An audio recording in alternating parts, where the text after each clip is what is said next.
everybody, welcome. We've got some pro matches happening. We've got Oddity versus Team Sinister starting about 10 minutes. And of course we have some free play going on. The first match is just going to be ending. After that we're going to have a bit more of a rotation. We're going to cut down the rounds a little bit, so everyone should get a shot if you're interested. We've got some lovely guys from ESL and Ubisoft helping you to sign up. Just talk to Josh and his mates. But we've got the pro match starting in about 10 minutes. That'll also be broadcasts as well onto the various Twitch channels and stuff. We're also in support of Are You OK? Are You OK Day was 2 days ago. It's a mental health charity, so if you're interested in supporting that, you can go to the Ubisoft Experience website and look up Are You OK? Or go to areyouok.org. And yeah, we've got so much happening at Ubisoft Experience, but this is all the Rainbow stuff. Don't forget to check out all the other installations as well, and enjoy.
Hello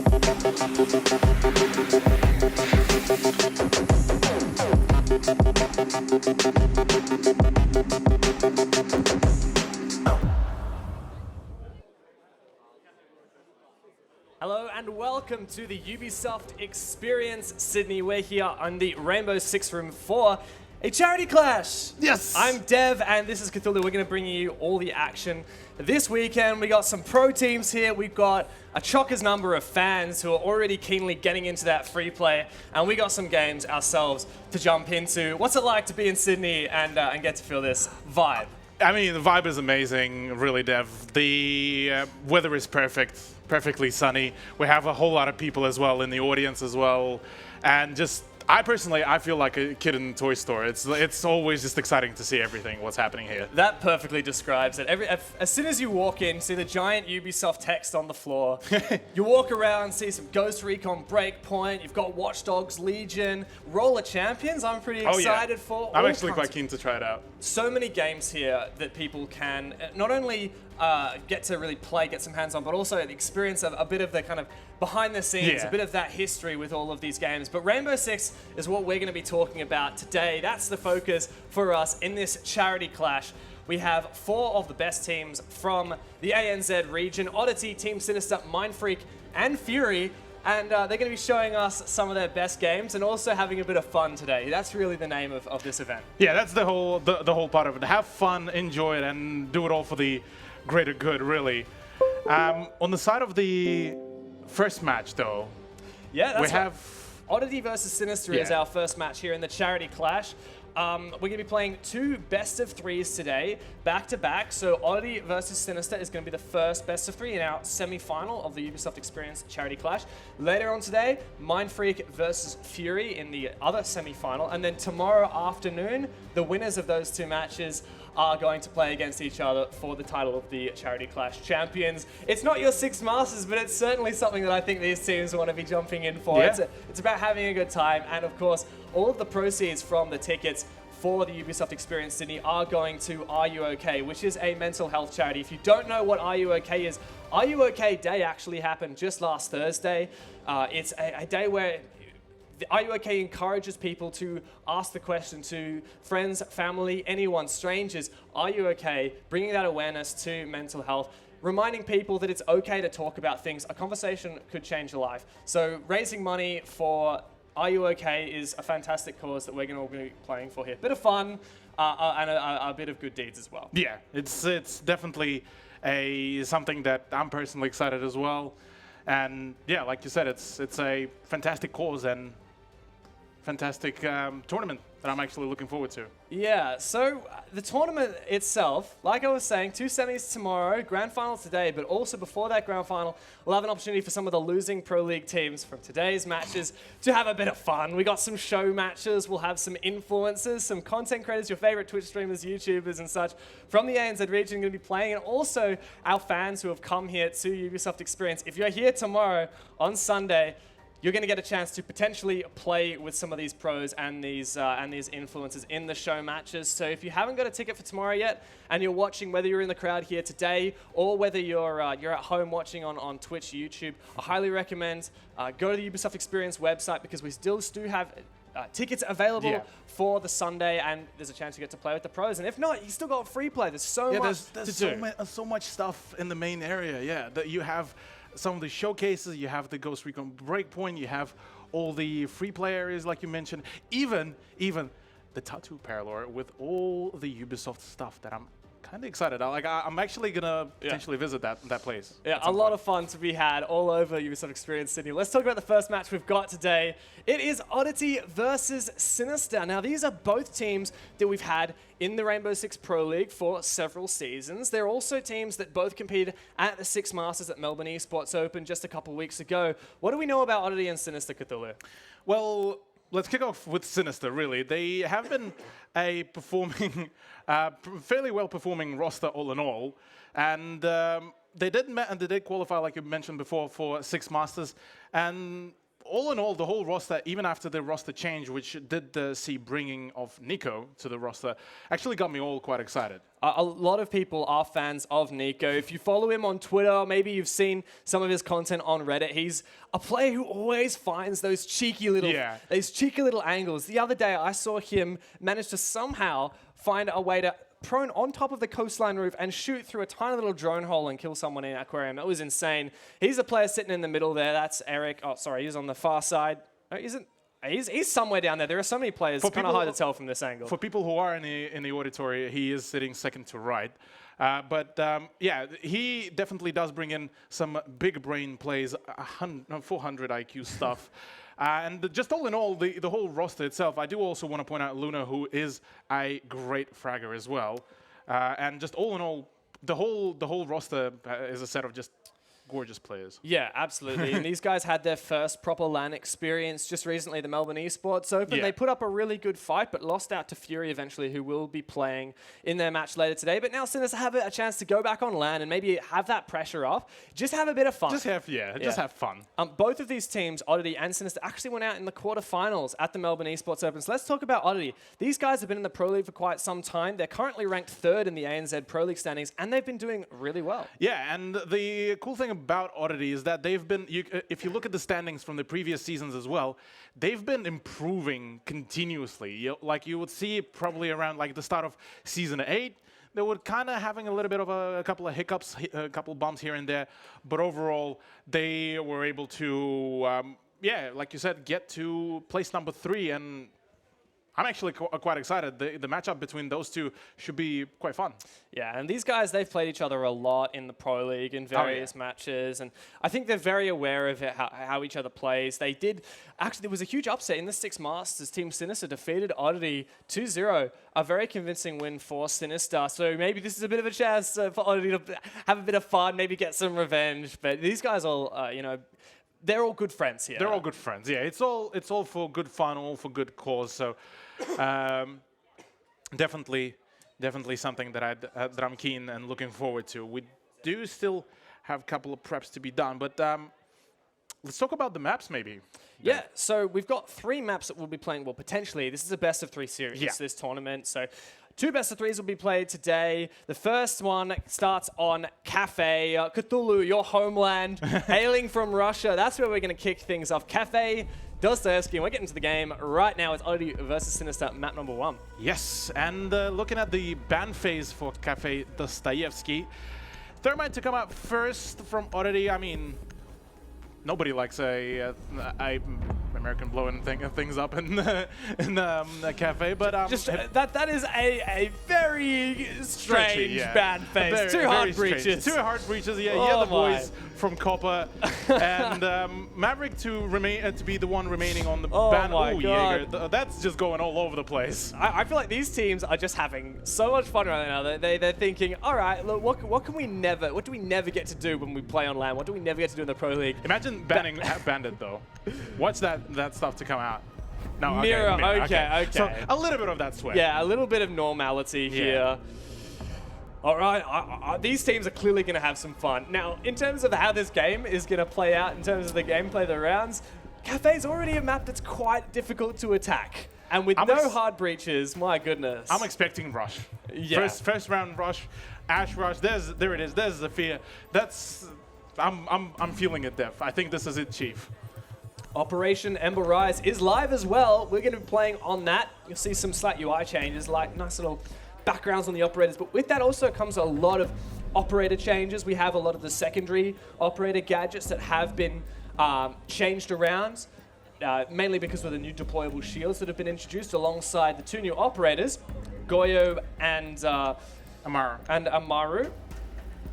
And it looks like we might be actually seeing on the first round a knife round as well between the players with the Nomad to come out. I'm actually quite keen to see that. And all of the teams are just going to gather up around outside. Ribbon Dogs, that will be the location. So this will be the knife round. Nice meme.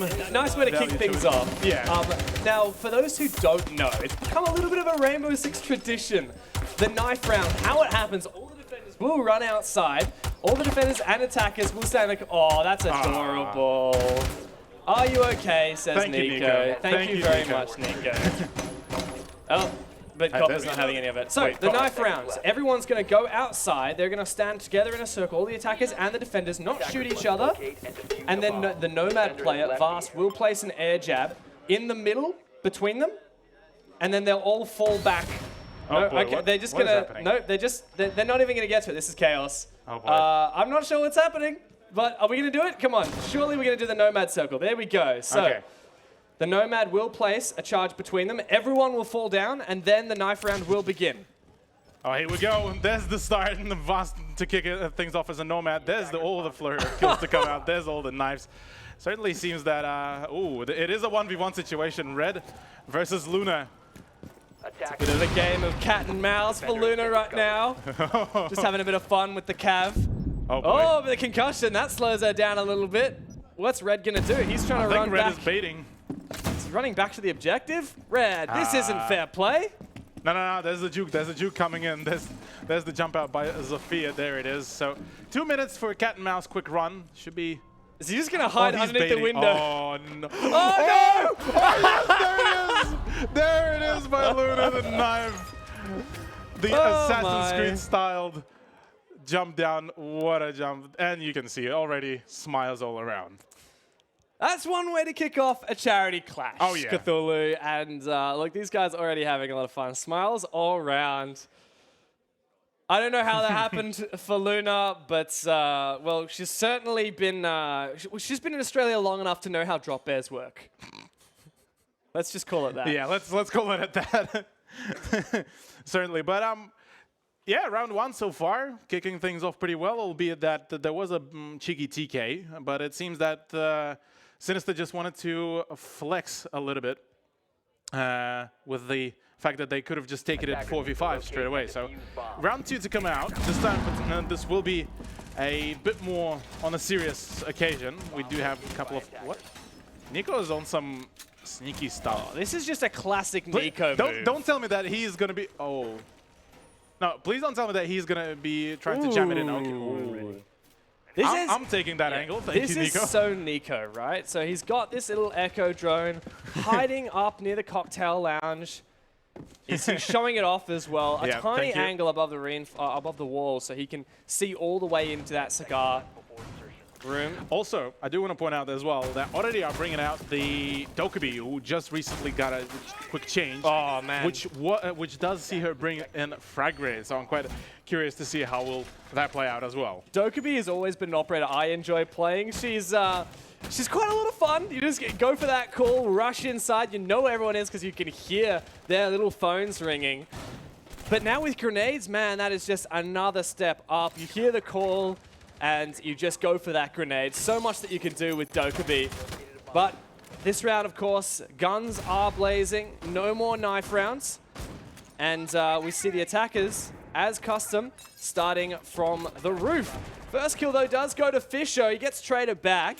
Raven, that's the coach of Oddity, kicking things off well. And looks like the rest of Oddity is just going to file on into sight. Nico has a good start, but then he can't quite land enough damage. He ends up getting traded out. It's all up to Raven, coach of Oddity. He's having a bit of fun, but we'll see whether he can make this work for him. On the drop, bit too slow on the reactions. Eventually closes that one. Nico saves that kill.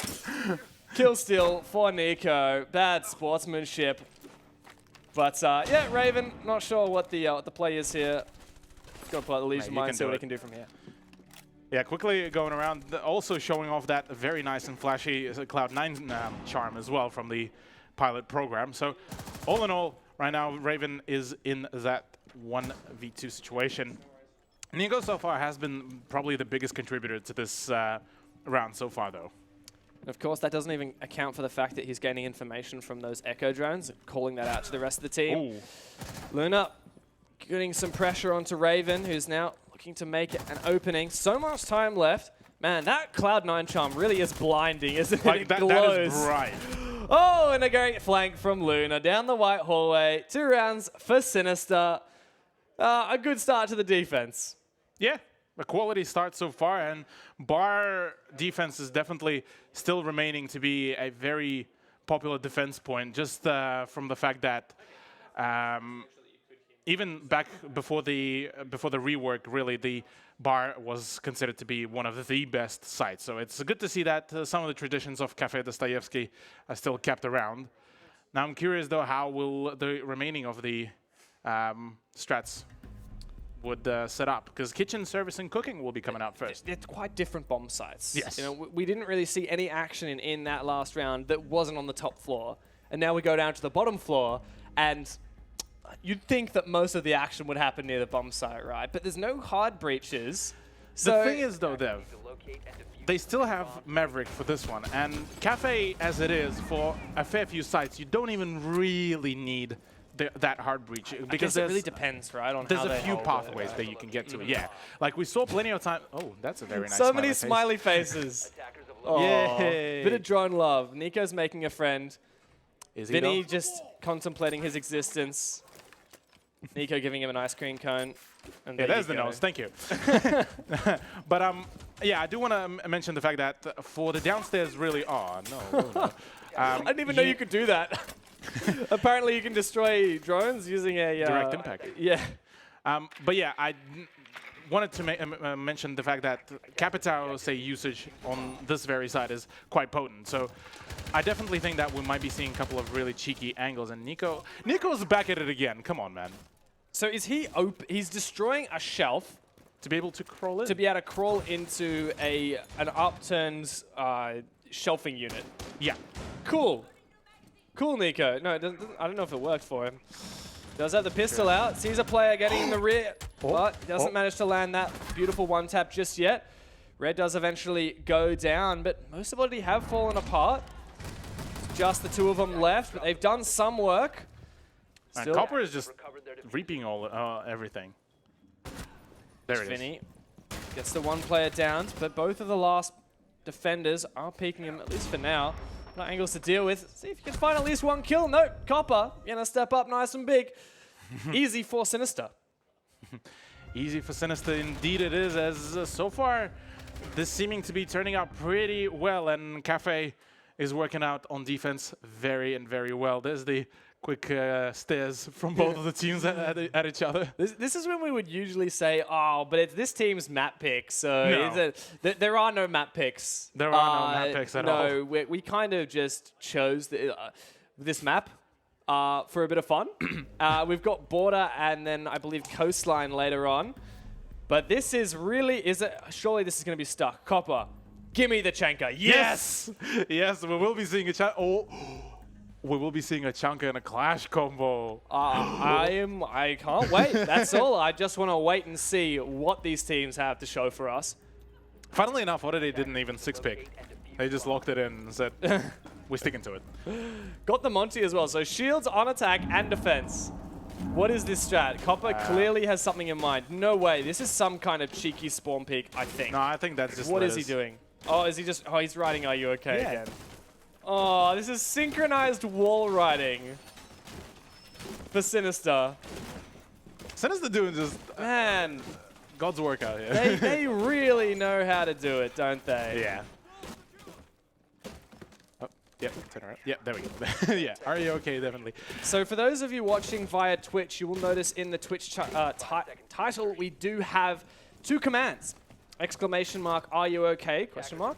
And exclamation mark, donate. So Are You Okay is a mental health charity. If you didn't hear at the start when we were talking about it, all of the ticket entrance fees for Ubisoft Experience Sydney are going to be donated to Are You Okay for their beautiful mental health charity work. If you want to find out more, you can go exclamation mark, are you okay in the Twitch chat. You can also, if you're interested in donating to the very good cause, you can go exclamation mark, donate over to the Are You Okay website. Vast has spotted out a friend downstairs, but the Cav has decided to be a bit spoopy and get him out of there. Yes, the Cav decided to have an early Halloween celebration really quickly for now, but Raven to catch out Fisher Guy to kick things off is potentially a good start, albeit that it is mute. So Nico and Copper, I'm keen to see whether there will be any plays made, but it seems that they're already making their way to the site. Yeah, was that one in the bomb site? What? Is Buck outside the window or was he in? Very hard to tell from this angle, but Copper is shut down. Todd on his very favorite Ash. The attackers are going to jump into the bomb site, but there's a spoopy little cap in the corner. Nico taking out one player now. Bomb site being taken by the attackers, and the diffuser is on the floor. Not sure what you're doing, Vinny, but Redolent has a bit of work to do. Nico still holding at bay the final attackers, but he's the last one standing. 2 to find. Not a great position to be in if you're Nico. I mean, in before he whips out some cheeky plays once again. There it is. There's the SPSMG to come out. Full auto. 13 rounds to go. Mini is essentially like a mini SMG 11, really. Very high damage, powerful SMG. Suppressor in tow as well. He tries to go for the little swivel. That doesn't quite work, Nico. Credit for style points, but already getting the game, and there's a round for them. Yeah. So 2-1. No, wait. 3-1, I think, right? Yeah. So already Sinister managed to net themselves a quick lead to go, and potentially we might be seeing them not backing out. This is really a question, you know, are we going to go to overtime? I think that question hinges on who's going to meme harder. And I'd call it probably on the second round of the second half, really. Yeah. Because if the defensive half is going to work out like all well for Sinister, say we finish with 5-1 or 4-2, and then Sinister keep on things going for themselves on attack, then I'd say Cafe will be theirs for the taking. Always nice to get up. Comfortable lead on your defensive half, which is very much achievable on a map like Cafe, especially when you ban 2 hard breaches. But this is a shoddy strat for Sinister, because Fisher Guy, the very scarcely seen SG CQB, whipped out onto the Rook. You know, this is actually like really a good shotgun. People don't use it much. It is a really good shotgun. It's one of the better shotguns out there. You just never see it because you're giving up a gun like the MP5, which is a really nice weapon. What I am going to say, to me, best shotgun right now, like pump action, M870. And then straight after that goes the French shotgun. Yeah, and it's funny, the shotgun that we see the most is the SAS shotgun. But that's actually not the one that we usually see. It's not actually necessarily the best shotgun. It just happens to fit the operators. It fits the operators, and you can get the SMG-11 to roll with it. So it's, I mean, at this point, it's natural to roll with it, really. I always recommend getting a bit creative with your loadouts. Now, what I am quite curious to see is how will Red use the cluster charges, just because that also received the buff. The animation now takes 1.6 seconds rather than 2. Ooh. So, Copper. Can he catch a couple of people off guard? There's the pistol to come out, but he does actually catch it. No, he misses the finish though. So Vast is down on the roof, but I don't think there's anything that Sinister can do to finish him off for now. So he'll likely get picked up. Only 20 HP though he'll have for the rest of the round. Imagine if Vast would be picked up straight away and there's an impact just flying out very low from the hatch, just right into his face. But yeah, Vinny though, to kick things off for Oddity, potentially might be dropping down and setting up a couple of the air jabs just to roll with it.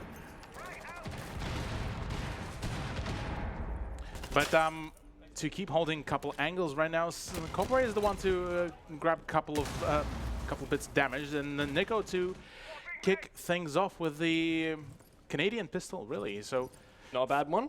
Yeah, not a bad one, not at all. And that pre-fire was just, could not have been better timed. Nico, though, he's just obsessed at the moment with team killing. That certainly would have been reverse friendly fire by this point if we were playing ranked. But hey, it happens. Now just 3 players aside, still left standing. Of course, Copper just bleeding out on the Cav at the moment. Still a fighting chance for him. I like the fact that already I'm being a bit tippy toes, but Red already on the TK as well, getting on board, and at the moment it is all up to Nico, really. Diffuser being planted by Red. That's a very fast diffuse time as well. Nico, I don't think he has the information. Oh wait, Copper is just outside. Copper is down. Copper is down outside. Oh, Nico's going to revive. Oh, he's going for it. We're going for it, ladies and gentlemen. The cap will be back up, but both of them are just outside. There's the flashbangs to come out, and potentially the reverse peek outs might happen from the offensive side. So the timer will keep on ticking, but both of these Sinister players are back up and running. So the attackers are the attackers, and the defenders are the defenders. That's one way to turn around on its head. Credit to both teams for showing us Attackers that. are defenders and defenders are attackers. Yeah. Yeah. They switched around. Yeah, they switched They around. Yeah, that reversed works. it. They flipped it on its head. We are down under here, so anything can happen. Switch things on their head. Indeed, as this seeming to be that already are slowly getting back up and running, really. Only 1 point difference between the two teams, and we are seeing the final round of the first half to come out onto Bar and Cocktail Lounge. So Sinister keeping it mildly memey. They still bring it in the good setup of Maestro, Bandit, Valkyrie, even Mozzie, and then Capcan to kind of add a little bit of that Spice. extra spice on the top of the cake. I was talking about Capcan the other day with a friend of mine who is fairly new to the game. Yeah. And you know, you're obviously a person who loves Capcan. I know that for you. So I'm interested to hear what you think of this, right? Let's say that I have the Capcan Elite is one of the few elite skins that I have. So I was talking to my friend and I said, Capcan is one of those operators where most people think, oh, you have to be really smart with how you place the utility. You know, you have to have your gadget in the exact right position. With Capcan, it's almost like the more kind of stupid or unthinkable the location of that Capcan trap, the more likely it's going to be effective. Yes. That's exactly actually the whole play with Capcan. The more unpredictable you get, and the more it's just odd the positioning is. Say, put it on the window, put it on the highest point on the doorway, put it right at the side entrance, right in their face, right in their face, where they would think, no way, no one will put a Capcan here. That's just a silly idea. That's where you put them. Essentially make them think, surely there won't be a Capcan there, and then when they rock up and have 60 damage taken, I mean. You've been warned. Yeah. I like this Iron Sights on the Commando 9, by the way. You don't get to see Iron Sights very much in Siege. Bit of fun for it. I do want to actually point out, for those who haven't tried, Mira, Vector, or well now as well Goyo, Vector Iron Sights, actually very, very clean. So do try it out, definitely. We did get a glimpse of those pilot program skins again. Raven rocking the Cloud9 charm as well. I love the pilot program skins. I'm still actually yet to get on board, but the moment I'll come back home, like I'm stocking up on it. Todd here with the Evil Genius's outfit for Ashe and then the G2 charm.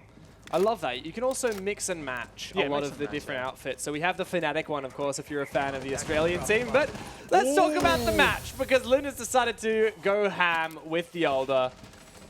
I'm not sure really what the attackers can do to salvage this round, but I wouldn't count them out yet. I mean, you could call the Alder really a lone mower at this point, and even on Ravens as well, LMG on Ying is definitely a reverse lone mower as well out there, because Fisher will be going in for the peak. There's the kill as well, 2-on-2 for now. Well, make it 2-on-1 as Todd's EG Ashe is just doing some wonders right now.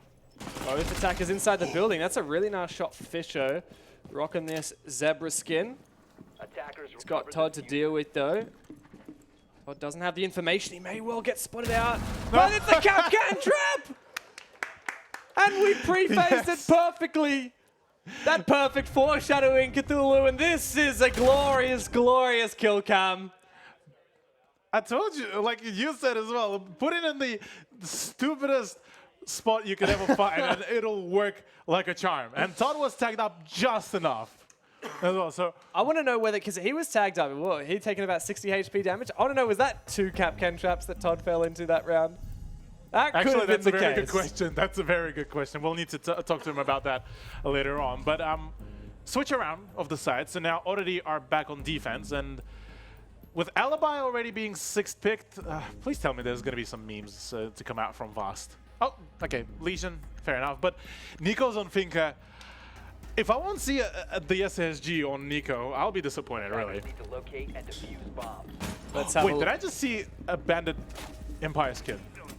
I think we might have. There you go. Yes! I love these pilot program skins. So we've seen a lot of the Cloud9. We just saw that on Valkyrie. We've seen as well Bandit with the Team Empire skin. Oh, yes. Googly eyed there is exactly what you need. Yes. Please, Vinny, there's only so much I can take. Okay, another Black Ice on the nose needs to go in there. He's a Rudolph the blue-nosed reindeer. Yeah. Just turn the bear into a reindeer. Thank you, Vinny. Oh, what is this madness that we have enabled? Give these play as a platform. And, well, this is quite a different story to what we usually see. Oh, Todd. Todd, no. Oh, just misses. Just misses. Can he find that shot? He will be able to find it. There goes Luna. And that is the certified Zofia player as well of Sinister. See you later, Luna. She's going to have to sit out the rest of the rounds. Looks like Oddity aren't a fan of losing. They want to get back in the game. After eating a Capcan trap last round, certainly a position I think they wanted to step up in. The SSG did actually come out from Nico as well with the suppressor. And there's the drop down already. Nico will be, unfortunately for him, going down. But hold up. Copper about to go for a drive-by as well with the SMG-11 suppressed, but Vicious does not have any of that. So 4v3 to come out, and Vicious potentially might get a couple of pre-fires landing on him if he won't be too careful. But Sinister seemed convinced there's a player downstairs. That's what Vicious was chasing. We also saw some pre-fires, but... Oh, Fisher guy realizes, oh, I actually can't go into here. And then the grenade to down him. Oh wait, so that was a mutual down. The Copper cannot land the shots with the SMG-11. We'll be swapping it around. There's the lighting up one of the eyes of the bear. No way. No way this is going to be finalized. And there it is. So all up to Fisher, who's tagged up quite heavily. The Valkyrie camera on the bear does all the work there for the information for Oddity. 1 versus 4 clutch, not likely. And caught on the bear! How does he manage to pull that off? Fisher, after all of those Osu practice videos, just cannot land the SMG-12 shots. That is quite unfortunate for him. But props to Oddity, though. Yeah, there's a hefty amount of recoil on that SMG 12. I mean, after the update, it feels like it's much more manageable, albeit that there weren't actually any proper changes to it. Yeah, they changed kind of visually how it responds. Yeah. It doesn't rattle quite as much. So in terms of how you have to move your mouse to compensate for that recoil, it's the same. Still the same, yeah. But it's a bit easier to see. And sometimes that makes all the difference, right? We know how much what you're seeing, like optically, affects how you can land your shots, right? With ACOG being removed from, say, the R4C, it's quite a different beast now, just with a one-time sight. But I digress. We're here, and Oddity is stepping up. With SMG-12, I remember I actually got my friend to finally actually sign up for Uplay Plus to try Siege. And I see him, he did end up picking Vigil as one of the first operators.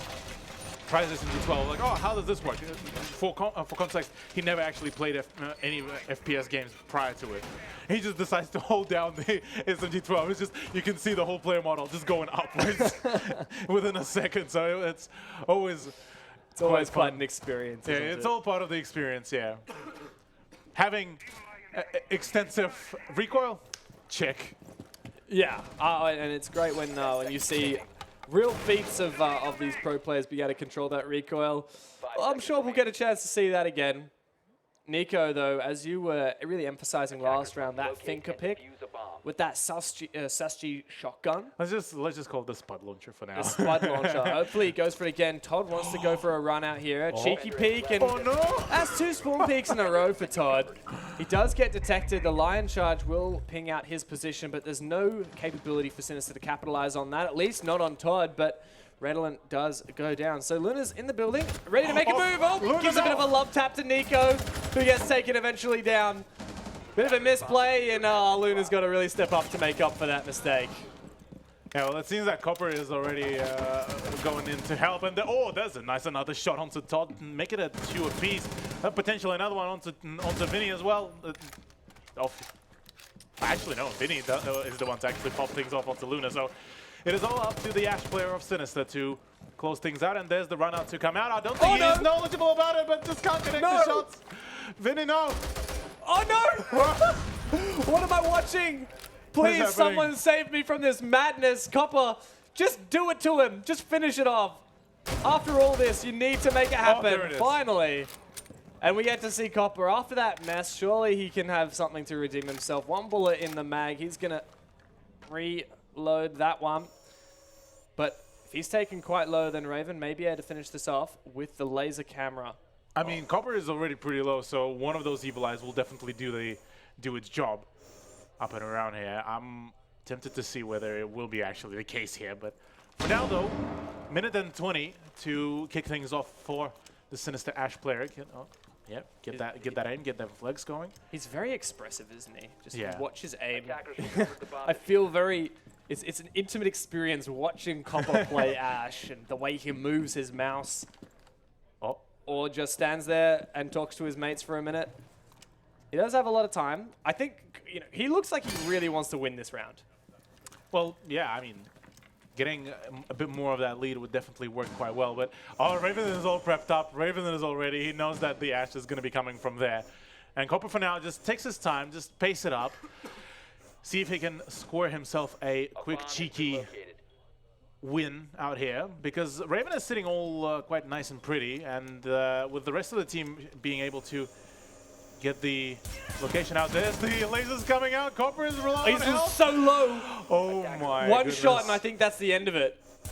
Oh, the lands the Ash charge, gets rid of the evil eye. Raven has to find it now with the Older, but there's really no time left for Copper. No, he doesn't. That didn't actually land. Surely this makes it work. Come on, Raven. He's so low on HP. Both of them. Skin of their teeth, both of them. And finally, Copper gets in the building, but Raven surely can finish this off. He does with the Older. And you can just see Todd is beside himself, trying to understand what he just witnessed. Yeah, that was Raven toying with the prey at the end. But as well, props to Copper actually got pretty close, managed to get rid of a couple of evil eyes and not actually die to the lasers. So yeah, he did pretty well there just to dodge those lasers. Bit of a Mission Impossible vibe I was getting. Come on, I don't want to copy strike this. Oh, no. You're too accurate. I know that the audio system will pick it up. Hopefully not. But Reading Room and Fireplace Hall. Now, that's a site I personally love, just for the fact that with Reading Room you have so many cheeky angles. There's a lot of options. There's a whole lot of options, including actually. Maybe a little bit of a shameless plug, but if anyone watched the when Phantom Sight launched, if anyone witnessed the Talking Siege episode, we actually did release a video that is currently on the Ubisoft Australia, I believe, YouTube as well, for a couple of cheeky tips and tricks. And there is a couple of tricks that were shown for the Reading Room. Nice ways to get on top of different cabinets for your plant and such. Yeah, it's the awesome thing about Cafe is that you can get to so many points and to so many positions that you will leave the enemy always questioning, like, where could the enemy be? I think with Cafe, it is a very old map, but we have the rework, and there's still a lot of unexplored things on Cafe. Yeah, so it's still unexplored, yeah. So a lot of new things that people haven't really seen before. Like, I've never seen what Vinny is doing right now. I think he's just waiting for someone to enter in through the garage. But how is Copper going to kill that early? Maybe that was Todd spawn peeking for the third round in a row. Does eventually meet his maker. That was a spawn peek. That was a spawn peek from the run out. There it is. There's the Russian as well. There's the Nico with the shotgun. Yes, and that's the quick plan happening. Nobody's in a reading, and just like that, Sinister are taking full control of this point. I'm loving this. The shotgun rush with the Ying. Yes. So much yes from me. Oh, but a C4 through the wall. Red does make an opening into Library, but those holes work both ways. Vinny's ready on this flank. This retake is possible, even though it's unlikely for Oddity, and that's closed out by Sinister. Bit of a roll of the eyes from Luna there, but they do make it work. They certainly did make it work, and my goodness, they were able to capitalize off that pretty well. I love the Ying rush with the shoddy. Yes. So this is a great time. I've recently been experimenting with the Ying iron sights with a suppressor. Nice. Or better yet, even with the ACOG, you would have think a bit of fun, right? Do whatever you feel like. No, but like I have to point out that even with like people might be thinking that it's incredibly hard to control. You just pull it down. Just pull down on the mouse and you can get all the headshots you ever wished for. So we might have some people watching thinking, look, these aren't pro teams. What are these strats? These guys are both pro teams in the NZ Pro League, but this isn't a pro match. There is no prize for the team who wins this. These guys were invited to come to the Ubisoft experience to put on a show and have a fun time, and that's exactly what they're doing here. We're not playing for sheep stations. There's no $50,000 prize. That was the Six Masters, right? That was different. That was our competitive opportunity. Yeah, that's where things would get heated. Yeah, this is a time when all the players are just having some fun. And, oh man, Vinny, surely he's going to give up here. I like the fact that Nico went for a no-you move as well. Like the moment he saw, oh yeah, you have a, that's a cute pest. That would be a shame if somebody destroyed Zapped it. Yeah. But yeah, I definitely do want to wait in on that. It's definitely a much more relaxed, more of a friendly scrim, you could even say, between those two teams. Not even a scrim. Like this, these guys aren't playing to learn strategies. They're just playing for fun. You know, Todd's literally spawn peek every single round. He just can't wait for the action. He wants. If they're not going to come to the building, he's going to take the fight to them. Yeah, Todd is doing just a quick shout out to the ranked playlist out here with the spawn peaks, but what is this? Oh yes, there's the snake strat to come out. Copper, yep, okay, joined in. Never doubt Sinister. They are the team who will always go out there, get extra creative, have some fun. I bet you Nico. Am I seeing a shotgun on Nico?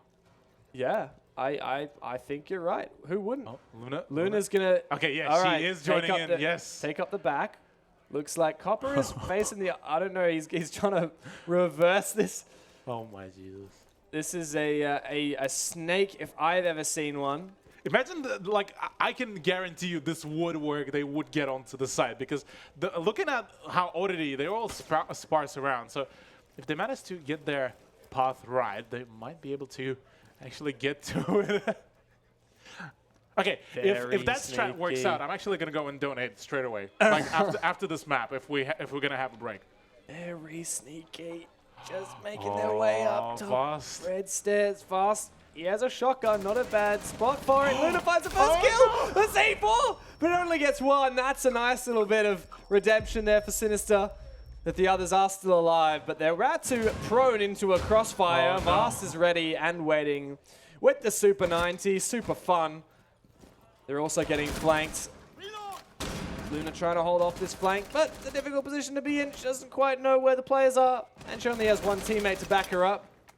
Oh, there's a shot to come out. There it is. Luna will be going down to Vinny, and there it is. There's the finish off. There's all the smiles. I mean, it got them pretty far, actually. The whole Snaketon strat, actually. They got far. They didn't achieve much. Yeah, they got really far. Apart from the fact that Luna managed to score a few kills. They got the opening. Yeah, they got the opening. That counts. That definitely counts.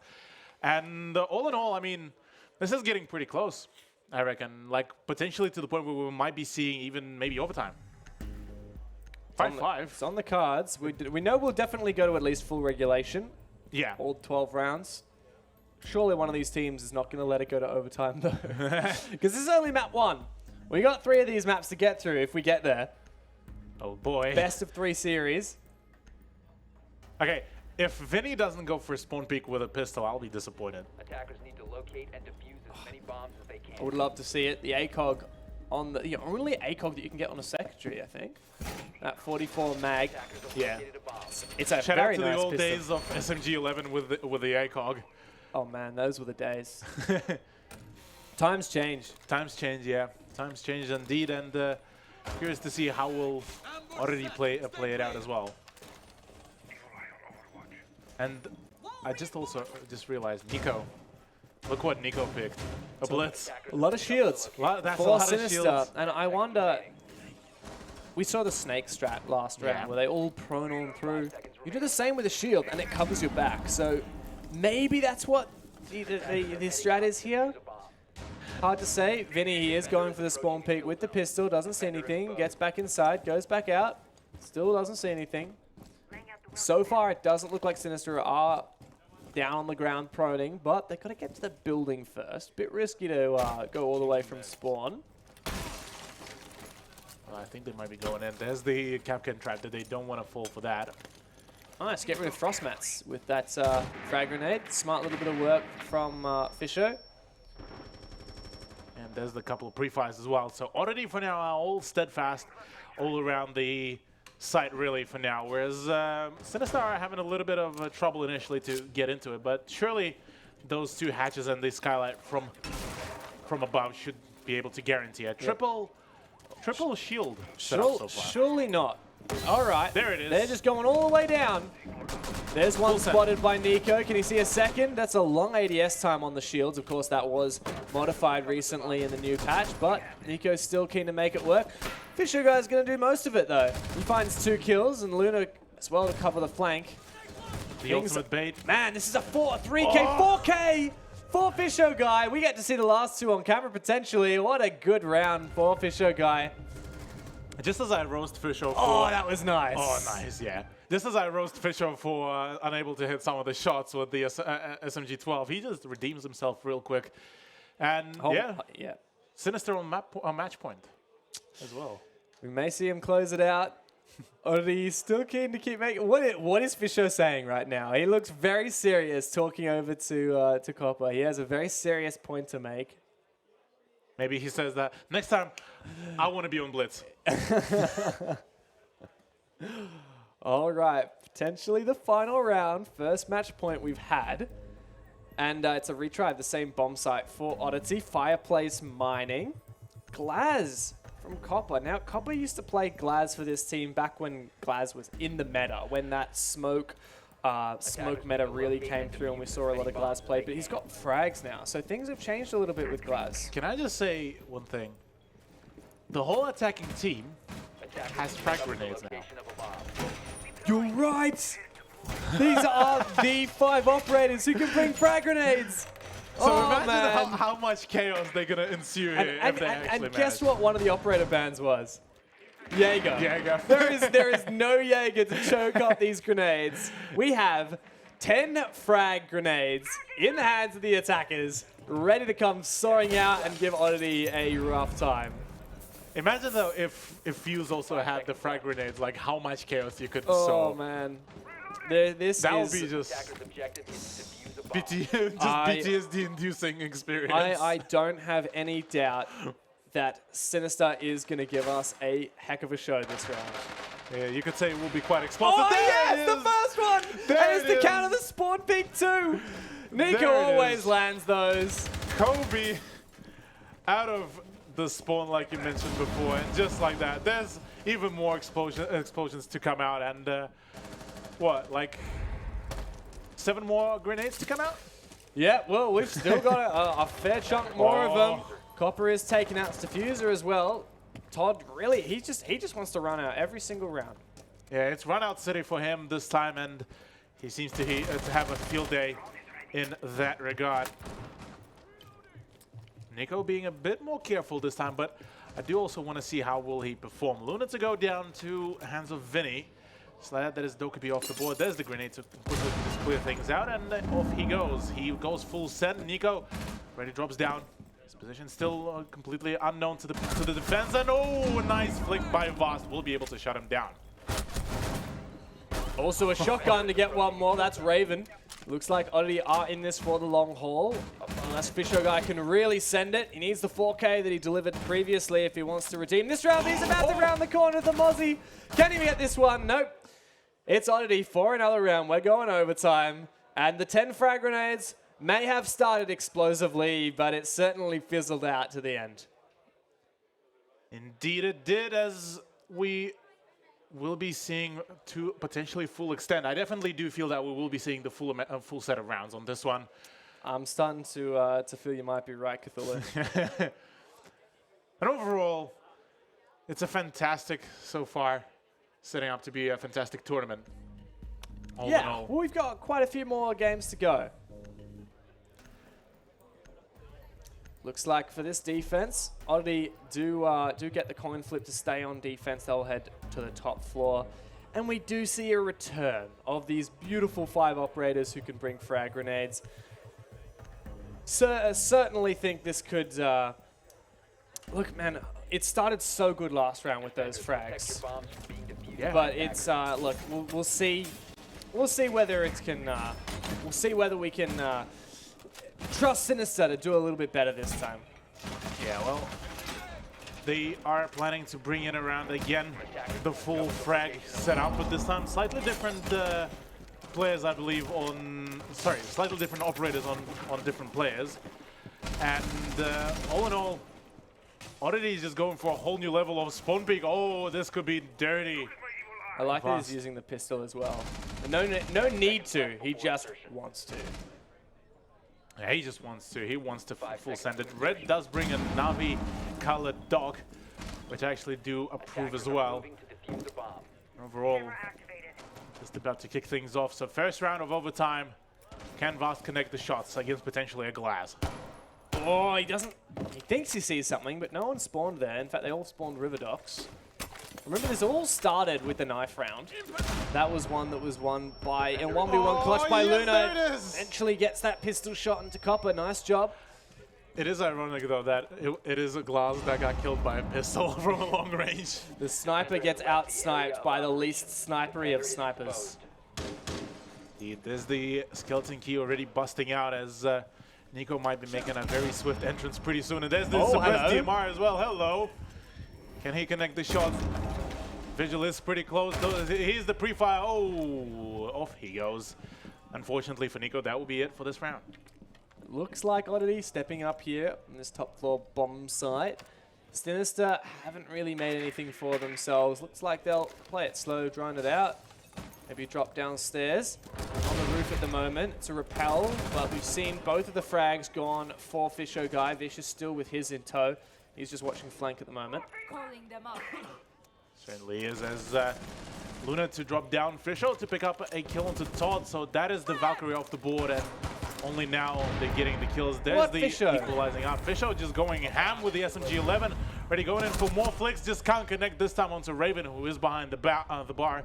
And it is a 2 apiece now. Luna to kick things off. But there's the LMG to come out. This time Finka is a little bit more serious. All up to Vinny versus Vicious. Can the shots connect? They can! There's the big frag from Vicious. Sinister to lead the overtime for themselves. And we have match point Sinister again. Oddity looked like they were ready and waiting to take that round, but I guess Fisher Guy and Vicious stepped up, really decided to, as you said, full send it. Full send. Full send.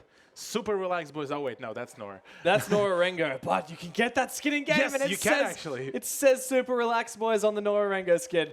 It took me less than 24 hours between the pilot program phase 2 skins coming out and me owning about half of them. My wallet was not happy, I can tell you that. But I have no regrets, especially now because in the operator menu with Ember Rise, when you click on the operator menu, it takes you to that little screen with you see one attacker and one defender. Yeah. And you can choose which operator on each side you want to showcase. So you can have like a small showroom within, within Siege. It's like your little trophy room. And I mean, I've been playing for the game for quite a long time. I have a lot of skins that I really love. Yeah. So I get to showcase my Hibana skins and my favorite Valkyrie skins all on that main screen. I just love that. We actually seen a plentiful amount of threads as well on social media of people posting their variations, their pairings. It's a nice way to really kind of say, these are my mains as well, or these are the ones I want to see.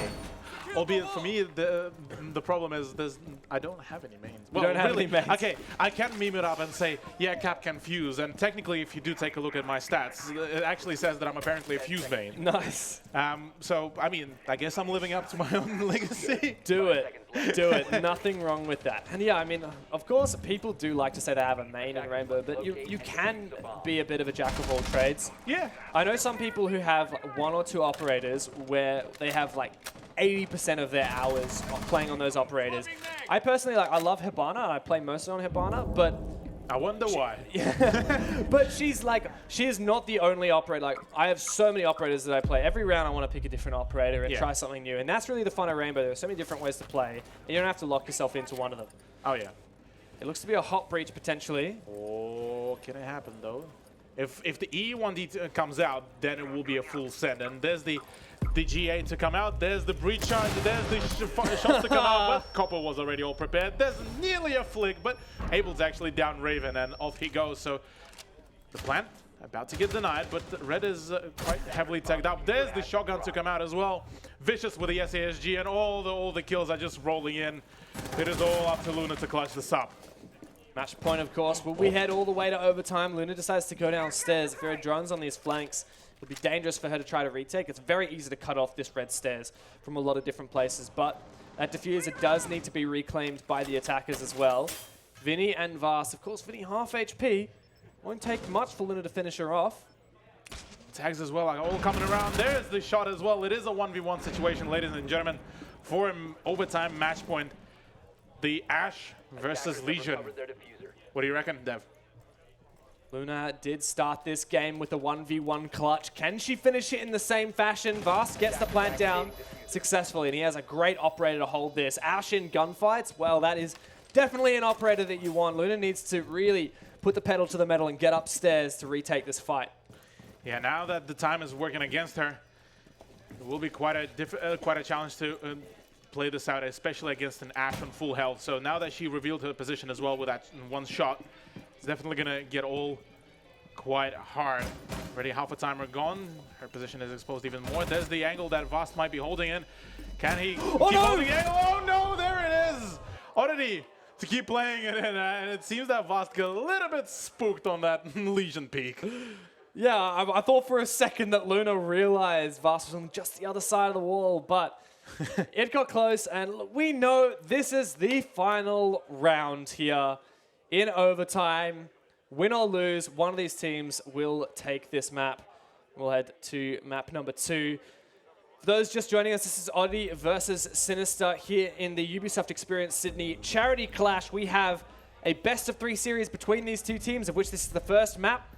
Later, after this best-of-3, we're going to have 2 more Pro League teams from ANZ, Mindfreak versus Fury. And then tomorrow afternoon, the winners of this match will play the winners of that match, Mindfreak versus Fury. Also tomorrow, we've got 2 show matches where we'll have a chance for some of these players to show off their skills alongside your favorite Australian Twitch streamers and content creators. And also an opportunity for some of the guys in the crowd to get involved. We're going to see if we can get a couple fans involved, playing with the pros, playing with the content creators. So if you don't already have a ticket for the Sunday for Ubisoft Experience Sydney, go over to the Ubisoft Experience Sydney website. You can find a ticket link on there. And all the money for the tickets is going towards a mental health charity called Are You OK? So really, there's no losing there. If you're interested in coming to the event, that money for the ticket is going to a very good cause. Yeah. Certainly is, and even at the beginning of this matchup, we saw plentiful of times when Sinister were paying a very nice, adding a little bit of extra nice detail to it. Yeah, we saw the Are You OK writing on the wall. I love that. So props to both teams. They're playing their hearts out here and seeming to be enjoying it quite well. This is a very close matchup, and definitely think that we might be seeing 3 maps on this one. The games keep going on like what we've seen so far, then I think you may be right, Cthulhu. 3 maps. I expect nothing less from these teams. Well, I don't know what to expect from these teams at the moment, because we've seen all kinds of things. We've seen Tachanka, we've seen knife rounds.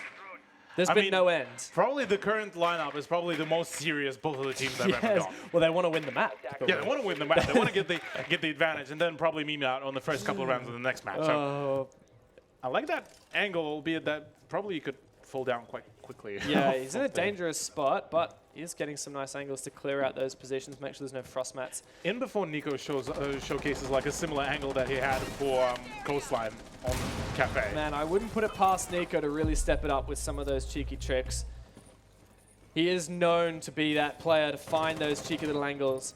Looking at Fisher Guy right now, though, he's stepped up in this game. I think he definitely wants to take this one for his team.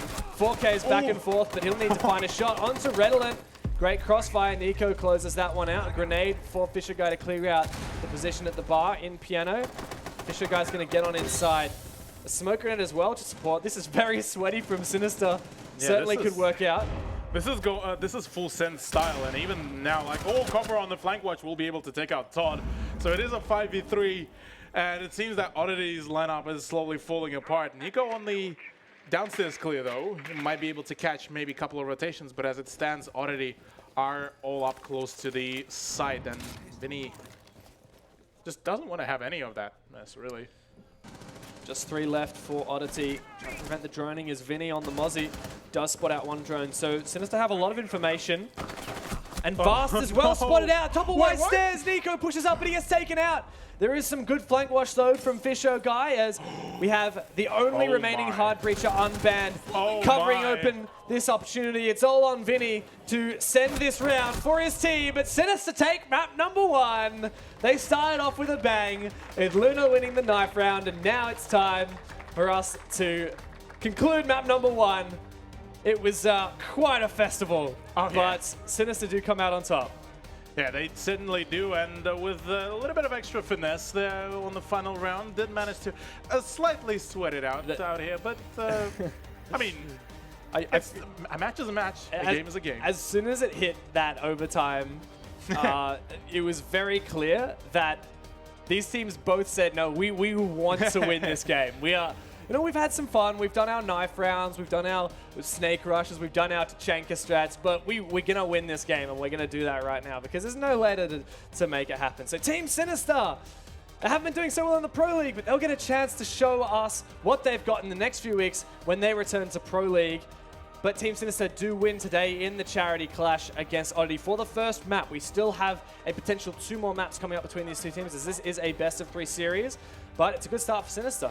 Indeed it is, and all in all, both teams actually were able to showcase, because I was initially expecting that with all the meme rounds to come out, really, we will be seeing some definitive scorelines, say, I don't know, 7-3, 7-4, but this went all the way, so I'm really expecting here to be a 3-map matchup really here, with as many memes to come out, and as many shotgun rushes that we could possibly find. Yeah, we've seen some shotgun rushes, we've seen our nades, we've seen our spawn pigs, the Tachanka strats, snake strats, and we've seen some pretty some try-hard rounds as well. At this point, really, I will be surprised if we won't be seeing either one of the coaches sitting behind the teams and just having like the strat roulette wheel and just spin it for every round. Like, oh, okay, we're going for the full recruit rush. Yep, off we go.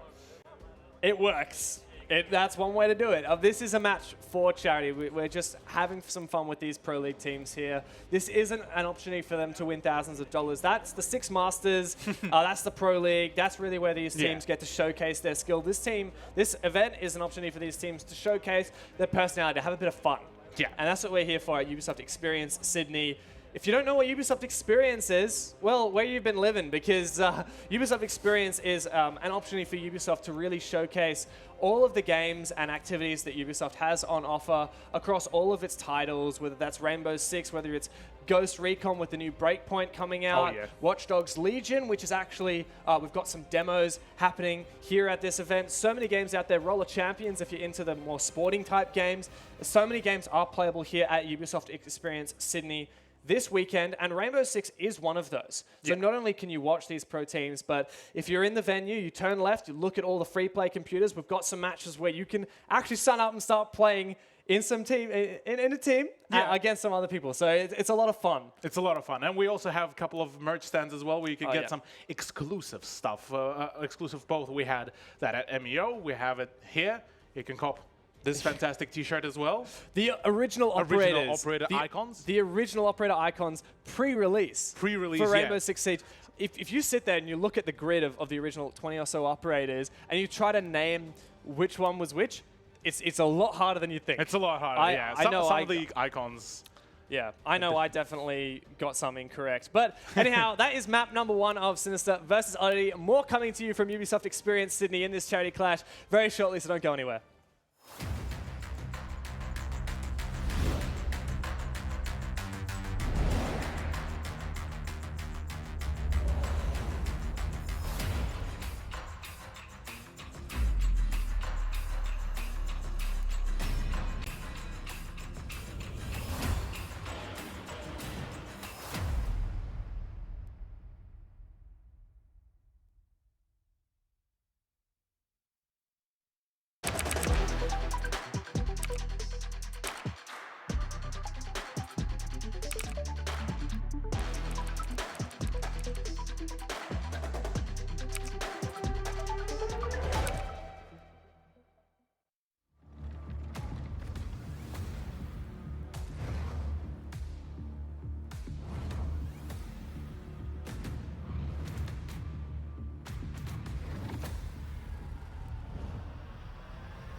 Welcome back to the Ubisoft Experience Sydney. Here we are here with the Charity Clash here in the Rainbow Six section of Ubisoft Experience. I'm Dev, and this is Cthulhu. Cthulhu, we've had one map so far. It was quite an experience. Oh, quite an experience is an understatement for that. We saw a massive variety of the meme strats. We saw all the flicks, all the crazy nutty plays. We saw even the knife round at the start of the map. So with that concluded, though, we do have at least one more map, if not two. I'm thinking we will be seeing all three of them. But all in all, this is shaping up to be a fantastic matchup, and I'm even more excited now for the second matchup that we will be having, which is Mindfreak versus Fury. Yeah, so for those just tuning in here at the Ubisoft Experience Sydney on stream, what we're showing you is some show matches, a charity tournament that these Pro League teams from ANZ are competing. We have 4 Pro League teams. They're going to be playing a semi-final, 2 semi-finals, and then tomorrow is the grand final. Now, there's no money prize for the teams. This isn't a big competitive tournament like our Six Masters or our Pro League. This is just to have a little bit of fun and to give something to show you guys. The way I think about it is the teams get to let their hair down. They get to have a bit of do something a bit different. Yeah, they get to just funk around. Do the Tachanka strats. Do the Tachanka strats, yeah. Have like a couple of smiley faces drawn around. Give Bear googly eyes and stuff like that. So. And at the end of the day, this is raising money for charity. This is raising money indeed all for the greater good, yeah. So Ubisoft Experience Sydney supports Are You OK, which is a charity, an Australian charity to support mental health. Especially in young people, which is a lot of the community that plays Rainbow Six Siege. I think there's a bit of a taboo sometimes around talking about what's going on if you have something that's troubling you. So Are You OK encourages people to ask that question not only to themselves but also to their friends, to their family, to strangers, to passers-by. Sometimes it's important to just say, if you think something might be wrong, ask, are you okay? Because a conversation could change your life, and all of the ticket money from this event, if you come here and you pay for a ticket, that money goes straight to Are You Okay? We actually had recently just happened Are You Okay Day as well, so it was a region-wide essentially celebration. Well, not celebration. A day where we say encourage people even more to say, ask the question, are you okay? And it doesn't have to be Are You OK Day to ask that question, but I think it's good to highlight and say, this is the day where we really put that's the thing in the forefront of your mind. So we're still having this tournament going on. It is Oddity versus Sinister. We mentioned Sinister won map number 1 in full overtime. Full overtime. 8-7. 8-7 on Cafe. Yeah, and overall this has been just a roller coaster of emotions, especially with how Sinister were approaching some of the plays. Main highlight, actually 2 people I want to highlight from Sinister. Fisher for all the flicks and for all the clutches, and Nico for all the meme stuff that he pulled off. If there's an operator that has a shotgun, he'll go for it. Yeah, and we saw the full grenade strategy as well, now that we've had some secondary gadgets modified. In the new Ember Rise update for Rainbow Six, a lot more grenades are on the board. Oddity's going to get rid of Blitz. They don't want to see that from Sinister. We've seen our Sinister. Yeah, we saw that before. We did. We've seen all of the shields. We've seen all the grenades. And Oddity have decided, look, let's just curb them down a little bit. Prevent them from... Just calm them down a little bit. Calm down then, mate. Settle down. Pace yourself. And we are on Border. So in contrast to Cafe, which was map number 1, Border is a very small map, very claustrophobic, and you have a couple of rooms which are really important for control. An operator like Blitz is just such an effective way to really make the defenders uncomfortable. So let's see what the defender bans will be. No more Valkyrie Google Eyes. Aww. Maybe we'll be seeing some Ella, stretchy eyes. The ice cream cones. Ice cream cones, yes. Yeah. So maybe we'll be seeing some of that. I won't be surprised if we'll be seeing a mirror ban as well here, just to add a little bit of that seriousness to it. But no, it will be Capcan. So already after that, after a couple of upsets, all thanks to Capcan traps, they do not want to have any of this. They lost a 1 versus 1 because of a Capcan trap, and I guess when you go 8-7 full overtime, rounds like that do make a difference. I mean, I'm trying to think of the round Sinister won, right? We had at least one which is a 1v1 clutch for Luna in the knife round. Yeah. And another one was a 1v1 clutch where the Capcan trap run it. If I'm Oddity, I'm thinking here, damn, we're getting so close in so many of these rounds, and then we're getting cheesed out of existence. They want to eliminate as much of that passive damage as possible, and pretty much outing Capcan from that trio of death, I'd say, is certainly one way to do it. But looking at Sinister, Nomad to come out, so another knife round? Question mark out here? Maybe. They haven't really talked about it yet. Maybe they talked about it during before the match, but... It looks like it might be on the cards. Will be it. So if you missed map number 1, the knife round, I call it the Nomad Circle. We have all of the players, the 5 defenders, run outside and meet the 5 attackers, and then Nomad will place an air jab down on the ground between all of the players who are standing in a circle. The Nomad charge will detonate and knock all 10 players onto their backsides, and that's when the knife round begins. How did Todd throw his impact grenade outside when it's during prep phase? Since when? I didn't know you could. Pretty sure you can. You can throw out your utility, but explosives you can do it. So you can't do Valk camps, but you can. Man, I'm really showing my my lack of knowledge there. Have you always been able to do that? I didn't even realize. On at least a few occasions, yeah, you could. All right, so we have the Nomad Circle beginning. Oh boy. They're starting it, just getting the angst out of their system first. All 10 players ready, and the air jab about to go down. And they're off. there we go. Here we go. Time for the knife rounds. Oh, look at all those kills. Look at it going 2v2 already. Just like that. Fisho to clutch this up. way. Oh, no, he does get knifed. And Luna again to clutch it up. Luna. Luna is the knife clutch god right here. She's been stepping it up. And Oddity, they lost map number 1 and they're down 1 on map number 2. Look, it's far from over, but they got to win those knife rounds. Vast is not really too excited about that. He's looking like, oh, how could I? I can't believe you done this. Oh, man. Well, that is the knife round. I don't expect many more knife rounds from these guys. Both of them, they did the map number 1. It was just on the first round. It was, yeah. Yeah. Correct. And then after that, we saw all the Janker and the snake strats from Sinister and all this kind of rubbish. Yeah. Well, this time, though, we will be seeing a bit of a, potentially a bit of a meme round with Vicious once again busting out the Finka instead of Nico. And with Vicious, though, it's a semi-serious Finka. You still see an LMG on her, which I still would prefer over the AR, just because you have a chunky box magazine with a destruction that you can ensue with that LMG. You essentially turn into a walking chunk on steroids. I could sit here all day and listen to you talk about your love for the Russian operators. Yes. Because that is just, it's one thing for a player to talk about how great these operators are, but when our own Russian Cthulhu is talking all about the Russian operators of Rainbow Six, that is just something special. Finka is certainly one that we don't see a ton of in comp, but she's very fun if you play her certain ways.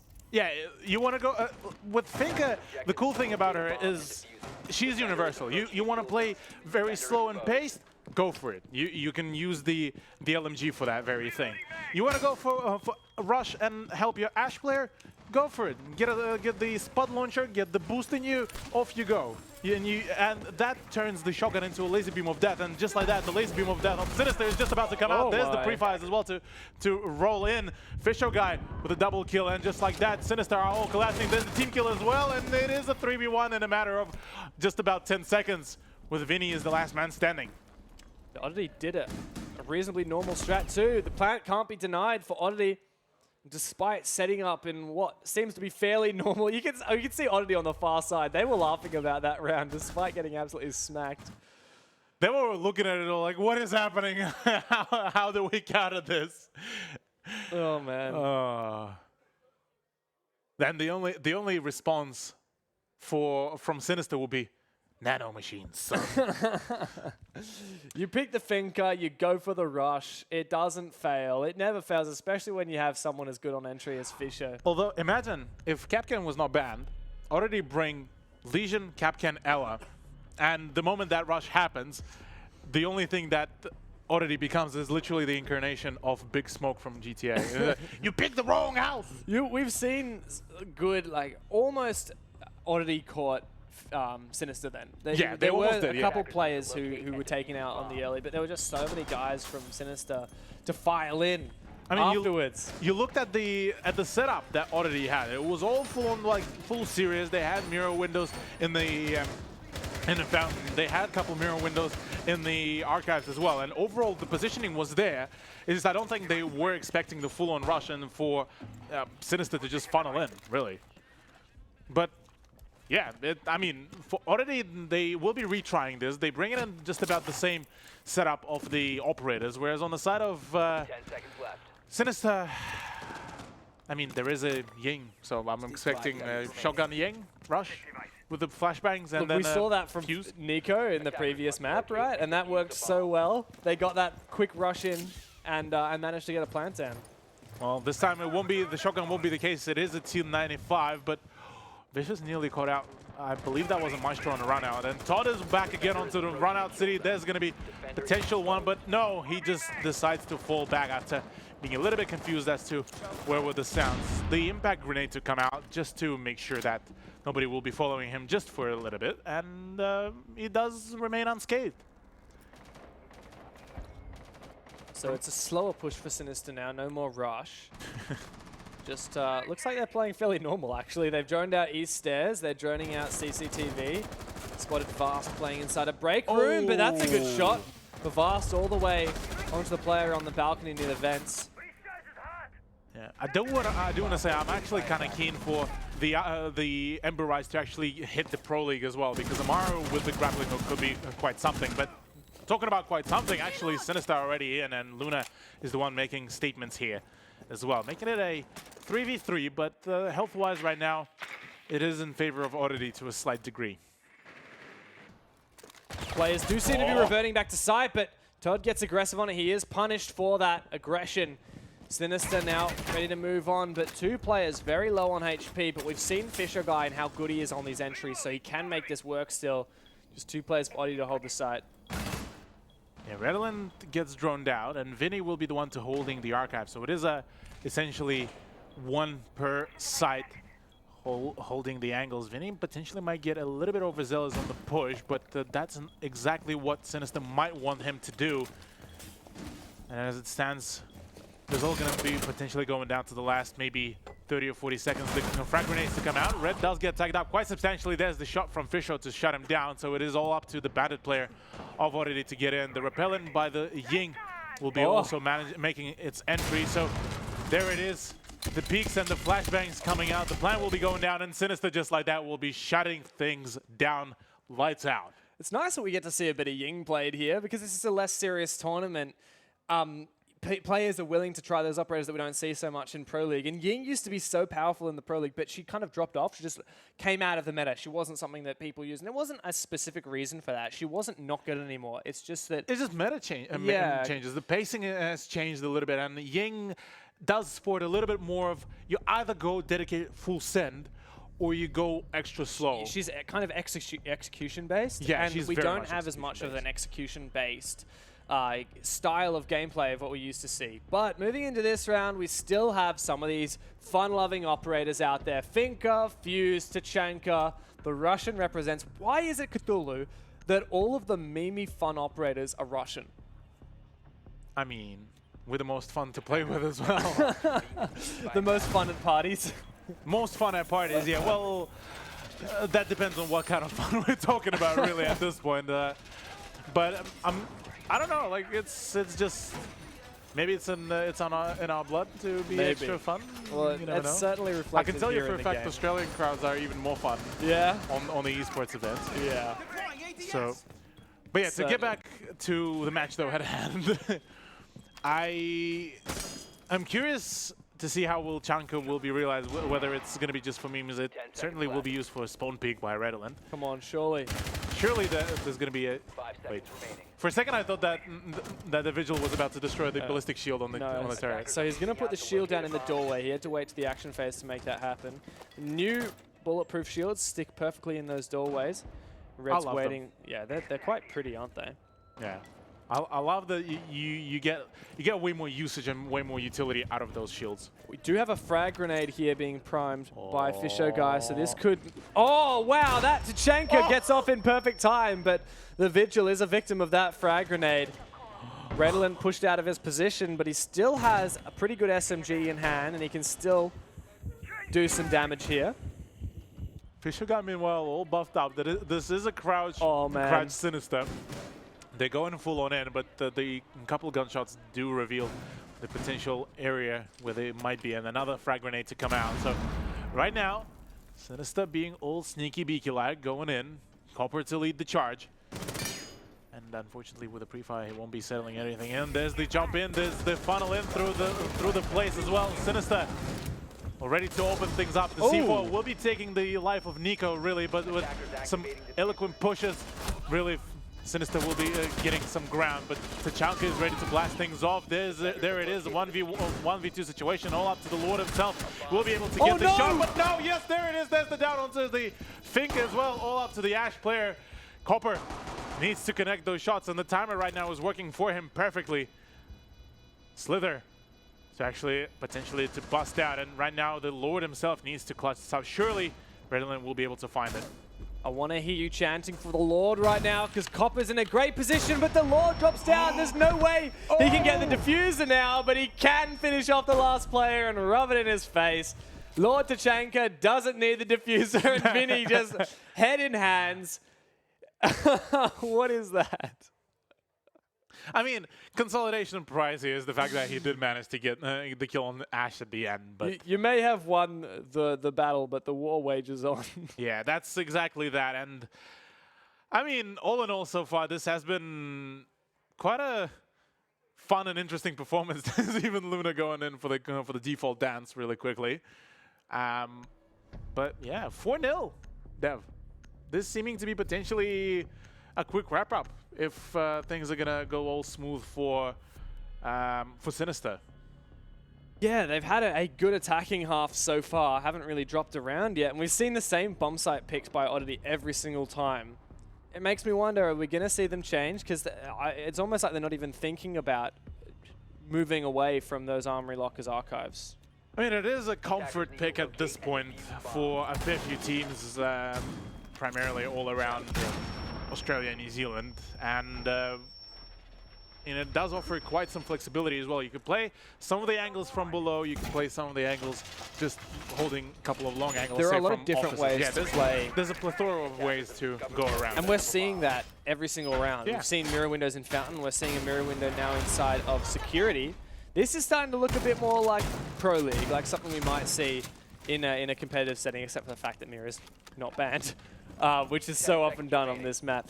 But when left unbanned, this is a very common place to place a mirror. Not so much this one here on the security wall. That's just like screams to me aggressive CCTV play. Like they will be holding it till they cannot no more. Like to the point where they will be losing like their man advantage. Exactly right. We'll see Oddity put in as much of a fight as they can. A C4's going up over. Oh, does not connect, but does down. That's an injure onto Nico, so he's down. He'll have to get a revive. And of course, with point scoring turned off in these competitive settings, there won't be any knowledge of that one, Copper, though. Yeah, that's not a stim pistol, mate. I mean, at the very least, he does deny the kill. He does. For the enemy. And right now, Todd. Did he get spotted, though? That's the main question. Because even when you are cloaked by ERC7, you still emit the sound when you're moving around. So potentially if they did listen in, they could have potentially found him. But right now Copper is on the prowl. He might be up to something. He might know that there is a Jaeger here. Well, there it is. Does manage to catch him off guard. And there's the Jaeger minused out. Christ, Copper, come on. He's difficult to watch, isn't he? And he's taken out by Raven. Good job. Can I say how bright the Cloud9 charm is? Yeah, like, it really glows, doesn't it? I'm actually tempted to buy it just for the fact how bright it is. Shiny. Yeah, I like shiny too. There are, of course, all of the Pro League skins do have charms. Oh, hello! Oh no! That's one way to make an entry, and Vinny does hold the floor here downstairs for a bit longer. Just 2 attackers left. Could this be the first round that Sinister drop? It's been a good start for them. Luna's looking to push aggressively and take control of this area where the mirror was spotted previously. He does hear the SMG off Cav blasting out. The M12 is certainly one of those guns that can deal a quality amount of damage, but only if you connect all the shots. And there it is. There's the firefight. Luna does manage to get the better of him. Drop the bomb diffuser. And yeah, overall, so far things are still looking all pretty for Oddity. Yeah, just a 1 versus 2. Oh, and the Blackbeard's spotted as well. Oh. Just tapping the feetsies. Todd surely in an aggressive position. This isn't going to work, but the 2-man push, a crossfire is all Oddity needs to get into the game for the first time. Smiles on their faces, they do eventually take a round. Indeed they do, and they did it with quite good prowess really out here. Very proficient execution at the end of the day, albeit that they did kind of lose a couple of players, but all in all, great roaming, and finally they will be able to move away from the armory lockers. That's right, they'll be forced to move off of this bomb site. I don't think they won't be able to retry it for the rest of the map, actually. Well, at least up the until rest of this overtime. half, yeah. Overtime if we get there. On the card still, but it's definitely on the cards. I feel like Sinister aren't going to let that slip. I mean, they had one bit of a hiccup, but surely they won't leave it there. What I will say is that whenever it was Vicious on Finca with the LMG, it was a win for Sinister. That was the key to success. That was the key to success. Like Finca right now is the DJ Khaled of Team Sinister. He's showing the path to the key of success. Right on. That was very, very out there. Yeah, no, that's all good. So, downstairs in vents and ventilation and workshop for Oddity this time around. And they do have quite a set of mobile operators, 3 speeds, but they also, is Mozzie? No, I think Mozzie's a 3 speed. Or 2-speeder. I don't know. Anyhow, they've got the Clash as well, which I think is that thing that really stands out. I saw Redland earlier. He looks like he was practicing doing the swivel move, where he turns around, does a bit of a 180 as he puts his shield on his back to protect him. That's one way to spawn peek. Yeah, that's one way around. You could turn your Clash into the walking mirror, but yeah, there's it stands really fast. Is the one to be mowing things down right now. Nico and Fisher got to go down, but finally will be shut down by Copper. It's raiding men out here, and the Copper knows it right now. There's another peek from Clash from above as the flashbang to come out to just spook off the 3-speed operator. And right now, Copper might get caught off side as well. The grenade would also be able to claim Raven. So as it stands right now, it is a 3v2. Well, make it 2.5 versus 2. Oh, here's a good angle for Red, and perfectly reads into that situation. Copper, Yash taken out. Vicious, well, you said he was the key to success for Sinister, but he eventually leads them to their doom, as here's the last one to be finished off. Oddity ending the half 2-4 is not a bad position to be in.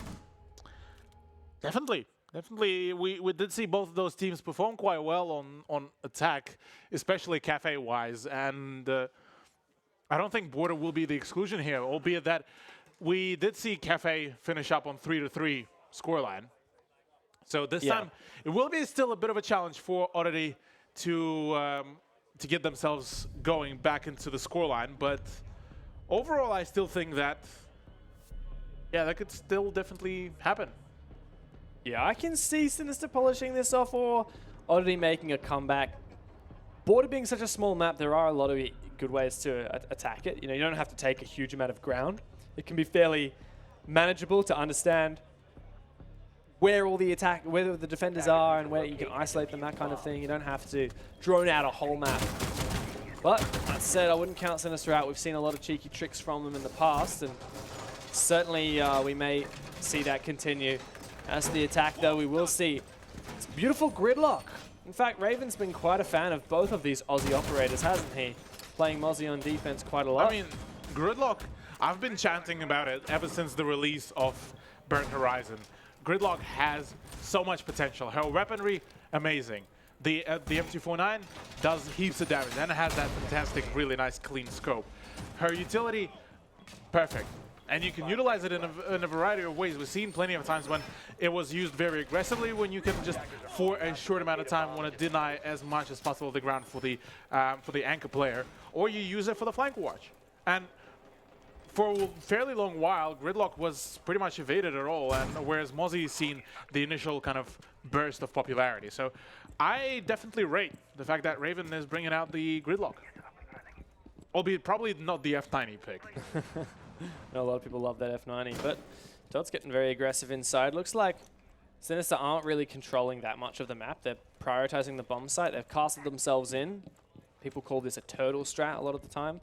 And with all of CCTV clear, very good time made by Oddity. They also have the thermite, so they can open this wall. They will have to get rid of the bandit batteries, and that's what Todd attempting to do. It doesn't get that bandit battery because, of course, there is no bandit. It's the Cade charge, which would likely be up top somewhere. Getting rid of that global shield, though, will give Oddity a bit more of an advantage.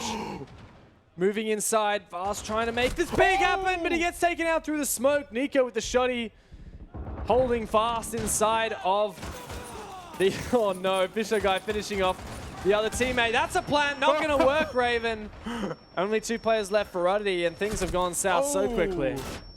It definitely did go all south very quickly indeed. 3 rounds on the super shorty to come out, and Vinny potentially is the last man standing if Raven will be going down anytime soon here. With minute 30 though to go, I mean, Oddity could go for just a quick relocate, but no, it's just Fisher guy decides to tap away at things, and it will be all up to Vinny to try to clutch this up against the 4-stack of Oddity. The exothermic charge to come out on a castle barricade, so opening up one of the other angles, we'll be able to find the body of Fisher. Yeah, how'd Copper get down as well? Was that from the exothermic charge? Because we do have the Jaeger on the floor. Could be, actually. Yeah, that could very much actually happen because I think it's effectively a 1 versus 2 right now. Yeah. Luna has a shotgun, of course, so if Vinny can take these long angles, in fact, Luna and Vicious have shotguns, Copper with the rifle. Vinny can isolate this into 1v1 gunfights. At long range, he'll be in a pretty good position. He does have this one exothermic left. He can use it on the castle barricade or the archives wall. Or he can rotate. 40 seconds, he has the time to play with. He knows that there's somebody below as well, so at the moment it will be all up to Luna to try to clutch this up. He does walk through that elite mine, so as it stands, he does reveal his position. He is on site.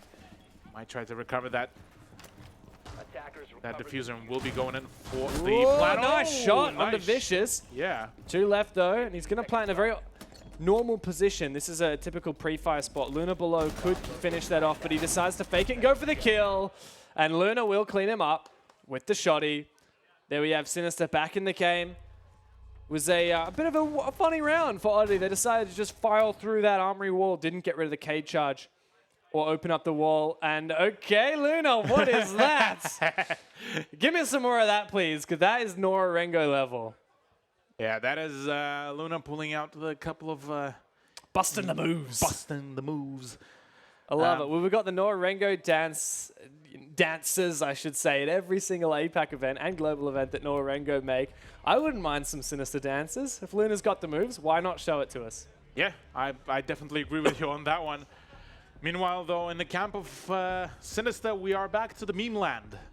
Clash Tachanka, potentially even a dock and a 6-pick from Vigil to a Vigil. Crazy 6-pick there. Crazy as well. 6-pick, absolutely. Unbelievable. Mind-blowing. Never see that happen. So, I want to know, Nico, what's the play here? You're just going to do this one? Oh my goodness. Sit in the break room door. You're going to show the drone as well what you're doing? Just broadcast that. Tell the world. I'm going to spawn peek right here with the Tachanka turret. Drone, you can sit here too. Oh, he wanted to make the smiley face. Hang on. It broke the wall. Here we go. On the There vending it is. machine. Probably needs some dental work there, that smiley face. But Hey, it's still a smiley face. it's very smiling. much positive. Yeah. Oh, okay, Nico. What's this? Has he found a cheeky little jump? This is what we know Nico for. No, wait. That was done before though by I believe that was Redolin as well. Oh, really? And Tom. So we saw them actually standing on this position before. Oh, so yeah. That was when they got naded. I remember that's that correct. one. So using the mounted LMG as a bait potentially, Yeah. could work out pretty well. Luna on that dock game though could be quite interesting. What I am also liking what I'm seeing is the more revolver plays, because now that the revolvers got actually up to par with the Deagle on the destruction level, they're working like absolute machinery. Wait. What? Diffuser? Hello? That goes down. Copper only a bit late on that one. The Hibana moves on inside. Vinny now has the bomb site, and of course the diffuser's gone down. What are you doing, Nico, with the shield out? That's one way to make it happen. It's now 2 versus 2. Of course, the diffuser is down on the ground. Vicious just scouting for information. Doesn't have a gun up. He does spot the player. Luna likely to finish that one off. 2 versus 1 now for Sinister. Totally doable. Oh. Vicious could go for the defuse as well with the shield on his back. Yeah. Oh, the grenade to come out. That's 1. That's making it 2. We'll be able to get rid of Luna, but that is all up to Clash. But no, this time Redolin won't be letting it go, and just like that, it is another round for Oddity, ladies and gentlemen. That bus spot is just too good, isn't it? And especially when they had the grenades there. Oddity giving Sinister a taste of their own medicine with that rush strategy. I mean, remember the first round here on this map, Sinister just full rushed Archives, and that just worked. Oh, sorry, one of the first rounds. It wasn't quite the first one. They just full rushed Archives and absolutely stole the show from Oddity. Now Oddity are starting to step into those shoes and give it a shot. Of course, Sinister will have to retry this downstairs bomb site because they're locked out of Armory Locker's Archives for 2 rounds after their victory there. But they could send us to match point here if they can muster the courage to 6-pick a bit better, maybe not get the Tachanka. I don't know, what is the secret to winning here for Sinister? Just meme it up. Meme it up? Meme it up, really. Because Sinister so far, if you look back, most of their rounds, okay, no, half of the rounds. Okay, I'll go for that. Half of the rounds that were very memey, they were able to pull it off. Just because the fact with Oddity is they are very organized, but because most of the teams are so used to going for serious plays, they're not expecting some of the meme rushes or something like that. So yeah, some of those plays could very much work out for Sinister, but at the same time, I definitely would also want to say that some of the more serious plays that mix up is, just as I say about the serious plays, Copper is just turning into a human Beyblade. Oh my god. I'm sorry, that hurt a little bit to watch that. So is that the thing where you put your mouse to the side, maybe you put your DPI up really high, so you have really high sensitivity. Yeah, you just put your mouse to the side and then you use the shift, what is it, the command to open up the overlay? Yeah, it's either shift and when you open up the overlay, it keeps that input going, and so you just keep on spinning. That's pretty much the case here, and already Vast is down. Yeah, he's not out though, because there is the Thinker, so Thinker can revive her teammates. Give them a bit of a boost. What is Nico doing? I'm sorry. The shoddy. Oh, this is a lovely angle as well.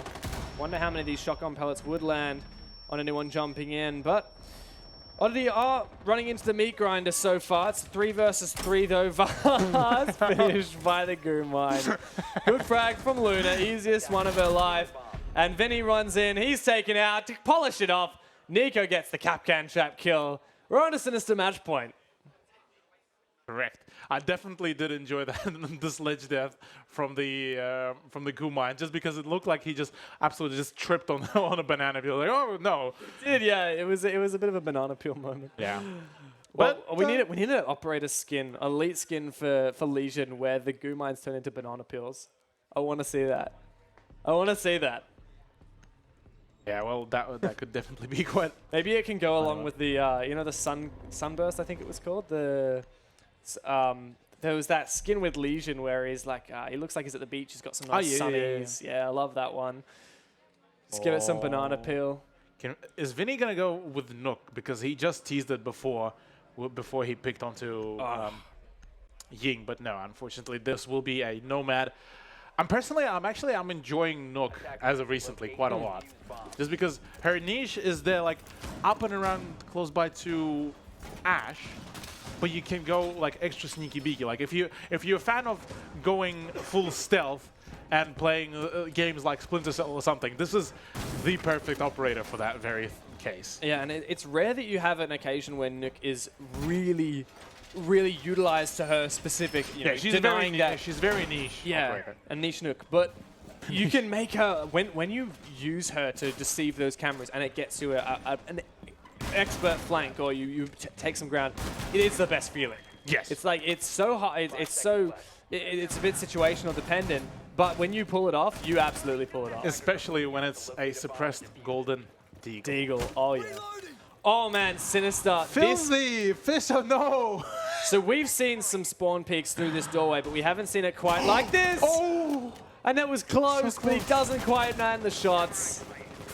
Oh my Jesus, okay. That is a little bit too close probably for the comfort. Fisher just decides to continue challenging though, but he is getting slowly and steadily surrounded. Todd is already at that entrance from the northwest. Run out downstairs, yeah, from Passport. Oh no, that's a bait! That's the bait! The best bait of the world, but Copper can't land enough shots. He wants it, and he gets hungry on that, punishes him, goes for the spin as well. A good job from Sinister as Oddity start to fall with the Caviera jumping in the game as well. They did lose the one player, but I think that's a victory so far. A bit of over-aggression there from Vicious, but Raven does stand strong. Still 2 minutes in a 3 versus 3. And Oddity may well just move into Archives.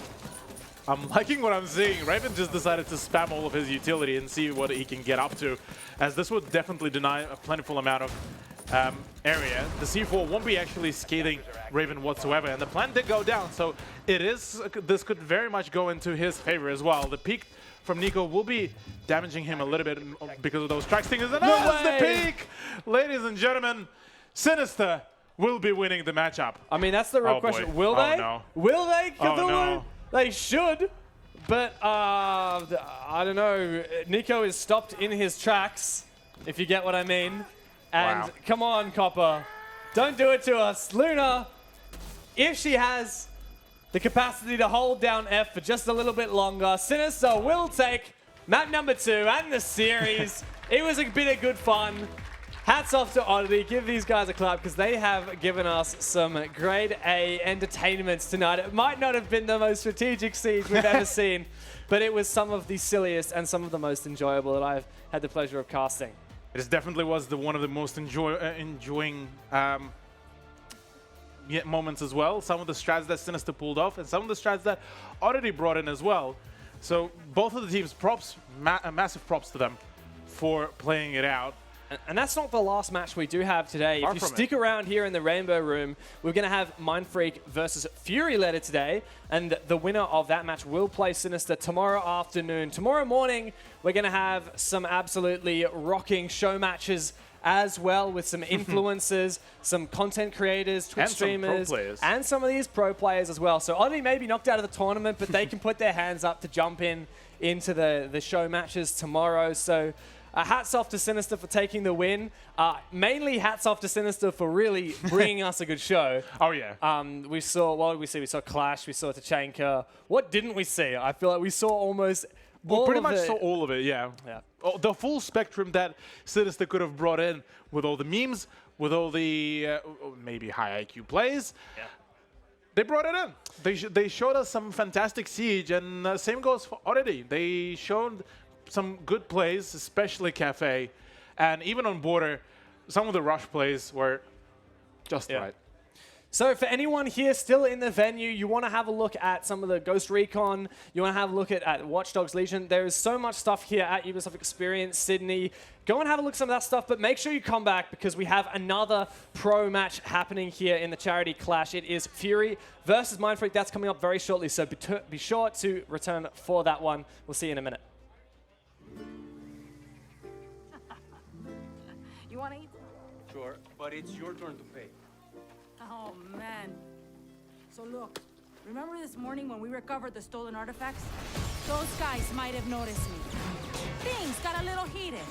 Then there was that beautiful moment. Me making my escape. Enemies in hot pursuit. You taking that shot, covering my back, and giving me a boost. Que baja causa. But I, lost my wallet and all the excitement. Don't worry. I got you. Just kidding. Hey, Paya. It's on me tonight. Gracias, tía.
Hello and welcome back to the Ubisoft Experience Sydney. Things are heating up here as we get into the Charity Clash.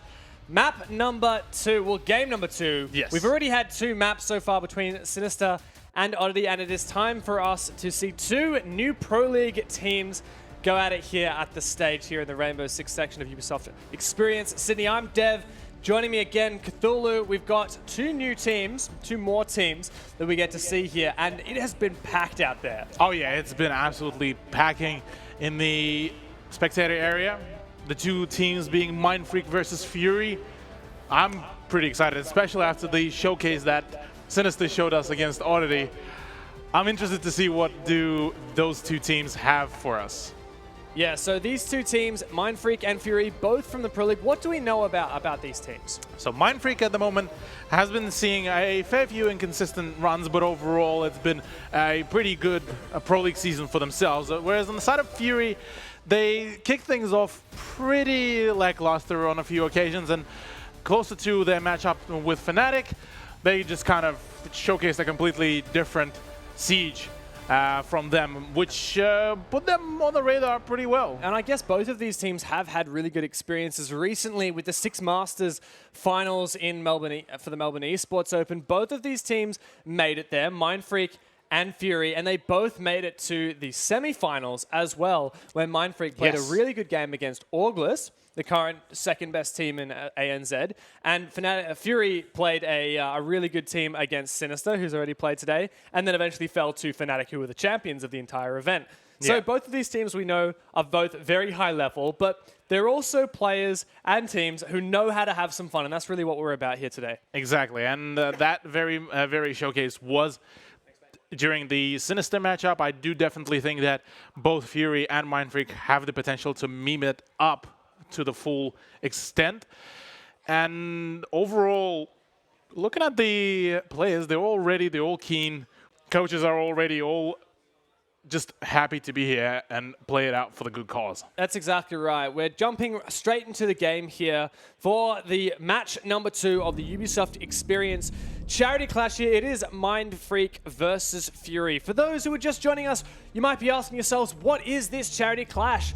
This is an event where we are helping to promote and raise money for a mental health charity called Are You OK? If you want to know more about that and you're watching at home, maybe on Twitch, there's an exclamation mark, Are You OK? Question mark, Charity command. Clash. Command. That's, sorry, I was missing the word. Command. You type that one in, you hit enter, you'll get a link where you can find out some more about that. You can also donate to a very good cause. All the people who have come here today, all the ticket prices the proceeds of those have gone towards Are You OK? And we're having a bit of a meme band phase here as we get into the game, where we're showcasing some of the newest season operators, Amaru from Ember Rise, Nook from Phantom Sight, who are just getting straight out banned. Is this unranked or something? Could be. I mean, Unranked did get introduced with Ember Rise as well, so for anyone who does want to test some things out, a couple ranked strats, you can go easy. Well, you can go hard, actually, and not go easy with it. But Mira to be banned out, probably the first serious ban, really, around here. And neither of those teams do really want to verse the Spanish operator.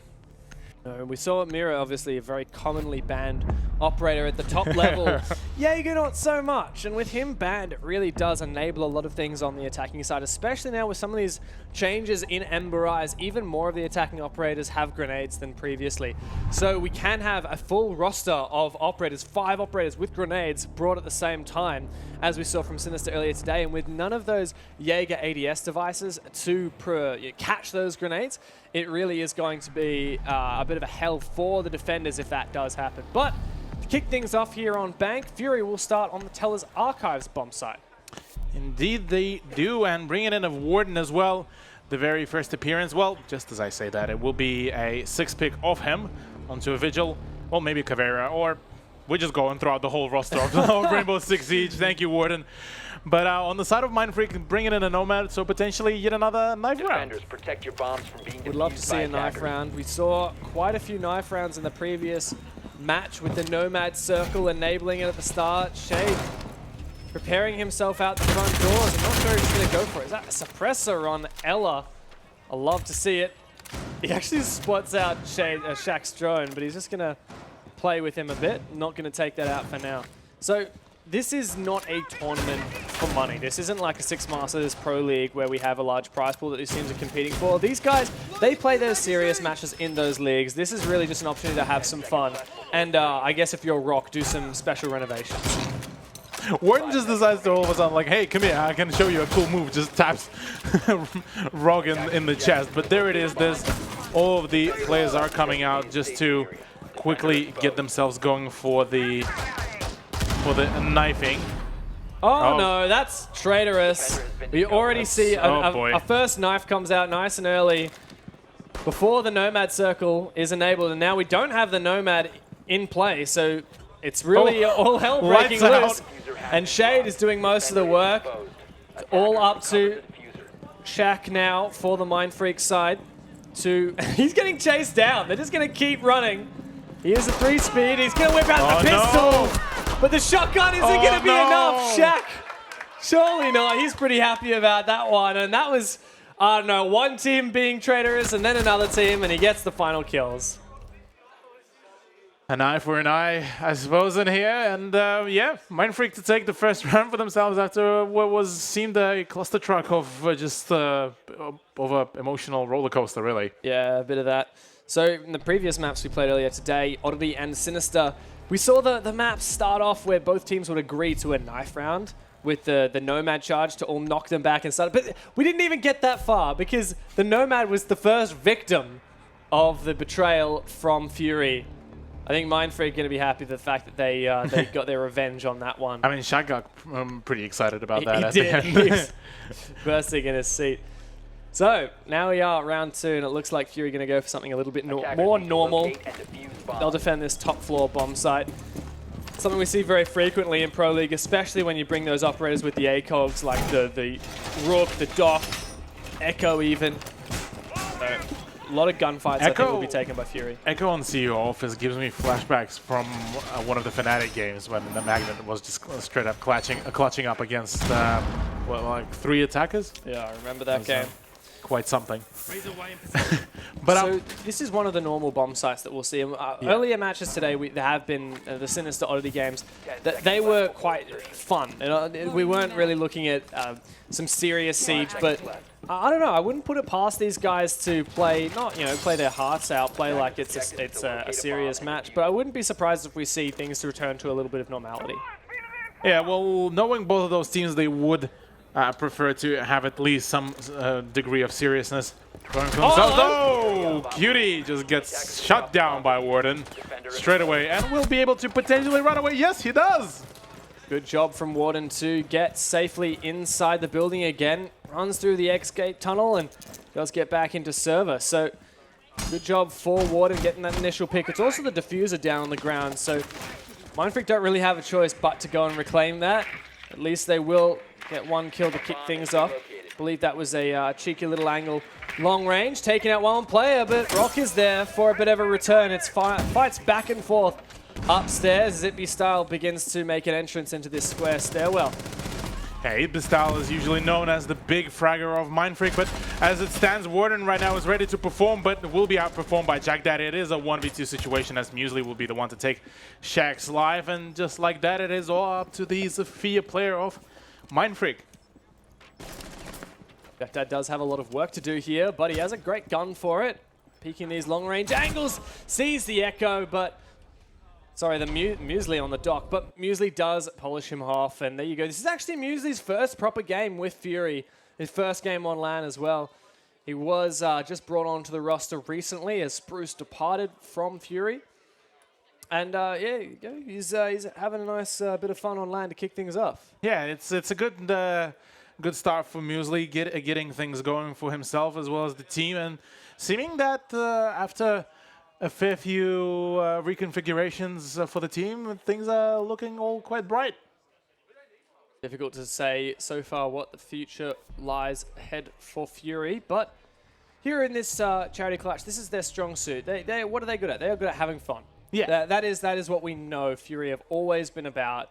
Get out there, have some fun, and they're doing the same thing here at the Charity Clash. So they'll get back to Teller's office archives. defenders. Protect your bombs. They didn't even really see the bomb site last round because, of course, they all went outside. But they're avoiding that bottom floor bomb site like the plague at the moment. What we most typically see as a primary bomb site for many teams, not being picked thus once at all by Fury. I mean, what is interesting to me is the fact that even during that knife round, they were still setting up as if they were about to like fall back to plan B or something. Also, just got reminded about the shiny things. That Nora charm. Oh, yes. I haven't Quite didn't nice. spot it yet, but... Oh, There's the snatch. Yeah, there it is. The Scored a gold. Twitch drone. Good job for Golden.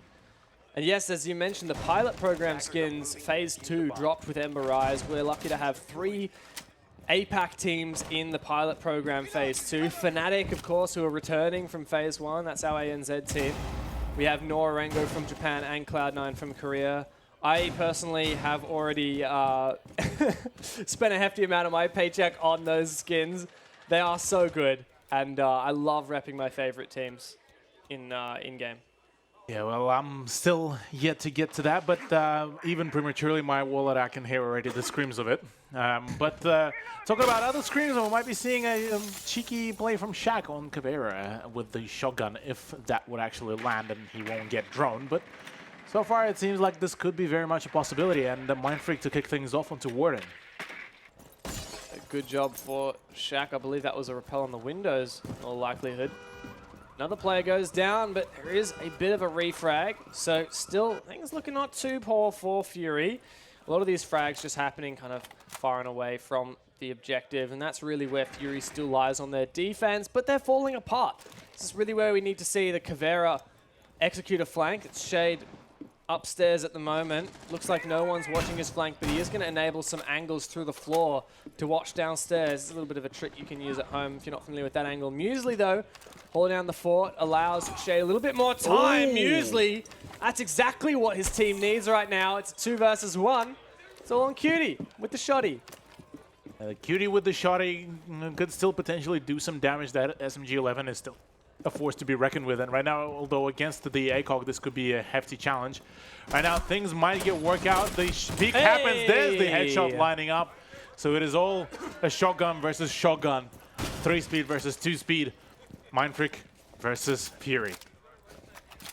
What can Cutie do in this situation? So much time for him to play with. He's going to enter with the SMG-11.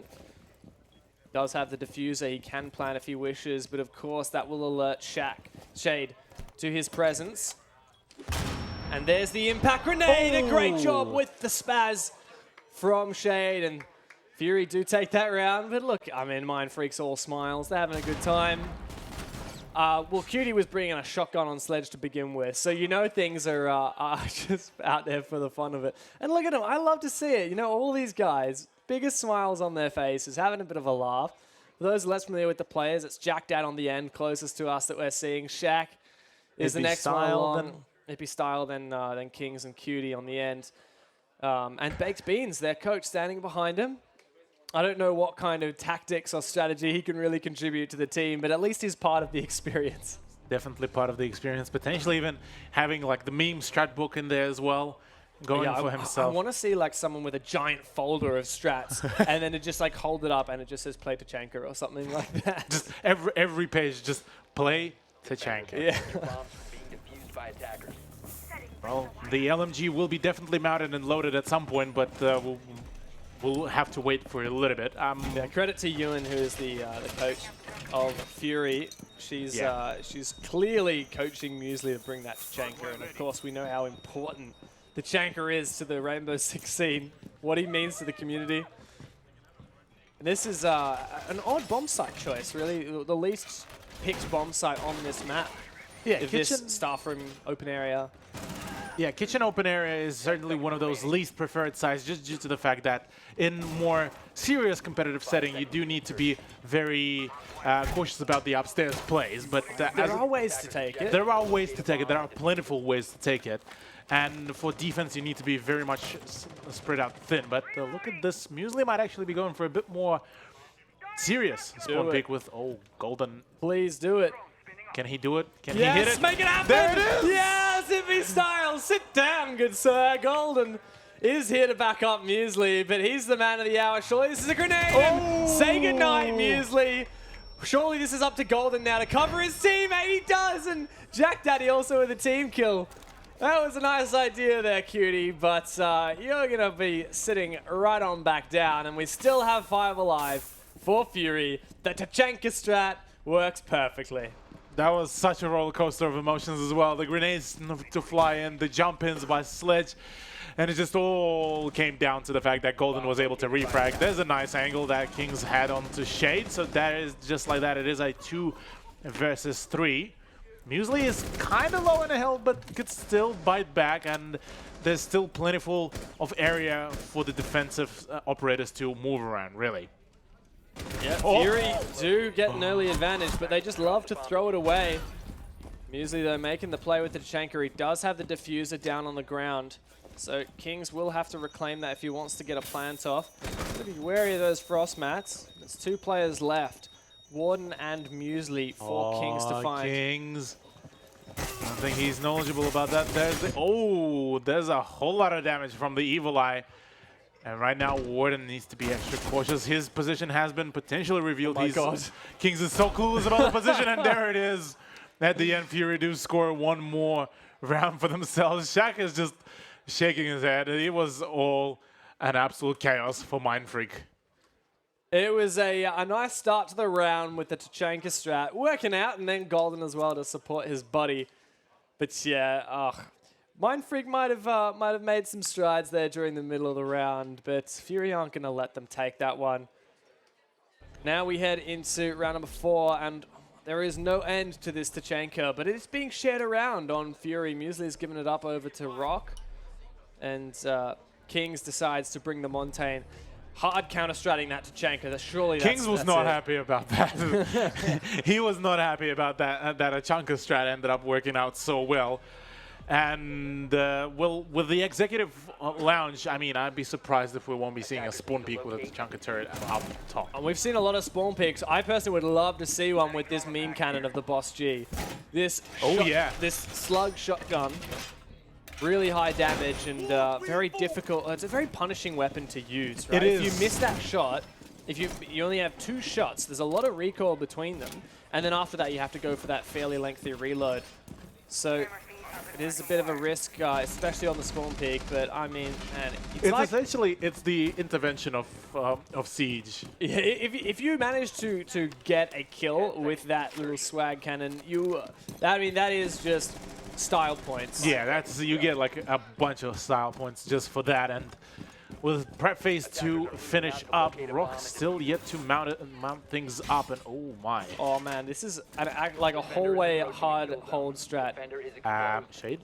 He wants to give his full pick. He so wants to get it. Like you can see with all of his actions, and maybe returning over to the garage. Ooh. He wants to run out the garage. I can tell that. Oh boy.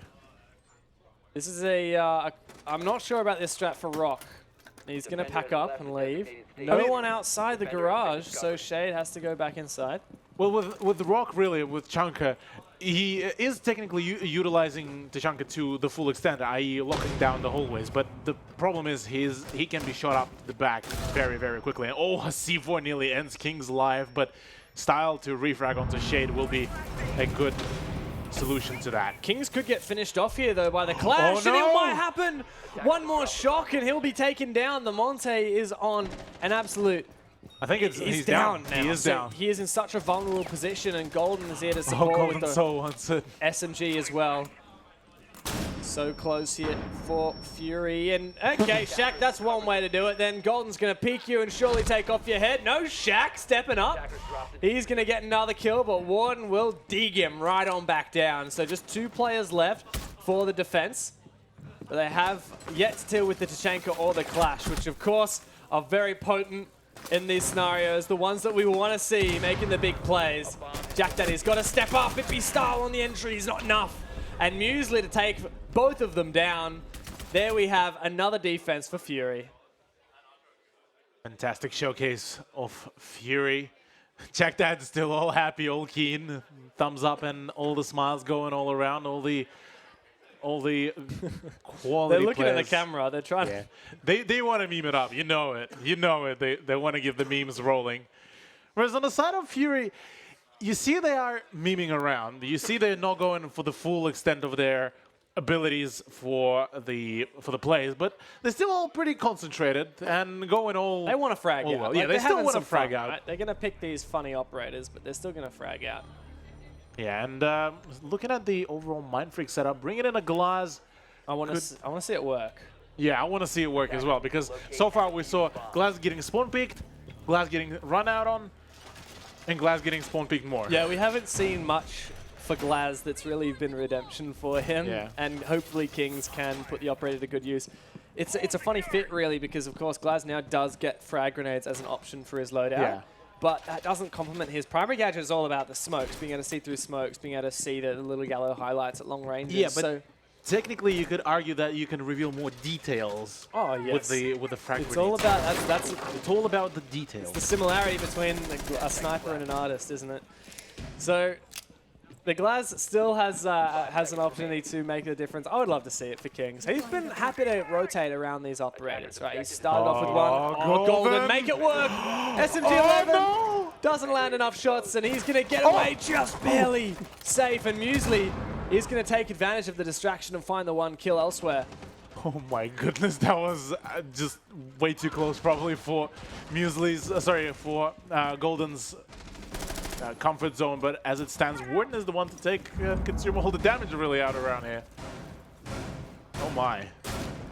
Wait, what is happening here? Rock is already all down. Yeah, I don't know. and Is this team damage or what? I think Golden took him out. I'm tempted to say because the amount of chunks of damage that Rock took out of literally nowhere. Stimmed up though by Muesli. That's very nice. Oh god! Friends helping each other out, but they are absolutely trapped in a corner. Pinned, and Ippy Style does take out the first one still. However, Muesli is alive, but it's a full-on collapse. And this is a good down. He downs his teammate. Not sure what that strat is, and he does get the revive. So here we have it all up to Shade here for Fury. Got to step it up, and Kings, come on, have a redemption for the Glass. No, it's not to be. Oh, and it's a double Shade kill with the AA. ACS 12. Surely he's got to make it happen, and he eventually gets taken down. Shaq claps it up, and there you go. That's the round for Mindfreak. Finally, the ACS-12 gets actually some highlight as well, because that gun is, like, we're talking about meme cannons. This is the ultimate. Like, if you ever get killed by that in anywhere outside of the competitive scene, that's... It's a fully automatic shotgun. Yeah. Okay, imagine this. You droning around, it's all pretty quiet. All of a sudden, the whole wall just collapses behind you, and there's an angry Italian operator with a shotgun that is about to blast your face off. That's just the thing with the ACS-12. It's the only shotgun where you can hold down left click and just bang, bang, bang.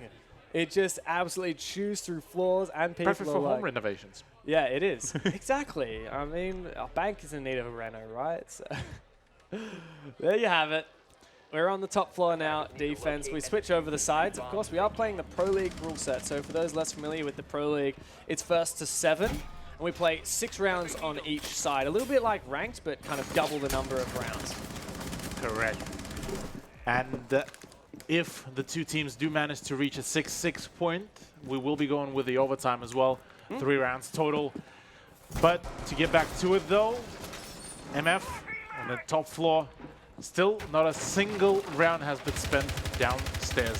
That's true. Why do these teams not like downstairs? That's my question. I mean, it's probably to a certain point that it's too sweaty. It's too sweaty. They want to keep it interesting. They don't want to go with the boring ones. They want to roam and spawn peek as much as possible. And that's going to be mirrored here, or echoed here with oh, that's a spawn peek for Shaq. He gets a bit too overzealous, though, and decides to get out of there alive. Cutie, though, is in a good position to run out. How many players from Mindfreak are trying to spawn peek right now? Almost all of them, I got to say. Yeah, almost all. Oh, it is the Dokkaebi and Lion, but Shaq straight away just denies that. There's the Zofia gone after being initially marked for death by the Rook. So here we have Muesli, quite a file-in actually from the defenders. Now watching the flank as well. Golden makes good entry, but there's a lot of angles to deal with down from this hallway. Muesli just gets on in the side with the sledgehammer. Perfect positioning here, but can he do what needs to be done here in a 1 versus 2? Both of the French operators left to find. He gets the one beautiful headshot, but surely this isn't to happen here. Muesli Still has one frag grenade as well. Muesli versus Shaq now, and Shaq finds the headshot with the P90. He's happy about that one too, and Mind Freak bit all over the shot, but Shaq saves the round. Indeed it does, and already kicking things off initially with a spawn peek, running around, a roaming rook, something to be completely unheard of outside of anywhere pretty much apart from casual maybe. Yeah, I mean, these guys are just picking operators that they want to shoot people with, I think. If it has, does it has big mag capacity? Yes. Yeah. Can you slap an echo on it? Yes. Well, Does it off have you go. meme potential? Does it have meme potential? Very much so. Probably the only thing after that will be, I don't know, going for spawn peaks and successfully getting a double kill with a boss G. Yeah. Or using the Kayad's pistol. We saw a bit of the Cade pistol spawn peeking attempted in the previous games with Sinister and Oddity, but none as of yet here with Mind Freak and Fury. Still, it's early days here. We're on map number 1. This is a best of 3 series, so one of these teams needs to win 2 maps. Our first map here is on Bank. We can get to the other maps when we get to them, because we still have, of course, a couple more rounds here. We're about halfway through if we do go the full distance. The Kings like try to charge up the super shorty with every shell just being loaded at a 360. I mean, is that the potential how you like get overcharged like Magnum rounds? Or Yeah, something? that's exactly how it works. What I want to see is a pistol only round where every time it's one taps only. Every time you fire, you have to reload. Oh boy. Between every single shot. I want to see that. But Rock gets that nice early pick, probably a spawn peek from Itby style. That's denied. But still, Mind Freak aren't curbed just yet, and they still want to go for these spawn peaks. Cutie does fall off. Yeah, so for now, Mind Freak just decided to dial it down a little bit. They realized that the spawn peak wasn't really that successful. So now Fury, with Fury starting to take some ground, Mind Freak might need to be a little bit cautious if they do want to, though, sweat it up a little bit. Apart from that, really, there is one roamer in the stock, whereas the remaining of the Mind Freak squad is downstairs. So with E1D being popped, there's the pings as well. So there's the reveal of the position, and Ying is already full speed running. Player in stock, likely to be at the end of his life, Oh, no, but Golden Golden gets flashed by his teammate, and Cutie finds the kill that matters onto Shade, but Golden is there for a refrag. He's about to get refragged again. Oh. Great job from Mind Freak. They are not going to let down and die. They'll keep on fighting back for every single trade. It's 3 versus 3, and Fury about to get flanked by the pistol. He finds another one. Shaq goes live. He finds all the kills. There we have it for Shaq. You love to see that. What The an triple absolute kill. beauty. Absolute mad lad of Mind Freak, just deciding to really quickly flex on the competition, showcase that, yeah, we can meme it up, yeah, we can still go for it, and look at this, they're all having Jack is smiles. beside himself. He looks like he's about to start crying. He's laughing so hard. Yeah. Oh, man. Well, so far, so good, though, even though we are on draw now. 4-4. Look, it can go either way. I'm having a feeling that we might be seeing a full set of rounds once again on first map. Well, map 1 earlier today, Oddity Sinister did go the full length, 8-7. Map 2 is a bit quicker with Sinister taking it up before overtime. See if the same occurs here. But Shaq smartly is going to abandon the P90 and decide to go for the shotgun. Love to see it. We talked about that shotgun. Is he gonna? Okay, maybe he's making. It's my t-shirts. Yeah, he's made some team jerseys. Wait, but what if But what if he stocked up on the limited edition t-shirts here at UBXP? He's just walking away like it's all mine. You ain't getting any of that. So Shaq has dropped by the merch store here at Ubisoft Experience Sydney as he entered the venue. He's stolen the entire catalog of exclusive shirts that we have on offer. And he's looking to deliver them straight to the attackers. No, he's going to chuck them down in the lobby. Jack's going to pick up one of those for himself. You can pick up your exclusive shirts as well. Oh, that's not a way to treat a shotkeeper. And no one gets the shirts now. Cutie decides to return them back to the merch stand. Yeah, Cutie decides to execute really quickly the order 66, potentially being the double agent for Fury, but oh, maybe there's another delivery from Fury as well with Finker's breaching charges.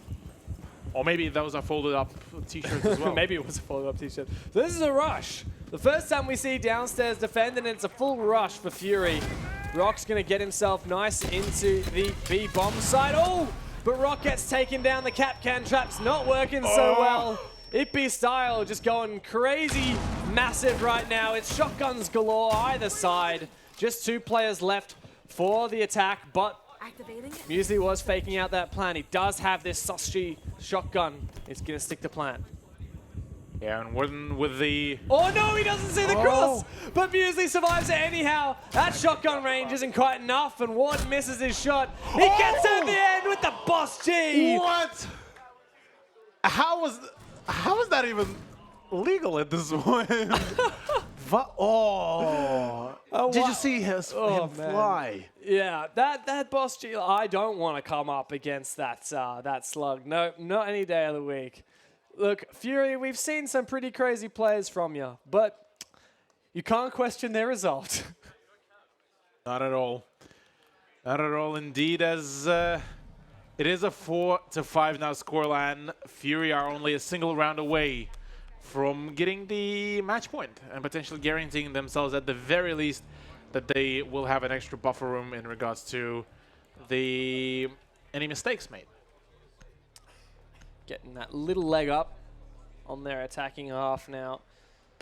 Bringing a selection of operators. Got the 2 shields, potentially a 3rd if that Fuse is bringing the shield as well. Love to see that. Top floor bomb site defended as well by Mindfreak.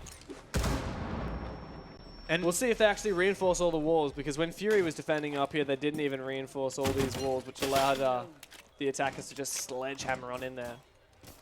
Yeah, well, Shaq for now is just idling around. Finally, we'll be able to place down his t-shirts.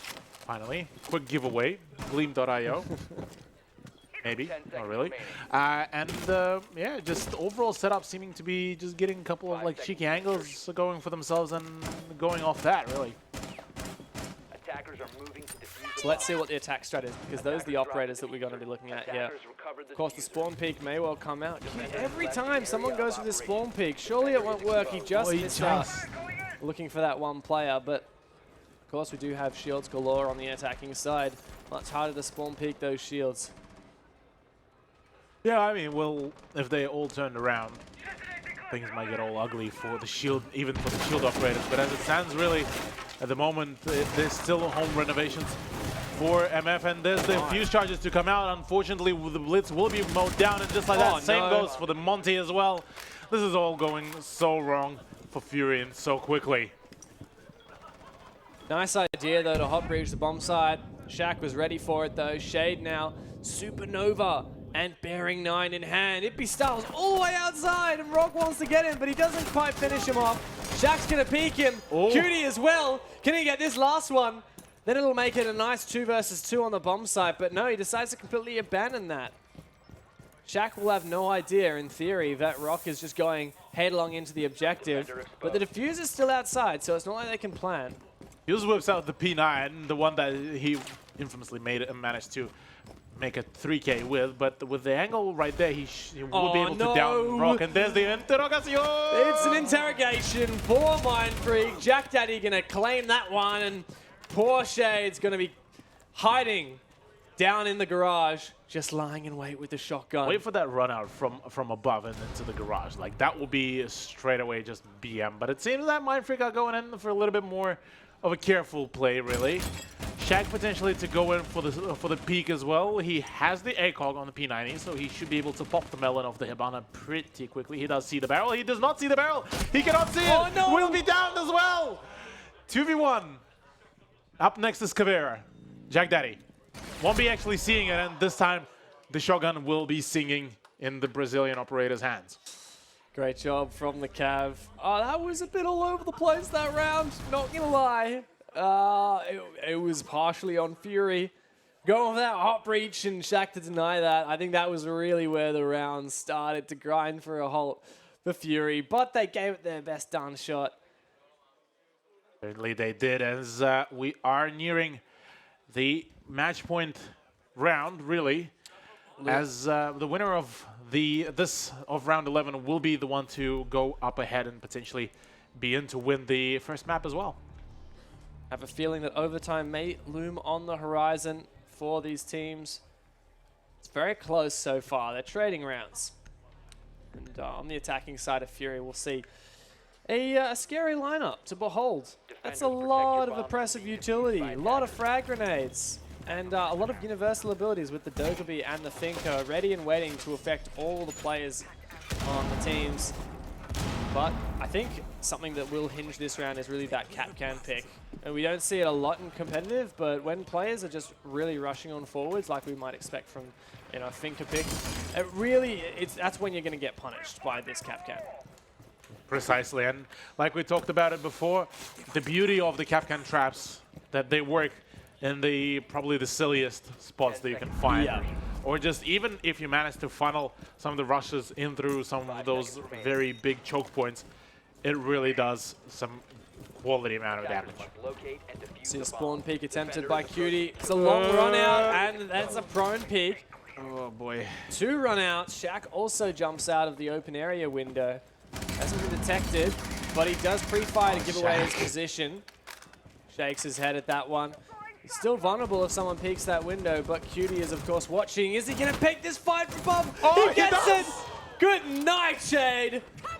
And Cutie's doing some serious work here.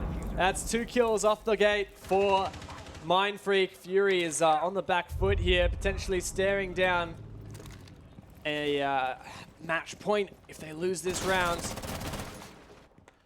It looks like it. Rock would be the one to sneak up around, potentially seeking for some more details up around here, but it's not a suppressed sniper rifle, so he will be spotted. He does reveal his position, and nice peek by Style will be shutting down Warden. Phone calls to come out. Muesli is Gonski's, and now all up to the Russian sniper, really. Can Rock, though, pull this off? There's the peek from Shaq. Will be able to get some damage. Finally does down him. This is the first kill for the Glass players out here today, but will be short-lived. Mind Freak spearheaded from those aggressive spawn peaks, and Style running around like a madman with the one tap at the end. That's a nice one. That is how we head to match point here, ladies and gentlemen, for Mind Freak in this great position to send us over to map number 2. But both of these teams have had a blast. This is the Charity Clash. We're playing a best-of-3 series between Mind Freak and Fury from the ANZ Pro League here. Just a show match to really raise some money for charity, have a bit of fun here.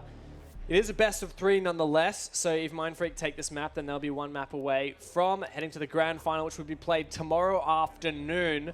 It'll be the winner of this match to verse Sinister.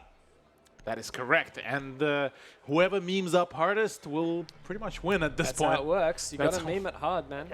Yeah, whoever gets the memes train rolling for themselves will be the victor of the Charity Clash here at UB Experience.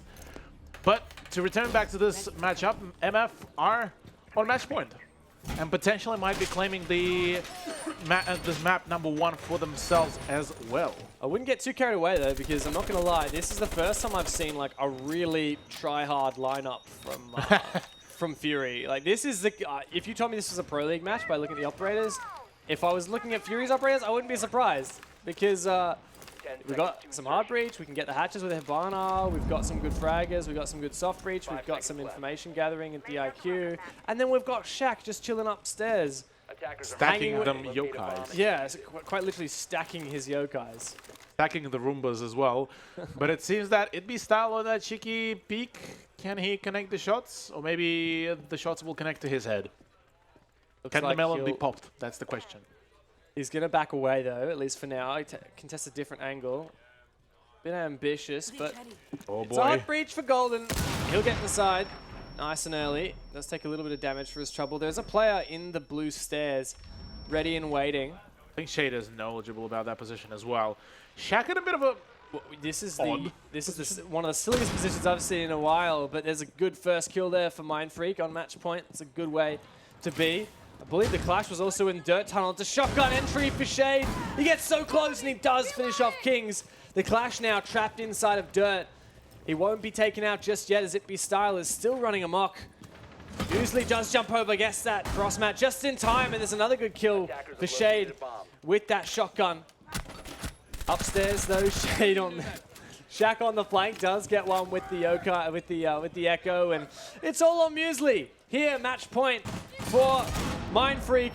Fury really have to step it up, and it's all coming down to Muesli in this situation. He has a pretty good operator, good situation, but it's not good enough, and Mind Freak will take map number 1 as we see a fairly dominant final round. And Cthulhu, I gotta say, I think that goes to show that the memes make the dreams. You can't bring a serious lineup here in the Charity Clash because the memes always give it the best crack and they make the wins. Oh yeah, the memes do definitely melt the steel beams, and Mind Freak did manage to showcase that very thing. Fury will be going down to map number 1, and I gotta admit that, albeit that it probably did get a little bit close on the last round, but all in all, fantastic performance. Probably the biggest highlight was that 3K from Shaq.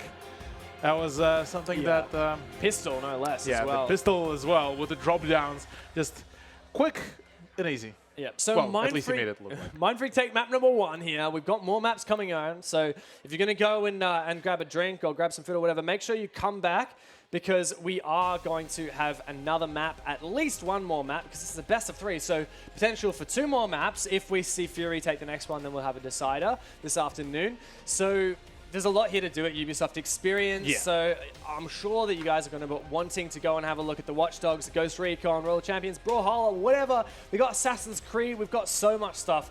And so many titles, and of course we've got Rainbow Six where you can get your hands on. Yes. So there's really no end to what you can be doing here, but make sure you come back because it's a bundle of fun here to watch this Charity Clash. So we've got another map at least.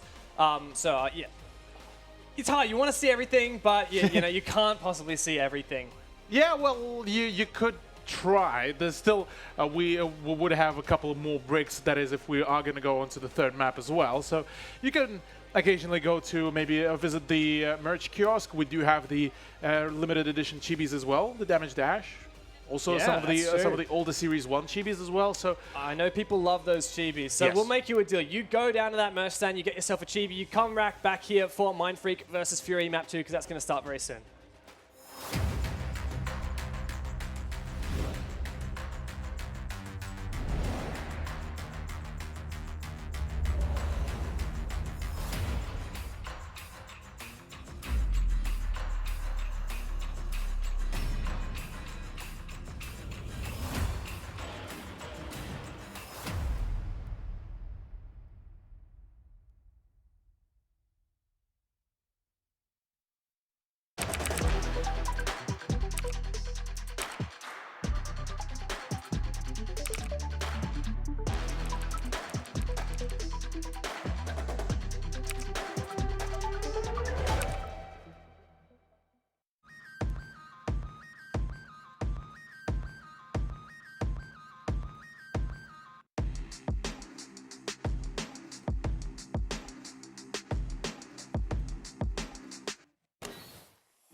Welcome back to the Ubisoft Experience Charity Clash here from Sydney, Australia. We've had some pretty hilarious calamities so far occurring here on the stream here and in-house. Like, if you guys are watching within the building right now, my goodness, there's so much action going on. If you're tuning on because you couldn't make it down to Ubisoft Experience in Sydney, then good on you guys for jumping in the chat. I'm sure that the chat's been having some fun with this one. I haven't checked it yet, but I have no doubts about that one. I'm Dev.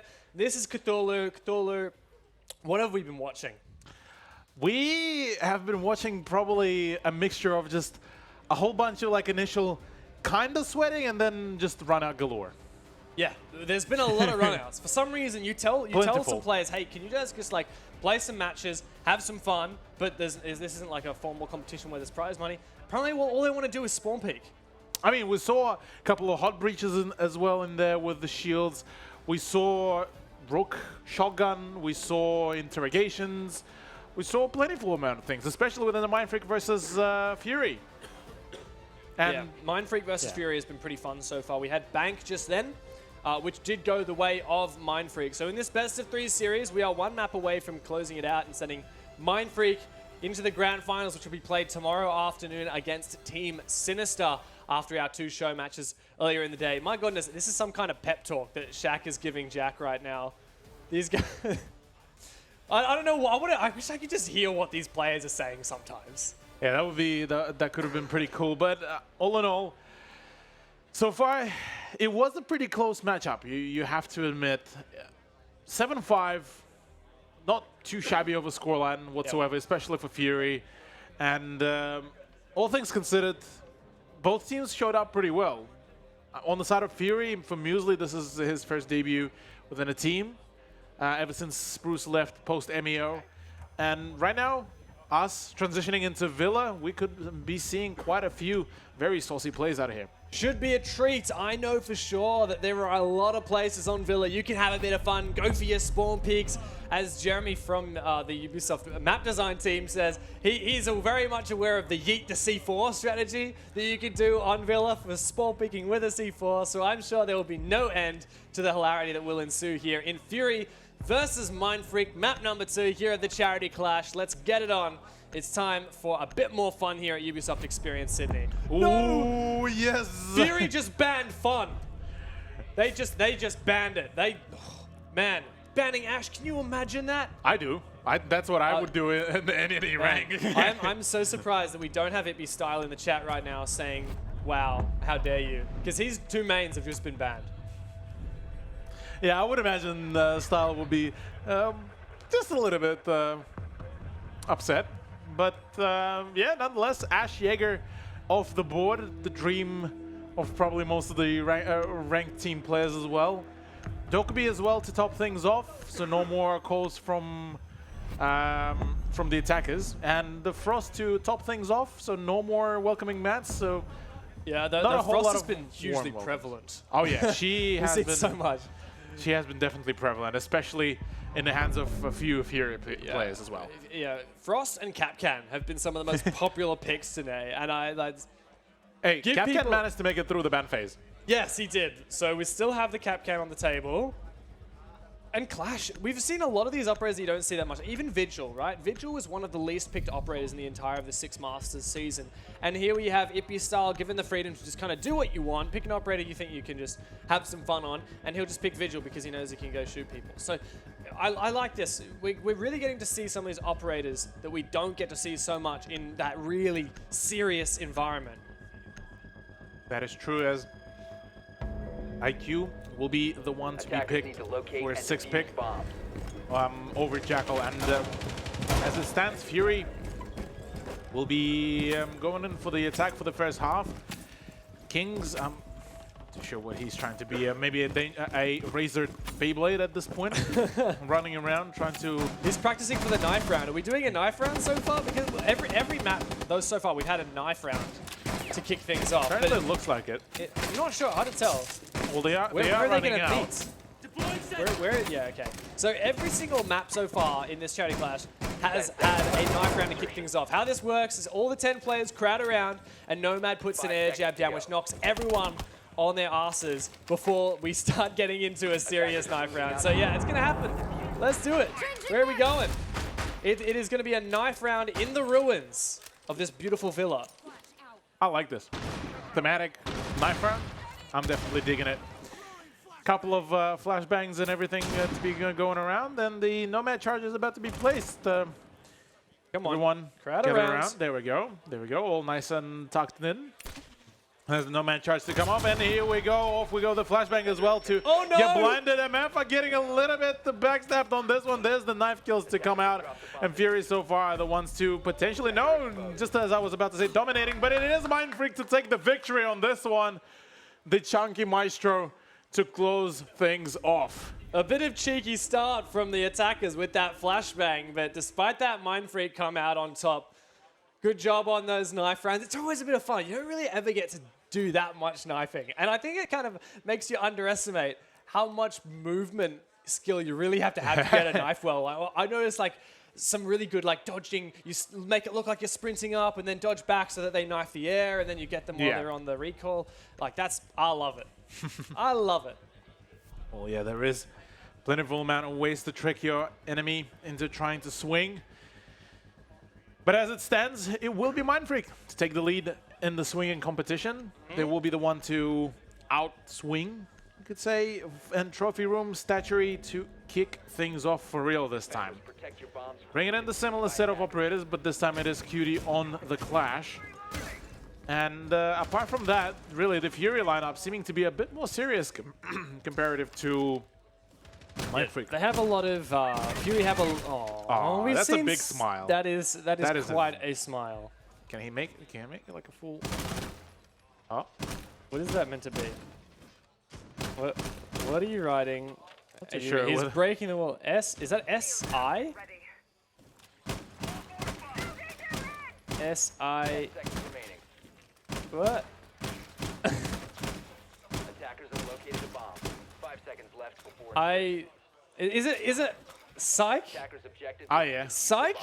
Yeah, it is. Yep. It yep. says psych. Okay, thanks, Shaq. I love the fact that the drone is just on it as well. There are two drones who were just watching him write this, and we're all trying to figure out what he was writing, but it's just psych. Attackers have recovered their That's the wrong number. That is the wrong number. Yeah. So earlier today, when it was Sinister, they were just, oh my god, no, do it, Show! It was so close. Golden betraying his teammate, but Shade almost got the sledge kill. I wanted to see it, and Golden, you just ruined me so much. Yeah, Shaq, send him back down, because I am disappointed in Golden for what I've just witnessed. Poor Man, Shade. Poor Shade, all he just wanted to do was just give Shade hippie just wanted to style give a high five with the sledgehammer. No, he just wanted to give him an extra extensive massage with a sledgehammer. You know, getting that extra treatment, maybe a sore back. You never know. Oh, Muesli, come on, shotgun. No, that won't be the case. So close. He would have gotten that if he didn't have to, reload that weapon. Here's a good opportunity for Warden to get back in the game with the buck. And a great operator to really frag out. Used a lot of his utility though, those 2 frag grenades that he does have. He has the C8 though, which is a great weapon for people who know how to control it. Come on, that's a clutch for Warden. What a play, and he's that smile slowly creeps onto his face. Yeah, things started off a bit questionable for Mind Freak, and they never quite clawed it back. Yeah, even after all the memes and TKs from the Fury side, at the end, the team in, blue and yellow, I guess, will be able both of these teams in blue, right? Yeah, so I we was can't just about to say the team in blue will be able to get it. No, because they're both blue. Well, blue and yellow, blue and golden, maybe? Blue and golden? Oh, you never know. So, we are evened up now. Fury getting some revenge after losing that knife round. You can never predict these rounds. Yeah. You think, okay, Mind Freak are in such a good spot here. They've completely demolished the defense, the attacks, and then, oh no, Warden's just gonna clutch up. Yeah, Warden just like that, send it, and then deliver it at the end of the round. So, all in all, though, we are seeing a pretty much defense, same site. Yep. What is this? I Beauty. don't know, but we see. This is the great thing about this. Oh, here we go. What's he writing now, Shaq? Man, I might. Production had to tell me what it said before, and I want to know what it say now, because what? This is. I'm sorry. What? It says Illy. L-I-L-Y. I love you. What does that say? 5 seconds left. Yeah, I love you, Dev. Wait, does it actually say I love you, Deb? Yeah. Shaq! I love you too, bro. Oh, man. It's straight You after that, can't script this. Yeah, you can't script this at all. Oh, man. Just like that, though. Yeah. Hello, there's a care package coming in for Cutie. He's waiting nicely for it. So right now things did get a little bit quieter, albeit that Style did manage to get refragged before Wait he got... Wait, there was a player right next to that clash. Cutie's about to get a bit of a fight, but downstairs Golden's not really sure what to do. Cutie eventually gets taken down by Shotgun Sledge. Finally, Shade is really stepping up. Things have turned though, as Shade about to get that diffuser down. Just the one player left of Kings, but we've seen these clutches can happen. Attackers activating diffuser. Most definitely, but now that the timer is now going to start ticking against them. Nice flick though on Warden. We'll be able to secure once again a 1v1 situation. Kings versus Shade. Shade right now still can use the SMG-11, but in the long run, I do say that the MPX would have the advantage here, considering the fact that it has much less recoil, but the shotgun to the face will be solving that problem. Goodbye, Kings. Good night, and yeah, Shade, good round for him. He's he didn't even get into the previous round because he sledged himself inside and then got team killed right before he was going to have some fun with It Be Style. So at least he gets to play this round and he steps up big. That is correct. So now Fury is slowly starting to pull away a little bit. 2-1. Did manage to actually score even some nuttiest clutches, but this time they are facing against the Capcan. Yeah, that's a real X factor that we've seen in this previous round. How many times have we seen players walk into those Capcan traps and be so low on HP? Like, we've seen people die to, track stinger, like all kinds of different, like Maestro cameras, right? We've seen we've seen Kumine kills. We've seen a Capcan trap clutch around for Sinister earlier. All right, Shaq, what have you got for me now? You are... Okay, come on. No? Is that a B? I think that's, yeah, What? UB. UB? UB! Hey, UB! UBXP, there you go, Ubisoft Experience. Thank you, Shaq. Yeah, we love having you here. It's great for you to be here at Ubisoft Experience Sydney. he knows We're really glad that you're having a good time. And before he rips the Nitro C4 just to blow himself up as well. I wouldn't put it past them. We've seen stranger things here in this this charity clash. It's been a bit of a wild ride, and these players are they're having a good time. They certainly do, and Oh, I just missed it. Yeah.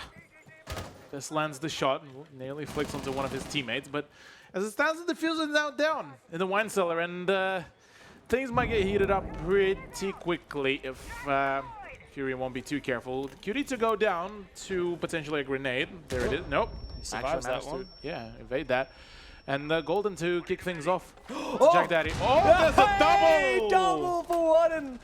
Lovely. And he's just going to test his crouch button on those players. Why not? 2 players left to find for the attackers. Few have really run away with this, but I have the full bomb site with no diffuser. As that's still downstairs. King is just dealing with these track stingers at the moment, getting wall banged as well. Surely he finds one with the MP5 here. Sprays one down. Beautiful flick, but he's eventually cleaned up by Warden. Just the one player left, and it was It Be Style who got this initial frag. He's just camping the diffuser downstairs. He can win this. I mean, in his current positioning, he most certainly can. The Capcan traps did do their job to drop down Warden to quite a low amount of health. So as it stands, it is somewhat winnable for Style. There's the drone. Hi, hello. Is he going to use his... Oh my god, the drone fully missed him. No, It seems but like Warden Style baits missed him out. as well. Yeah, good job for Fury, and man, they have been absolutely sending it here on their attacking half. Indeed, they did. As still, nonetheless, all positive plays and all positive vibes. Shaq with a quick browse movement, a little bit of that dance, a little bit of that cheeky something. Man, Shaq has been really the life of the party, hasn't he? Yeah. He's been having a pretty good time, and he's loving the camera as well. I like how he's leaning forward so you can't see any of the other teammates. He's like, "No, sorry, this camera is all for me." Spotlight's on mine. Yeah. I mean, so far he's been taking all the spotlights. Bank was his essentially big field of his big plays. That's right, on defense. Here, They're stepping up. all of his love messages here are certainly quite a spectacle as well. And I'm curious to see what will be the case for this round, though, for our boy from Mindfreak. I feel like every round he's got something to say. Oh, he's got the TCSG this time. What's he doing? He's Just AFK. A-okay? All right. Are you okay, Shaq? Oh, he's stepping up. Okay, Here we're we go. What you writing for us this round? Bomb located. I don't think there is any. No? No? Okay. All right then, mate. Come on, surely you're going to write something. This is a beautiful white wall here. Needs a couple bullet holes in it. 10 seconds. Surely, Shaq. Nope. No. Oh, well.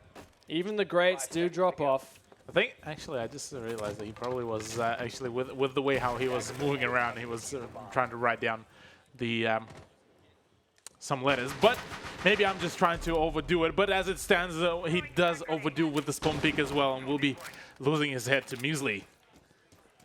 Good start for Fury. Now it looks like Shade's keen to just enter in downstairs again. He's got the sledge back, so it'd be Style downstairs likely to receive him. This is something you don't see very often, but on Villa, you can go downstairs, open up those wine barrels, going inside. Nice and early, that's a good bait, and Shade wins out that fight against Ippy Style this time around. Everything's been happening on site, though. Jack Daddy does repel against Rock, who had made a good entry earlier. See how things are panning out. It's just Jack left, and there's a lot to be done. Stops watching that angle for just a moment. He gets the entry.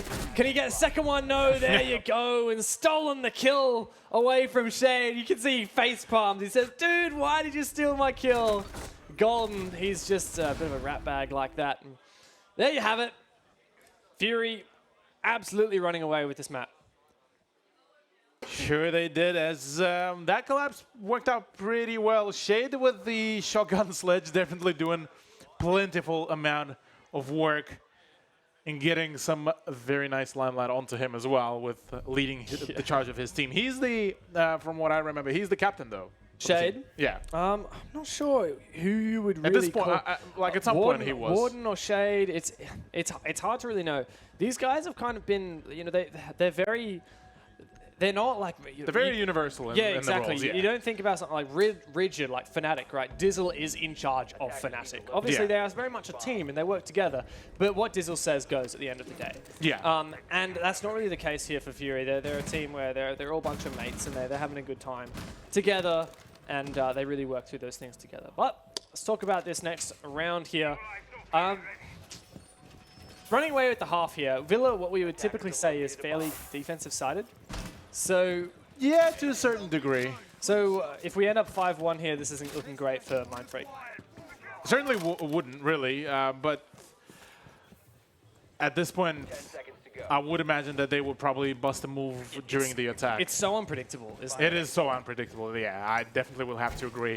And the overall setup so far, like the overall trend, is that the attacking team was winning.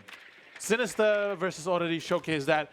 Bank of this matchup showed exactly that very same thing. You know what I reckon a part of that is? It's because the defenders just don't have the patience here. Everyone's just spawn peeking, running out, getting aggressive. I don't think we've had almost a single round that actually gets to the, you know, the 0-second mark. As we have players do things like this, like Shade, what you doing? Oh, he gets to get the Legion Mine. Can he get the... No, there's a player right next to him. He just walks past Cutie, who will punish him for that one. Ippy Style, though, did get down in the process. These goo mines, though, are slowing down the attackers. Anything's possible here with the Maverick opening up some holes into the bomb side. That enables Jack Daddy to get 2 kills. Oh, Golden, what have you done, mate? He does, however, make a good entry. It's just him against 2 more players now.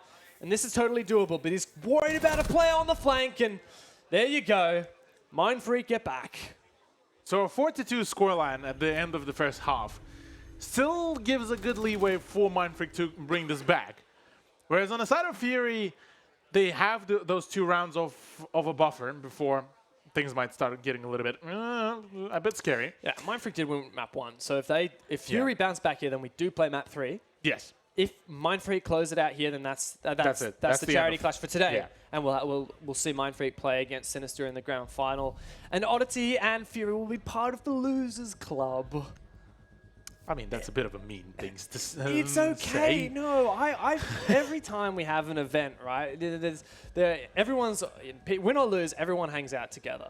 And True. here, this is an event where people probably don't mind much if they lose because this is about having some fun. And we've got the show match tomorrow, the show matches tomorrow, where we're going to have some fans and content creators, influencers, and some of the Pro League players competing as well in those show matches. So if your team loses today, here, that team players do have an opportunity to play in that show match. So that'll be a bit of fun, right, as well, because you won't be playing necessarily with your team that you're used to playing with. You won't be playing against a full Pro League team. You'll be playing against some fans from the audience, some influencers, and just generally having a bit of a good time. Yes. Well, with that said, Fury to go onto the defense. With them leading currently 2 rounds, they're only, again, 2 rounds also as well away from the match point. And potentially to hope to bring it back. But I want to get your 2 cents on Villa. Remember how when it first got released, it was the map where the good teams fall, quote unquote. Could this be... is this nowadays the map, or is it is the title has been passed over to Cafe? I don't know. It's really hard to pick. I feel like Villa is definitely at a point where teams have learned it, that it's much more easy to quantify, to know what's going to happen. It's much more predictable when you're in the Pro League level, right? Here, I don't think anything applies that we usually apply in Pro League. That doesn't really apply here in this charity match. It's a very different beast. Certainly doesn't look like it, as Ubisoft would be the one to be prowling around. I don't think his position has been revealed. Oh, the duck nearly came out from Muesli, but Shaq to shut it. Sorry, Style to shut it down, and Shaq to get the better of Muesli.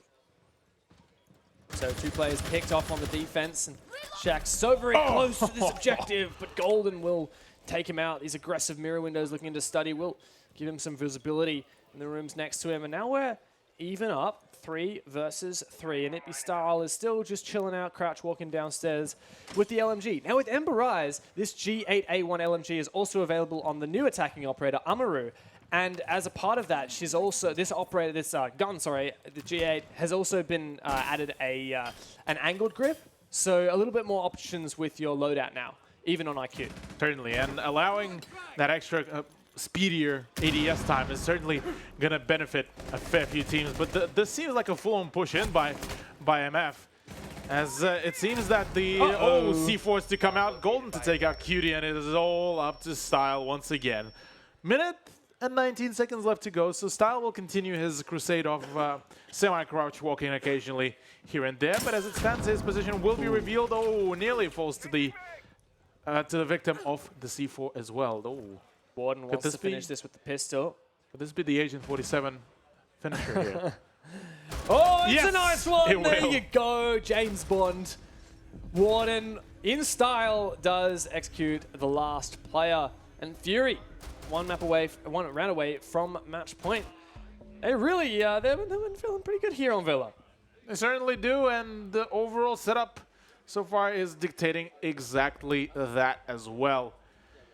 5-2, like you said before, and it seems that Mind Freak, every time they are making some good advancements, just can't seem to get towards it. They get through the round without actually getting to losing more and more operators close to the end of the round and close to the end of the push. Albeit that it is part of the charity clash, we're all memeing out here, but it's kind of a bit of a feels bad to a certain degree that they're getting that close but can't succeed just yet. Yeah, we'll see. Still a couple more matches, a couple more games to go, rounds in these games. So we'll just see what else these teams have to offer for us. It's Muesli on the Mirror this time around. Mirror isn't an operator we always see, or very frequently see on this bomb site statuary, but there are some nice spots where you can place the mirror windows. Looks like we may well have one facing into the bedroom, which is a very common place to push, but then again, what's common in a normal competitive game doesn't necessarily mean that's going to get reflected here in this very unpredictable charity match that we have at Ubisoft Experience Sydney. So, you really can't call it until you can call it. That's very true, Dev. As Fury will be making yet another attempt to maybe push themselves towards that match point. Warden potentially be looking at the spawn peak. He does spot one of the attackers. Oh, he's so keen. He so wants to run out, but it seems that Mindfreak might be slipping away from his grasp for now, at least. He's got his pulse scanner back in his pocket, so he's not getting this information. He doesn't know. People could be in the room above him. They could be next to him outside. He doesn't quite know. And his cardiac sensor doesn't have a very long range. He might just go for this risky, open up the window, open up the doorway rather, and look onto that master bedroom balcony. He doesn't realize there's a player below him at the moment, or below where he was aiming anyhow. Mindfreak playing it slow though. Nice little smart idea. Kings though takes a huge amount of damage there from the shotgun of Rock, but he deals as good as he receives as well. Defense elsewhere has made a reply though, taking out Itby Style. Shade is also down, but here's a great entry for Shaq with the M762. Could be everything his team needs to open up this round. Yeah, for now he will be going in for just a quick peek in from the prone position. Topped off the mag. It is a 3v3, make it 3v2. Nice peek onto Muesli, who was completely unsuspecting, and right now they need to get that sledge back up and running, but a nice Kobe from Warden will be securing a nice kill onto Shaq, so that is minus out the Zofia. The damage from Kings will be able to just be enough to move Rock away from his comfort position, but it won't be stopping Rock from actually fragging out. 1v1 situation. Warden just needs a singular round to end Kings' life, and he knows exactly what is happening from below. He has that vertical potential. Kings does have to go for this plant. He has so much time though, so really there's no pressure on Kings in that regard. Gonna grab that kit though, defusal. Warden's gonna decide to move upstairs. I feel like playing from below is actually in some ways the smarter option for Kings. He doesn't have a C4 though, and Kings is planting on an impenetrable floor. So probably a good move that Warden did flank upstairs. Kings gets that diffuser down. He has some drones to help him out, but he's going to round that corner. A great job for Kings to clutch that one out. So low HP. And the guy on the Mindfreak side does keep his team in the game a bit longer here. Certainly looks like it, and only in the camp of Fury, things are starting to get slightly less smiley, whereas Mindfreak, even when they're currently down a fair few points, they just being all smiley, all nice, all happy, all chill. That is exactly what it all matters. Charity Clash is all about fun and raising awareness. Exactly. We're raising awareness here for Are You OK? Australian mental health charity that's really wants to break that taboo on mental health, especially in young people. So we're raising money for that here today. All the tickets that are sold for Ubisoft Experience Sydney, that's all going there. If you want to find out more and you're watching on the stream at home, we have an exclamation mark, Are You OK? Question mark command in the Twitch chat you can type in for a bit more info. You can also go donate directly to Are You OK? If you look at the exclamation mark donate link, and it looks like these Fury guys are going to remind you about what it's all about here. Just coordinating. They're having a little bit of hard time to coordinate, but there we go. There we go. They realize there's an O that needs to be there, and there you go. I think Warden underestimated how much space he needed to write the O. There you go. We got it. We got it. Are you okay? A conversation could change your life, guys. So, all right, Golden. Whatever you say, mate. Whatever you say. Golden. Get out of here, mate. None of that. Nah. But maybe he's not okay though. Yeah. Well, I'm sure we can talk to him about it later. Yeah. Well, maybe we'll need to inquire with that in that regard. But as it stands, Fury are pretty close to winning map number 2 and equaling things up and pushing into map number 3. Yep. Fury doing pretty well so far. That said, Freak have had some nice rounds. Kings really clutched it up in that previous round, and he's now spotting out those cap contracts. Shaq is getting to a very aggressive position, but his teammate did fall nice and early. I was going to say Legion Mine would be the bane of him there, and Rock is in a perfect position to flank. Doesn't really matter because the Zofia has been taken down anyhow. Rock's going to test his crouch button on that one just to make sure everything's working nicely. 3 players left for Mindfreak. Still not impossible, but look, there's a lot of work to be done for them if they're taking this round. Yeah, it's certainly going to be a bit of a hurdle for Mindfreak to get through, but they're still not out of this just yet. Even if they will lose this round, they still have some chances to go back to it. 5v2. Oh, hello. There Nice you go. job. See you later, cutie. King is the last one. Did clutch up in the last round on Thermite. Now he has Twitch, an even better weapon for it, but a lot of players to find. He does take out Valkyrie, but there's a lot of players on the enemy team who can flank him, so he's not going to be able to just stare down this same corridor and expect a win here. Peeks down into Study, decides to retreat a little bit. He does have that Claymore on his behind, so he knows no one's playing aggressively up from those stairs. But Warden waits perfectly and takes him out. Fury now on match point, just about to send us to map number 3. Very close. A nice couple taps from Warden. You could call them love taps with a pistol. Yeah. And yeah, it's definitely shaping up to be potentially the map for Fury for the taking around here. Looks to be that way, especially because Fury are getting that man advantage so very early. So many nice and quick, easy picks onto the players from Mindfreak. Shaq, last time he had this idea to push up Astronomy stairs and go for that sneaky play, but he just got caught by a Legion Mine. And not only did that tell Mindfreak where he was coming from, but it also meant he was taking damage. And really, he didn't have many options. He got flanked as well. So I feel like him picking the IQ here instead of the Zofia, that's him saying, all right, I don't want to get caught in a Legion Mine again, well, so I'm going to get my scanner out and make sure there are none on my path. The thing is, though, like, yeah, say he would have gotten rid of that goo mine and managed to win the firefight against the Warden who was on Valkyrie, there was still another person creeping up right behind him. So it would have been rather just a matter of kills, really. Yeah. But nonetheless, yeah, you do make a very good point there. Dev IQ is definitely going to help to deal with all of the electronic needs, as well as finding Muesli. Yes. As Muesli plays the Vigil, not an operator we see a ton of in competitive play. Not a bad operator, just against really well-organized teams. His ability to hide from drones doesn't have all that much effective because there are ways that you can, as a really organized team, you can wait out the ERC's ability and re-drone and such. But it's nice that we get to see Muesli playing Vigil now. Certainly is. As Rock would be the one to be assisting his fellow gamer in face of Shade, who will be using the Mozzie as well. And so far, things are looking nice. Golden just getting a little bit angsty on that mirror. It's bad luck to break mirrors, Golden. Yeah, well, maybe he's doing it to reverse the luck for Mindfreak at this point. You never know. But Shade will be the one to grab the kill onto Shaq, so that is minus IQ goodbye and no utility for her.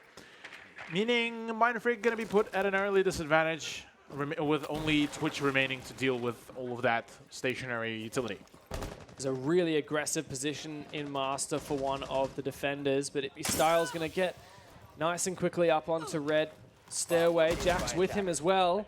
Shade does take out that player with Mozzie's PT Roni, 10 Roni.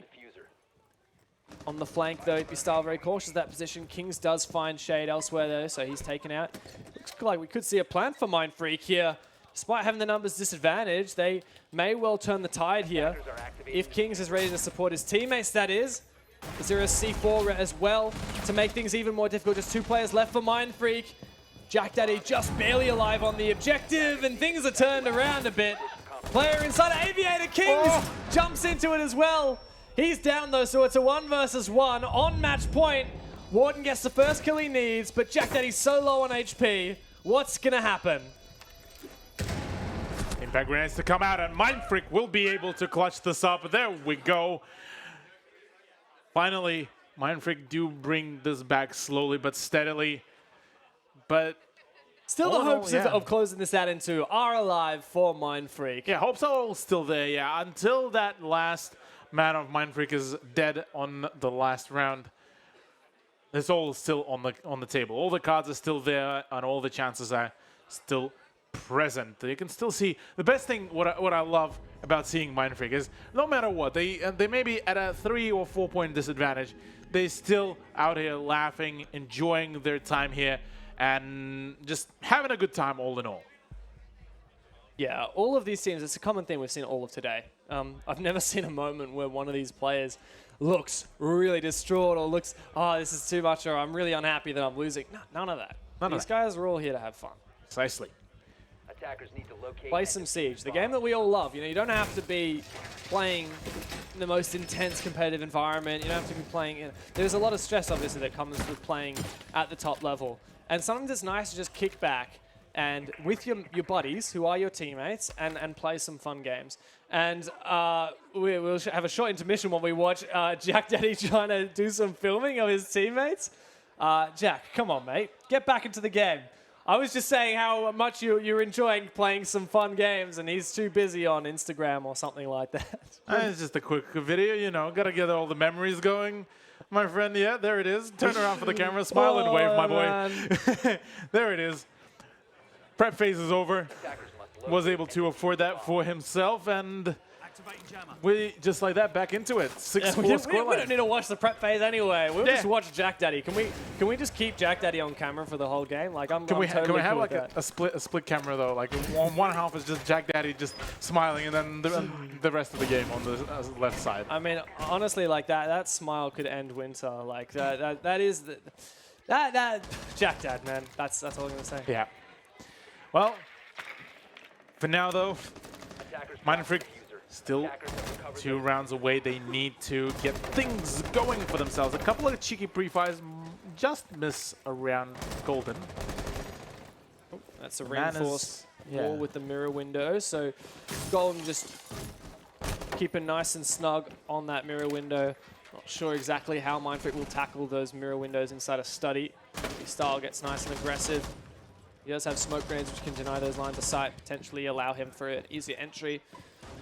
But it looks like Mindfreak are going to focus very much on this bomb side. Just go for this straight head-on push. Great job clearing out 90 is Shaq. He covers that rear side. Fury getting picked apart. His style as well. Does have some prints. He'll scan that with the Inox Jackal Tracker. And looks like you're in a pretty hot position for Fury at the moment. It's an entry for Ippy style. He can find the 1 kill. There it is.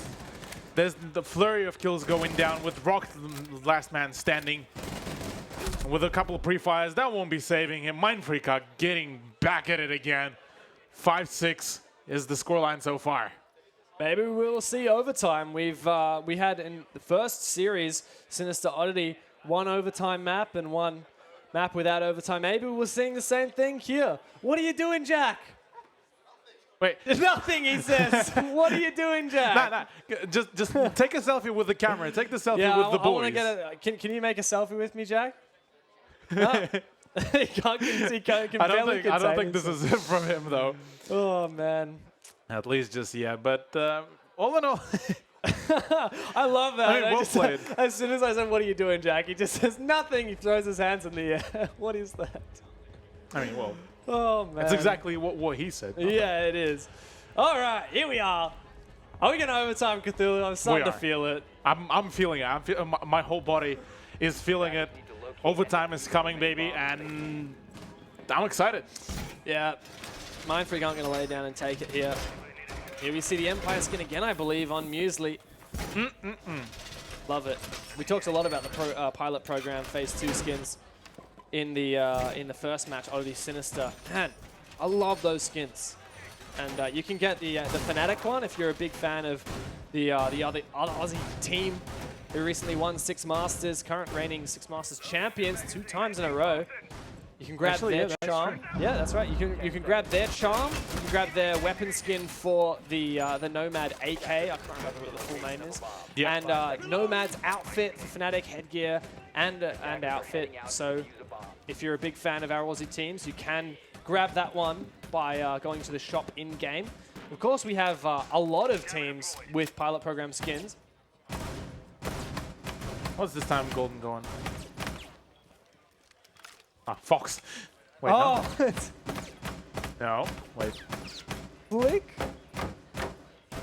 What? Flex? I don't know. I don't know if I want to know. I'm lost there as I don't know if I well. want to know. Golden? But okay. Hey, I just noticed Fury seem to be doing a much more try-hard hold now. Like, they want to close this out. They want to go to map 3. They definitely want to close Like, it out. we had bandit batteries on the wall of Master. We had impact grenade holes ready so that they can deny thermite charges. This is what you call a try-hard situation for Fury. Can Mindfreak claw it back and head to overtime? We'll see. Well, they have all the utility there. They have the Ying for a potential just push in straight away. Come on. Oh, this could get saucy pretty quickly if QD does manage to emphasize off that position. The 6-12 though from him could work out. Jack Daddy to open things up onto Shade, so that is minus out smoke, so no more of the area denial. And Cutie's just waiting patiently for someone to cross into the position that he wants to hold. Jack, this is a really nice spot. I don't see this every day.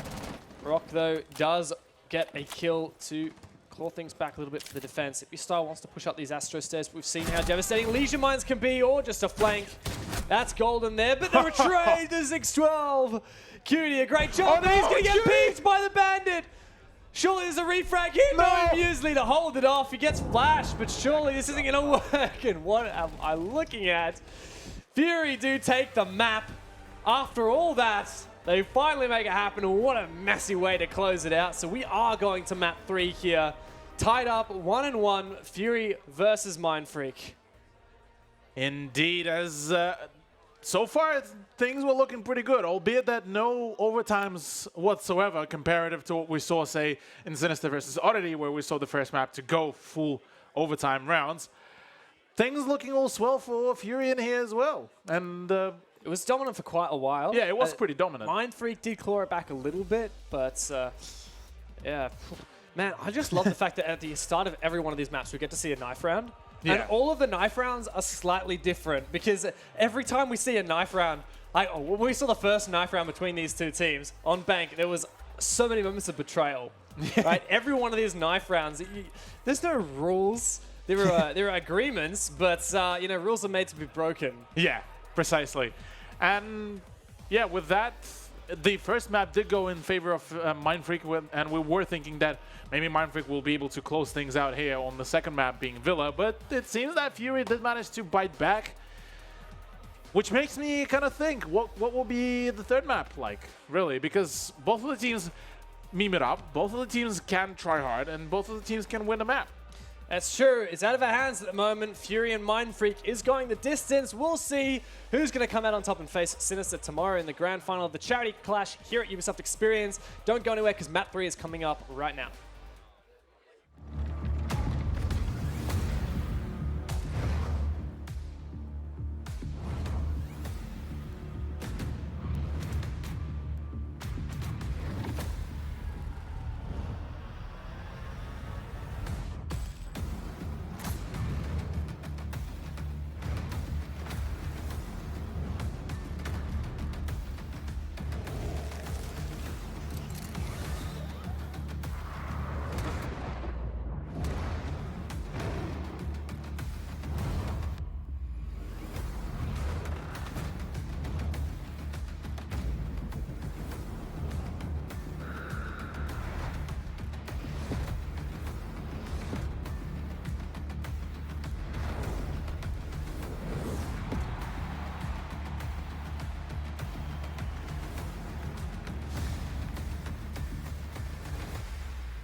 want to eat?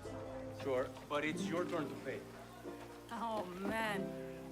So look, remember this morning when we recovered the stolen artifacts? Those guys might have noticed me. Things got a little heated. Then there was that beautiful moment. Me making my escape. Enemies in hot pursuit. You taking that shot, covering my back, and giving me a boost. Que paja causa. But I lost my wallet and all the excitement. Don't worry. I got you. Ah, just kidding. Hey, Paya. It's on me tonight. Gracias, tía.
Welcome back to the Ubisoft experience here. It is the final map of our Saturday set of matches here in the Rainbow Six room.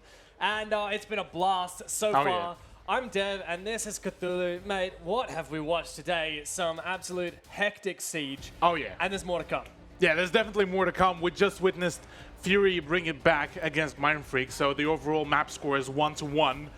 And we're just about to go into map 3. But overall, both teams were able to show us some fantastic siege. Mind Freak more so going in for some of the meme plays, some of the meme strategies. And before that, it was Oddity versus Sinister, with Sinister winning 2-0 and pulling off pretty much the strat roulette type of stuff at this point. So I'm curious to see how will the last match evolve, really. Because it has been back and forth. As you mentioned, we're one map apiece here, one for Fury and one for Mind Freak. Both these teams have been having quite a bit of fun with it. We've seen some interesting operator picks. We've seen some writing on the wall, especially from Shaq. So that's been a whole bundle of fun. And we're getting straight on into the map here. It is Coastline. And I can't wait to see which of these teams is going to head to the grand finals here. It's the second semi of the Ubisoft Experience Sydney Charity Clash. The winner of this map will play Sinister tomorrow afternoon for the grand final. Let's get stuck into it. Let's get stuck into it indeed, as Lion will be the first ban of Coastline. Surely Mind Freak do not want to deal with any of that pinging mess to come out from the French operator, whereas on the side of Fury, they've taken their time deciding where do they go, how do they play it out, and just what to pick in general. So Jackal. So this time Coastline will be a much more serious, at least ban phase-wise, on the attacking side, and before they ban something like Tachanka. We'll see if we get some left of field bans on the defense. So far, it just looks like your regular old ranked game bans. I know I love to ban Lion in ranked. Let's see, Ella. All right, that's not something we saw much of from Fury, banned previously, but Mind Freak, they did play a bit of Ella. It was Ippy style in particular. Like we were saying before, we've seen a lot of operators played here that don't get a lot of play typically in comp. Yeah. And that's not only for the the meme factor, but also because there's no pressure. They can try playing an operator that they just enjoy playing, like Ella, like Vigil, and not have to worry about not having as much utility on the team or some other factor, because this is a less serious environment. There is no prize for coming first here. It's all for fun. Certainly is, as we're just about to transition over into Coastline. It's certainly ban phase-wise, apart from probably Ella. Certainly, apart from Ella, the rest of the bans are all nice and serious. Whereas lineups-wise, things are looking all quite well as well. Yeah, when we're playing like regular Pro League, Coastline's actually a really good map for Mind Freak. And so, like, I could see Mind Freak really stepping it up here. I wonder whether we're going to see this serious kind of plays. Because we are at the point where we've had, these guys have both had 2 maps to just have a bit of a laugh, you know, have some fun. Why not? Just try and be serious. You don't have to show us your most secret strats or anything like that, but you know, just do a bomb site that you're used to doing, do some strategies that you know work, and just give it your best shot. I can totally see that happening. Well, Coastline is one of those maps that has been considered one of those maps that are pretty good for both Theory and Mind Freak. So I definitely will be seeing something across the lines that, hey, 10 seconds to go. we are more than happy to take this map and more than happy to try to 5 seconds to insert. sweat it out, essentially.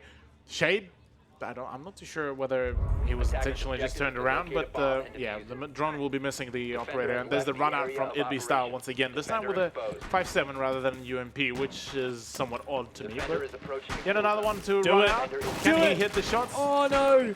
He just misses him as the Fury player goes inside. Rock's wasting no time. He comes up against the castle, but Cutie wins that somehow. Shade now getting onto the balcony there. Is he going to tap those ones? My goodness, it's pistols everywhere. Is this a pistol round? I guess it is. Itby Style and King's downstairs. Now they're protecting that diffuser. This is absolutely a pistol round here between these teams. And so far, it's all Mind Freak. I'm not too sure why it's Warden sitting on the back line with a D50, because that Deagle can absolutely bulldozer anyone up close as well. And 2v5 is in the hands of Fury, really. Only 2 people remaining, and right now Shade needs to be extra cautious. If there is one, and the whole wave does find Kings, or just cannot connect onto Pulse, and it is all up to Warden with a suppressed Deagle to see if he can connect those shots. But what a weapon to be able to clutch with. The Juan Diggs. It's what I want to see. Player right around the corner just staring at the ground. So he could get an easy kill onto Shaq here. He's just being patient with it. He doesn't want to pressure this, but Shaq is still just looking at the ground in his own little world. What is happening? Surely Warden's not going to make this mistake, and he does get that kill. Sprays it out. Beautiful suppressed 1D. Not 1D, but a lot of shots fired here. As well, Warden on the receiving end, he gets another down. Goes for the flashbang. He's only got 1 magazine left. With the Deagle, he's going to round this corner, and a player, take it down, he can get the ball, but no, the knife from Alibi. It was so close for Warden. A little bit too close to comfort for Mind Freak. And the knife, just to add insult to injury. There you have it. Yeah, that was so close as well for Warden to clutch it up. It was some impressive shots as well, managing to hit up and manage to down 2 of those players at the end. I mean, he'd used almost all of his ammo from his pistol. He did. Yeah. Every last shot, and that was because at the start of the round he was trying to destroy a window with one. He was trying to open up that window. That's just unlucky. The trials and tribulations of a pistol round. Pretty much. But with that said, Mind Freak bringing this back in. Definitely a much more competitive map. I'd say comparative to the previous ones that we saw. And Coastline, we will be seeing Warden. Warden's first appearance ever since Emberrise dropped. Warden's been playing the whole game. What do you mean? You got me there. It's going to be so confusing to have Mind Freak with a player playing Warden and Fury with a player called Warden. Yeah, that is true. I don't know how we're going to navigate that little atrocity, but oh well. Let's see what Kings can bring us with this operator. Oh, boy. As you mentioned, Warden hasn't been played yet in Pro League or in kind of top-level competitive play. He's been in his evaluation period so far. Technically, this is the first appearance of Warden within the competitive kind of setting at the very least. And quite curious to see whether he will be played out very well. I definitely do enjoy the fact that he did get a slight buff, slight rework ever since his release into the public testing. Essentially with a bit more consistent gadget at this point. Not sure whether that Claymore would actually be able to deny any runouts, but as it stands, Fury are starting to make their approach, and already Cutie is the one to take some damage. It looks like it's a pistol round again. Maybe this was communicated between the teams before the map, but they're all just looking at each other, not actually shooting. What is it? Oh, it's a knife round. All right. So, knives are the names of the game. And oh, hello. Oh. There's a good refrag. Only the alibi left, and this shouldn't be too hard. Which one is he? Gets slapped in the face. That's not too difficult for Fury to make it work. Pistol round first goes the way of Mind Freak. Knife round taken by Fury. Nice trade. Good start, all in all. One apiece for the start of third map to just get things going for themselves, get things running. Penthouse and Theater to kick things off potentially for the first serious round. And overall, really, Mind Freak looking like they might be up to something. Style might actually, well, okay. I would never doubt them. They're always up to something. They're always just up to something. Figuring out what it is. This is fairly normal lineup for the defense with the exception of the Warden, and on the attack I can kind of say the same. It's just like a very frag heavy lineup, but on Coastline it's not that unpredictable, not that unusual to only run the one hard breacher. If anything, we're just kind of missing that IQ or some such. Oh, come on, Jack, what you got for us? You just practicing your recoil? Yeah, he's just testing it around, just seeing if he can get a feel for it. There it is. Yep. Get all the QE out of you, mate. Tapping heads, left, right, and center. But he's just marking, like, you know how dogs, when you take them for a walk, like they go and they like mark all the trees? That's what Jack Daddy is doing right now. He's marking his territory. This is where I'll be playing. This one's mine. That's mine. Yep. There's mine. Yep. It looks like it, but so far Mind Freak might be setting up for a funny hold at the Hall of Fame, but it won't be just any type of hold. It will be going for runouts for style, but you don't find those shots, not really, as most of the attackers already managed to make it right to the center. Sorry, right to the entrance. And EP Style will be holding up an angle at the double window, whereas Jack Daddy is on the prowl. He already, after, like you said, after finishing marking his territory, he'll be proceeding to attempt to maybe expand his reach really up around him. He only has 2 magazines left with the SMG-11 because of that antics during the prep phase. Oh, Golden, surely you make this work. No! Oh, what an embarrassing moment. Cutie's left with a few HP to his name, but at least he gets that kill. Everything's now going for Mind Freak. Can Warden finish off the Valkyrie with... No, yeah, he wants it. He wants Go it. get him. Do it. Go get it. No. Oh, that was so upsetting. Warden's hungry for it, though. He wants this kill so bad, but he gets revenged upon Kings. And now it's just Muesli left for Fury. Indeed it is.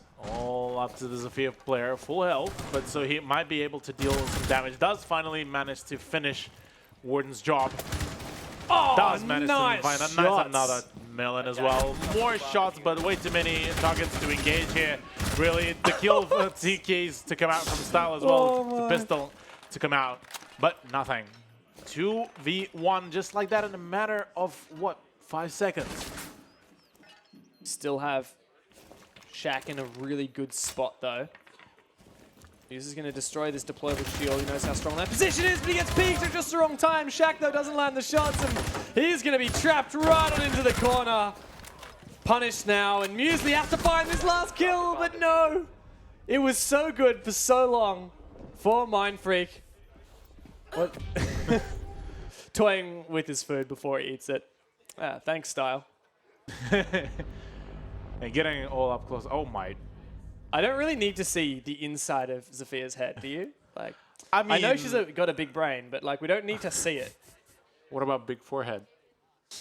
Oh, you never know. But either way, Mind Freak did nearly lost it, which was a little bit spooky, a little bit could have been unfortunate if that would have been the case. But nonetheless, they did manage to bring this back. Jack Daddy on Chanka this time. Hookah Lounge and Billiards Room for the defense, and curious to see how will that spawn peak work out. Probably just going to be placed on the double window in the penthouse and just to go for a peak there. But never underestimate the Chanka. We've already seen some Chanka spawn peaks on Bank earlier today. Yep, that is correct. I don't know which player it was, but that was a nice cheeky little spawn peak. I remember it was Ippy Style who got domed. I remember that much because he was the Ash and he just peeks his window and Chanka says, "G'day, mate." Were those the exact words? Those were the exact words, but they were being said by the bullets that hit his face. Ah. Well, meanwhile, though, Mindfreak back up on the setup. Jack Daddy still has not set down his mounted LMG and running around with a suppressed piston and PM out. Real James Bond style. Love it. If James Bond was Russian. If James Bond was Russian, yeah. And had a giant Spetsnaz helmet and had a strange obsession with antique weaponry. I mean, ain't nothing wrong with the antique weaponry. No, not at all.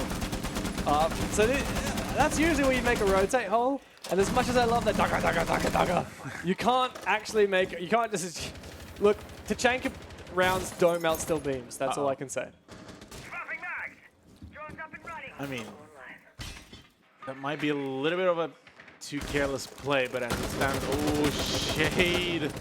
Actually also flexing the new 417 that just got buffed. So 20 rounds rather than a 10. That should be quite good. Oh, there's the pre-fires as well. Just nearly catch the Lord himself of God, but all the plenty of pre-fires won't be enough. Oh, dishing out some quality damage, but the run out from the Jaeger. There it is, Jack Daddy, there we go. It'd be style from below, also dealing quite a nasty amount of damage, and finally Muesli would be the one to respond onto the run out. So this time it is a 2v4, but the Tachanka is already spoken. This round is Mindfreaks for the taking at this point.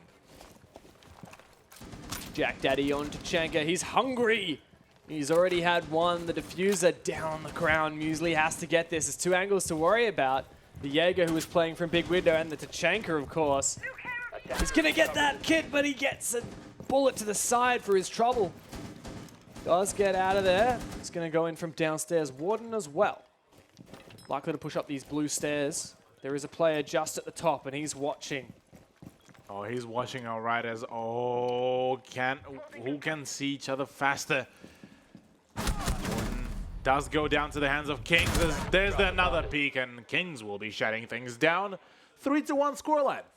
Nice cheeky little flank. I love it. I like it. And you love to see that. You love to go for those plays. Albeit that what I do also love to see is when Jack Daddy goes for those couple of extra pictures. Oh man, yeah. Gotta get the picture with him post match.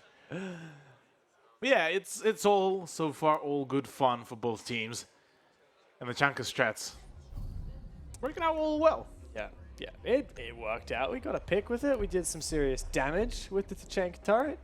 But can that damage be repaired by Flex Seal though? We'll have to wait and see. We'll have to wait and see. Now, we move down into kitchen service entrance. As mentioned, pretty good half for Mindfreak so far on the defense. Yeah, all in all, I like how Mindfreak approached it. Like, yes, it is memey about some of their runouts, but they, like, the moment they realize that, hey, like, things might get a little bit heated, they want to win this. Yeah, they still want to win. Like you can see. They want to have some fun, but they can't escape that competitive nature. Yeah. It's just the endorphins that are released when you see that round victory. That's what they're trying to pop. And nothing wrong with that. No, nothing still wrong with plenty of competition, and that's exactly what Mindfreak are hunting for. So the only round Fury's won so far was the knife round. 10 seconds left. Yes. We've had a pistol round, a knife round, and then two normal 5 rounds, seconds I left. guess you could say. I don't know if normal is the right word for this tournament, but I'm going to use it anyway. Shaq goes for the big man play. He's been having an absolute ball all of today. Cutie runs out with him, but they don't find a thing. They still get away with their lives, so it's more than they could have hoped for, really. Yeah, most definitely. Being able not to take any damage and still be able to scout things out is certainly a sign of good things, but as it stands, really, Fury are starting to bring it a bit more of a serious line out. Warden to finally catch Shaq off guard on that run out. Warden is turning up the sweat. Yeah. You can see, yeah, the sweat is definitely, the sweat meter is being turned up all the way at this point. So it could be an attempt at planting in service entrance. Fury look to be very organized right now, actually. They've really turned up the heat, but Walker spot in the desk through the Lamborghini doorway. Cutie gets taken down. Nice attempt there for Cutie, but Shade is right on the ball. Now, as we see most of Fury going from the front, Rock is here to push the rear side. Jack Daddy, though, shut down. And Rock has really defanged the Mind Freak defense. They do fight back, but this is looking pretty grim for the defense. Yeah, Ubisoft low on health, and it is all technically up to Kings. He does manage to snatch away a kill onto Shade. And with Fury already on site, Kings might be able to do quite some quality work. The toes are being shot at. Style to pick up a kill onto Fury, but the pre-fire from the drone will be shutting him down. The lowest HP of all Mind Freak right now. It is a 1v1 situation, though. This is totally doable for Style, but he has to make sure not to walk into the fire. Oh, can't even take a bullet from here. Oh my goodness, this is getting way too close, and the Capitao player won't be doing anything too funky just yet. He doesn't want to go for the plant. Smoke. Bolts are the only thing that is remaining. The fire grenade's already been extinguished. There's the peek coming out. There is the clutch from B Style. 4-1 scoreline at the end of this round. Well done. 2 versus 4, 2 versus 5, something like that. Mind Freak really clawing it back, and we actually did see, legitimately, Fury really tried that round. I mean, I'm not saying that they whipped out their, their best strategies and they were right on the game or whatever, but they did try. Like that looked like they weren't having a bit of a laugh memeing. There was no pistol round or whatever. They played pretty well, but great individual play from Mind Freak. Good 2 versus 4, 2 versus 5. Indeed it is, as we potentially might be seeing a 5-1 scoreline in the first half, with Jack Daddy continuing to bust out the Tachanka. Second time in a row. Potentially might be scoring himself a couple more kills, and I do have to say that the whole roster of Mind Freak has so far been performing, whereas on the side of Fury, you see Warden pop up a couple times, you see Rock, but that's one way to hide yourself, Cutie. I mean, if that actually works. I want to know, what does it look like from the perspective of an enemy? Our observer Michael is going to show us. That is very sneaky. Imagine though, you come around, you duck under that table, and you see that mask of Valkyrie. You see just my goodness, a tiny clown face. That's terrifying. It part 3. Oh, I love it. I want to see Cutie and Jack sit here together. In position. I mean, that's a. Oh. My. Come on, join them on a couch. Oh, they can't. Sorry, it's only a chair for one. It's not the love seat. So yeah, there we go. Now fully camouflaged. Special Agent Cutie should be able to hide himself. So the new feature in, obviously, Ghost Recon Breakpoint, we have the prone camo feature. Yeah. That this is just Cutie embracing that in Rainbow Six. Jack Daddy is so tempted to just stab Cutie just for the heck of it. But it seems that it'd be Style to actually get the better of Golden. Oh, and nice! Rock as well. What? My goodness. What is that? Oh, man. So, I don't even know if Fury will get the opportunity to find Cutie's nice little hiding spot. If I was Mind Freak right now, I would just go and hide in some corner somewhere, let Fury get inside, and then spot Cutie or come up against Cutie, Cutie flank him. Oh, he gets spotted him, Shade! Oh, no. He saw him in the corner. I think he did, and might be a grenade to come out. Oh, there it is. Oh, the peek doesn't succeed, but they do trade, I believe. Not something you see every day. Cutie is not really meant to win those, but he does anyway. And Ippy Style, right on the money shot, does close that out. Man, Mind Freak, absolutely on the ball this game. Yeah, Mind Freak just deciding, okay, we memed around, we won map number 1, we kind of ended up messing around on Villa, lost it, let's just close it out, call it a day, have a chill, have a Kit Kat, well, maybe not Kit Kat, but nonetheless, have some confectionery. Hello, Jack Dad. What was that? What? Hello. All right, always trust Jack to give us some good eyes. Yeah. I remember casting at the Six Masters. It was Shaq who was on the end, and we were so close to the players. We could hear everything he was saying, and they were so loud. Mindfreak are a very animated team.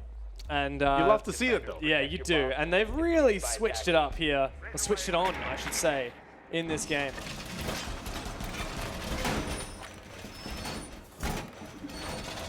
Yeah, that's it's definitely good to see Mindfreak so animated, so passionate about the game that we all love to see.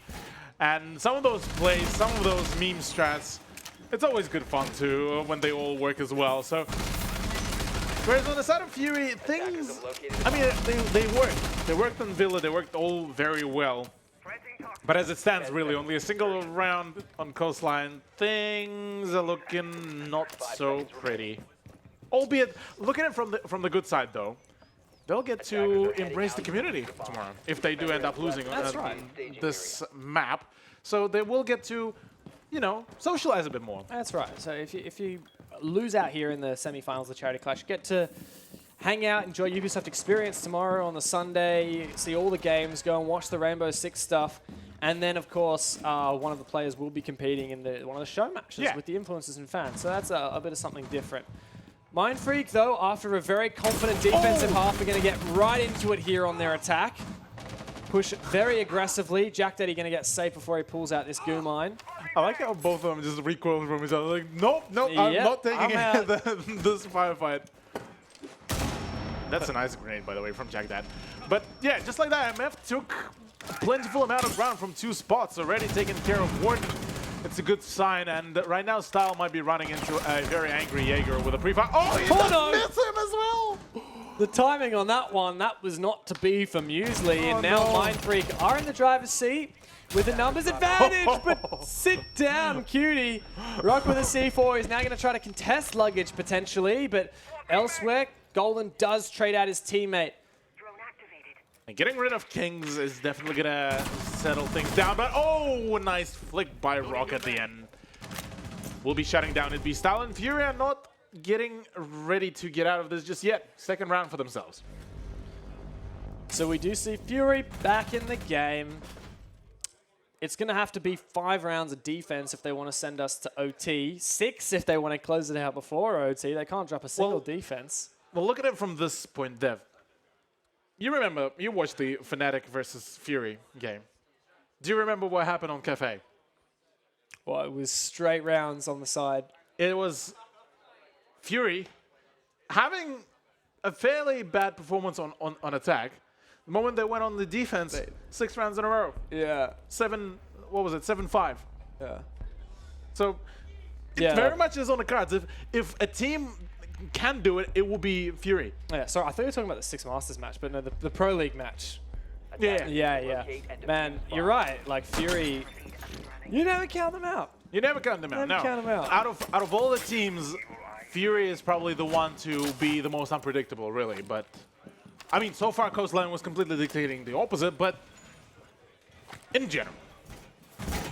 Yeah, we'll see how this one pans out. Of course, both of these teams have been very aggressive on their defense. And now that Mindfreak have lost that one attack, maybe they won't play quite so aggressively. We saw they just moved into the building really quickly, started getting that push. And because Fury became aware of those positions, it was quite easy to just prevent those pushes just by aiming on your sights down that direction. It's going to be a nice camera for Warden, a difficult one to spot for Mindfreak. Very aggressive spawn peek for Rock. It's not to be. We've seen Zippy Style constantly doing that spawn peek. Defender is exposed. Shade's now going to go for it. Man, everyone wants to go for that spawn peek. That same one. He tried to give them a taste of their own medicine, but that was not the case. Mindfreak just already knowledgeable that, hey, there's going to be a peek there. Be careful. And Jack Daddy with a boss G. Can he hit the shot, though? He knows that there might be one. Oh, he does it. Yeah, there it is. There's the shot. Shade going down. Absolute meme cannon. Now, Jack getting aggressive. SMG 12. Player pushing him from luggage, but he does have this boss G. ready and waiting. Is it gonna look the right direction? They get back to site safely, but oh, he almost lands that shot. Come on, he gets him down, finishes up with the SMG-12. Still worried about a push from behind, but Kings has got his back. Now he's gonna reload that meme cannon. That's 2 kills netted so far because of that meme cannon. A call goes out, and Jack Daddy's hungry for more. And meanwhile, it'd be style with Shaq already making their push, so it is all up to the Maestro player, who is actually hidden away. I believe that is in the bathroom, so the plan will be going down. And right now, Muesli will be the one to try to clutch this up. 2 kills already for himself. Can he find another one? Many pre-fires coming out from the VIP as well, so he needs to connect those shots. Does manage to find the kill on Kings. There's the lineup as well, but at the end, Mind Freak do take it into the match point. Ladies and gentlemen, 6-2 scoreline. And that nearly was a fall of Mind Freak as well. Not bad, hey, for Mind Freak. Really good start to that round. And yeah, great finish off as well. Despite a really good attempt from the Maestro to take the fight back to the attackers, go for that retake, sneaky little spot taken inside the bathroom. We do see Mind Freak in a very happy spot here. Fury's gonna have to close out the remaining 4 rounds in a row. They went ahead to overtime. It's a long task ahead of them. Mind Freak ready to turn up the heat, bring out these fraggers. Look at all these operators. Fantastic weaponry to just take these gunfights. If you style, we saw how much of an impact he had on the entry last round. Yeah, he certainly was performing very well. And that split push by Mind Freak was certainly a great way to approach that side as well. But Fury, they showed before that they still are able to bite back on a few occasions. But so far it seems that both teams want to just close it out on the ASAP. Both of them want that map. And the sweat might be getting turned up all the way at this point. Yeah, Mind Freak in particular really been having some good rounds here. Good individual plays, even when they pick up, like, you know, the Jack Daddy meme cannon on Dokkaebi, the Boss G. That was some pretty impressive kills. Yeah, even when they do that, he played it smart. He actually got himself into positions where it was favorable to use that weapon, or he at least had a decent shot. And then, to his credit, Fury did wide peek him, so he did have kind of an opportunity to nail that body shot down. So, Mind Freak poised to take another attack round. Getting very aggressive, very early. Shaq taking no time off. There's a frost mat there he's got to be cautious of. Nearly ran into it, and they're already this close. They could actually open up pretty quickly. Muesli is the one, though, to open up on Jack Daddy. So One tap Shaq! Oh, good night, Golden. What a shot for Shaq. Meanwhile, though, on the flank, Rock will be the one getting rid of Kings, and a nice pre-fire from Shaq will be showing the position. Oh, taking too much damage, does need to fall back, but it will be cutie to fall down. So all the firefights so far are leading to the fact that it will be all up to Shaq to try to clutch this up. Muesli on the flank already. He does know where the Zofia player is, so as it stands right now, it's just poor Zofia just getting tapped all around. He knows that there's the Frost, but the crossfire will be setting things down. 6-3 will be now the scoreline. Well, if Fury are going to get back in the game, they got to do it here. There's no stopping this train. But my God, that moment from Shaq, that one tap, what was that, man?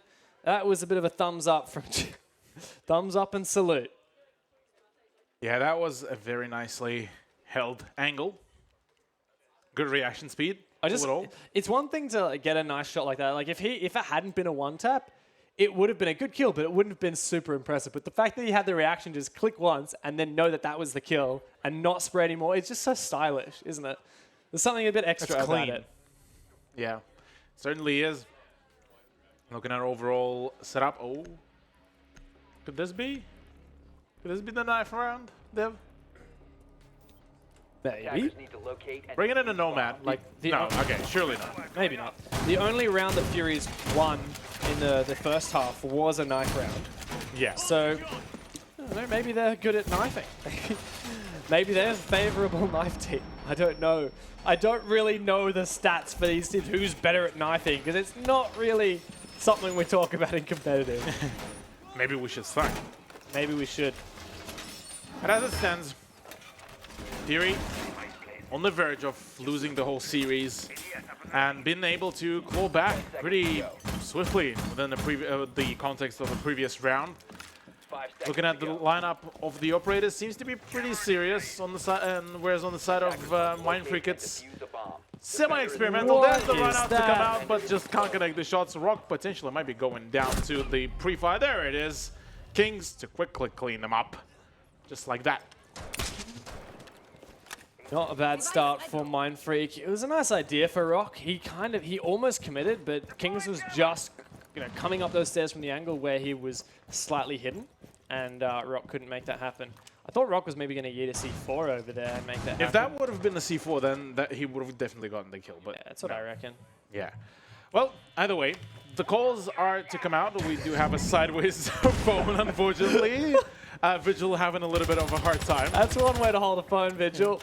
I mean, if you want to use it like for fidget spinning around he's sent his phone to a fidget spinner. Yeah. Weaponized fidget spinner. No, wait, that's Hibana. So, this attack, still trying to collapse upon Hookah. Downstairs, of course, Kings. He has used all his air tabs, so... Oh, hello, through the floor. See you later. Good job from Shade. There's a player on his balcony as well. Warden is down, though, I believe. Yeah, there it is. Jack Daddy will be able to finish him off with a meme cannon, but the shotgun from Shade could actually do some work. Work out here. There's the push out. He jumps down. Oh, that was a good read. That was a good read as well, and Shaq will be able to punish Shade for that very thing, leaving only Muesli and Golden to clutch this up, but don't out him just yet. There's the call. Nice shot by Golden as well as Muesli, cleaning things up. 2v2 situation. Shaq is quite low on health. Muesli is now down as well. There's a nice shot onto Cutie. 1v1 situation. Can Shaq clutch this up, and can Golden clutch this up for this team?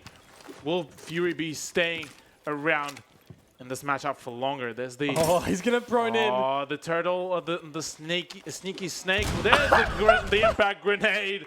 There we go. Who's that Pokemon? It's Zafir. Golden clutching things up once again. 6-4. And this slowly turning into a comeback from Mindfreak. Yeah. Every time we swap over to a camera onto Mindfreak, it always seems like Shaq and Jack Daddy are having like some sort of like a gossip. Like, oh yeah, I heard that golden guy smells. Oh.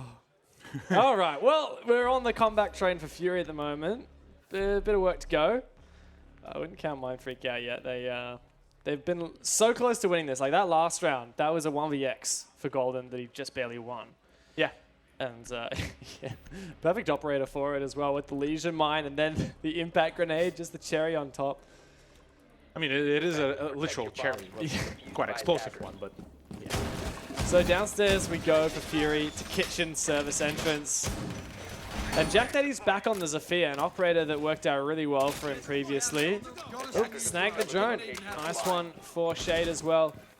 So, on the attacking side, what do we see from Mindfreak that we liked?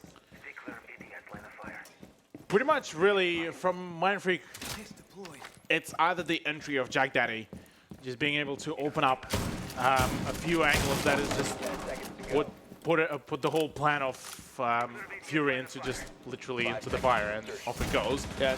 Or it's just EB style on entry fragging. And this has been a pretty, this setup for Fury is very standard kind of pro league, top level setup. Yeah. You have that spawn peak, doesn't quite find enough shots for Rock, but this setup, as I was saying, it's a very good competitive setup. So if it's going to be difficult for Mindfreak to say just try to cheese into the bomb site and get a plant down, because the setup with those holes on kitchen wall is going to make it easy for Fury to deny that. But Kingston's in such a good position.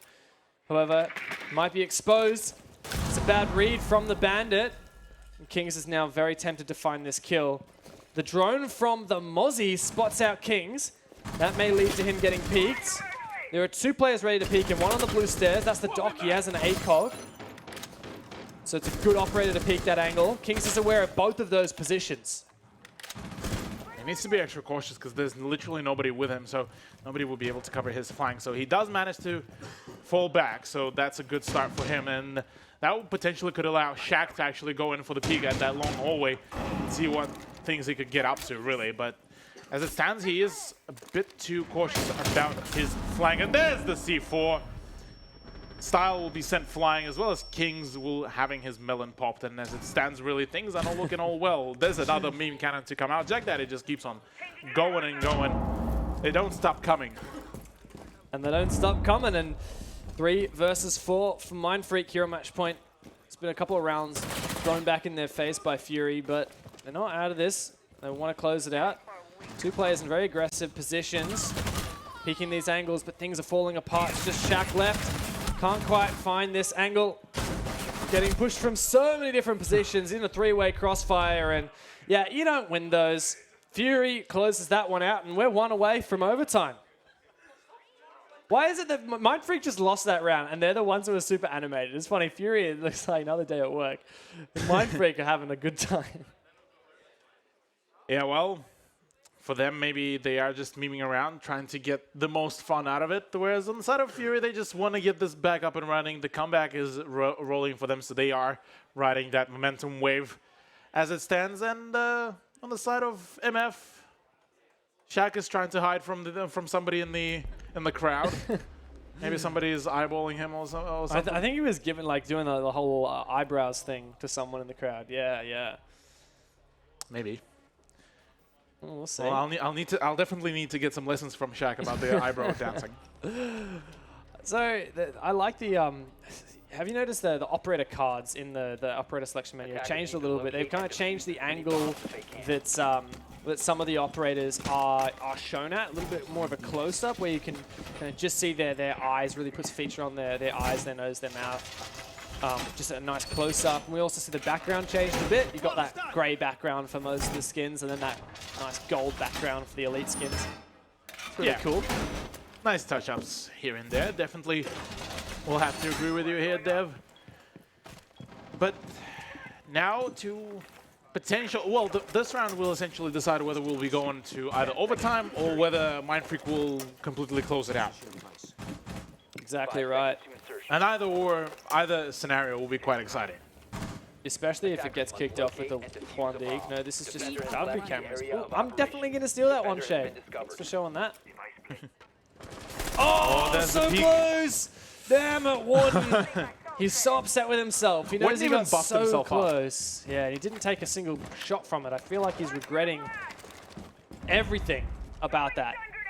So close to finishing off Kings there, but right on in the objective now. Shaq's in such a good position.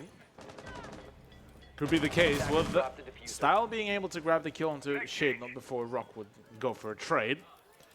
Trading out Valkyrie for a gridlock is not something that you will want, but Shaq would ensure that things will be going his way. And there you go. That's the game. That's the game. And that's the series. So Mindfreak, after a good start on map number 1, there's a thumbs up from Jack Dad. Please someone turn that into a GIF, because that is just too good to pass up on. And we have a game for Mindfreak. Fury, look, they had a grand old time. We'll probably see the handshakes between these teams. But it is tomorrow in the grand final of the Ubisoft Experience Sydney Charity Clash. It is going to be Mindfreak versus Sinister, as Mindfreak take the victory 2-1 here in this second series today. Fantastic series overall, and it's a good thing seeing that the competition was pretty close, all memes aside, and both teams managed to show us some fantastic gameplay, all things considered. So Mindfreak and Sinister will play tomorrow in the grand final of the Charity Clash, but for Oddity and for Fury, it's not all over. Ubisoft Experience Sydney is all this weekend, today, Saturday and Sunday, open from 10 a.m. till 6 p.m. So a full day of stuff, not just the Rainbow. We've got obviously this tournament. We have some hands-on section as well, where anyone who's here can play some games. We've got all kinds of other stuff downstairs, panels, other games, hands-on with unreleased titles as well. And for those teams that have already been eliminated here, Oddity and Fury, they get to play in the show match tomorrow. The show matches. We're going to have some of your favorite influencers and content creators, and an opportunity for some of the fans to get up and play with the pros as well. So it should be a cracker of a match, yeah. Yeah, it's definitely exciting. It's I'm keen to see how things will work out tomorrow, both for the show matches and for the grand final, because Sinister versus Mind Freak, the battle of memes. I'm actually quite excited, not gonna lie. Especially because Sinister had such a hilarious meme performance today. They were not letting up on the jokes and memes. So, well, let's talk about Ubisoft experience for a sec. If you're here, if you are here at the venue, man, if you are coming tomorrow, there is an absolute show we've got for you in store here. But even if you're not coming tomorrow, there's so much still happening here at Ubisoft Experience. In the Rainbow Room, we've got the hands-on section where you can compete against your friends or with your friends if you like. Get some hands-on with Ember Rise. It's only a couple days since we've had the new season unlocked, and you can try out the new operators. Maybe you don't have the season pass at home. Test them out before you decide to buy them. That's a great opportunity. Or if you don't have the season pass, you could also get your hands on Uplay Plus, which true. actually does allow you to grab those operators early on. And we also have a merch store downstairs where if you're interested in getting any Ubisoft merch, we have some beautiful stuff like Cthulhu is wearing right now. This is the original operator logos pre-release before the Rainbow Six game officially released. These are the operators, the logos for all of the default operators. And all the vanilla pre-release, pre-alpha, whatever operators, and so you can get a shirt like that one. We've got Ubisoft shirts, we've got chibis. My goodness, I think the chibis are selling out. We have so many of them. And we're also going to have an activity as well to win a Burnt Horizon Esky pack, one of the beautiful influencer packs that we put together for Burnt Horizon. We're going to have a speed run of the first situation from the Rainbow Six game. Situation number 1, speed run, and the winner takes home a Burnt Horizon Esky. So a lot to do here, and my question, Cthulhu, is, of everything here happening at Ubisoft Experience, if you had to say one thing that you are most excited for, tell me what it is. Oh, that's a tricky one, honestly, Dev, because first thing that comes to my mind is grand final tomorrow. Probably apart from that, I dare to say Ghost Recon Breakpoint panel. Yeah, I've been honestly, I've smashed the absolute heck out of the beta and been thoroughly enjoying it. So I'd be keen to get my hands on more of this. That's right. Doesn't matter what Ubisoft game you like and how you want to experience that, whether it's hands-on, whether it's by talking to or listening from what the developers have to say, or meeting other people. We've got cosplayers here as well, getting your hands on some exclusive merch. We've got everything that you could possibly want here. So be sure to hang around, enjoy the Ubisoft experience here in Sydney. Tomorrow, tickets are still available. All the proceeds of the tickets go to the mental health charity Are You OK?, which is a great cause here. So you get to experience all of this Ubisoft activity, and your money is going towards a fantastic cause as well. There's really no loss here. So if you come today, you didn't plan on coming tomorrow, I highly recommend it. If you're watching from the stream today, you live in Sydney, you can make it tomorrow, but maybe you weren't originally thinking of doing it. I highly recommend you go to a ticket. Go to Ubisoft Experience website. Just type in Ubisoft Experience Sydney. Go find the ticket link. Tickets are really cheap, and as I said, goes to a really good cause. Yeah. But that's going to wrap us up for today. We've had 2 fantastic best-of-3 matches, and we have so much more to come tomorrow. But that's not over here. If you're still here in the Rainbow Six room, we still have some hands-on Rainbow Six. Play 5 versus 5 against your friends, with your friends. And come back tomorrow as well for the grand final and our show matches. Thank you for watching today, and good afternoon.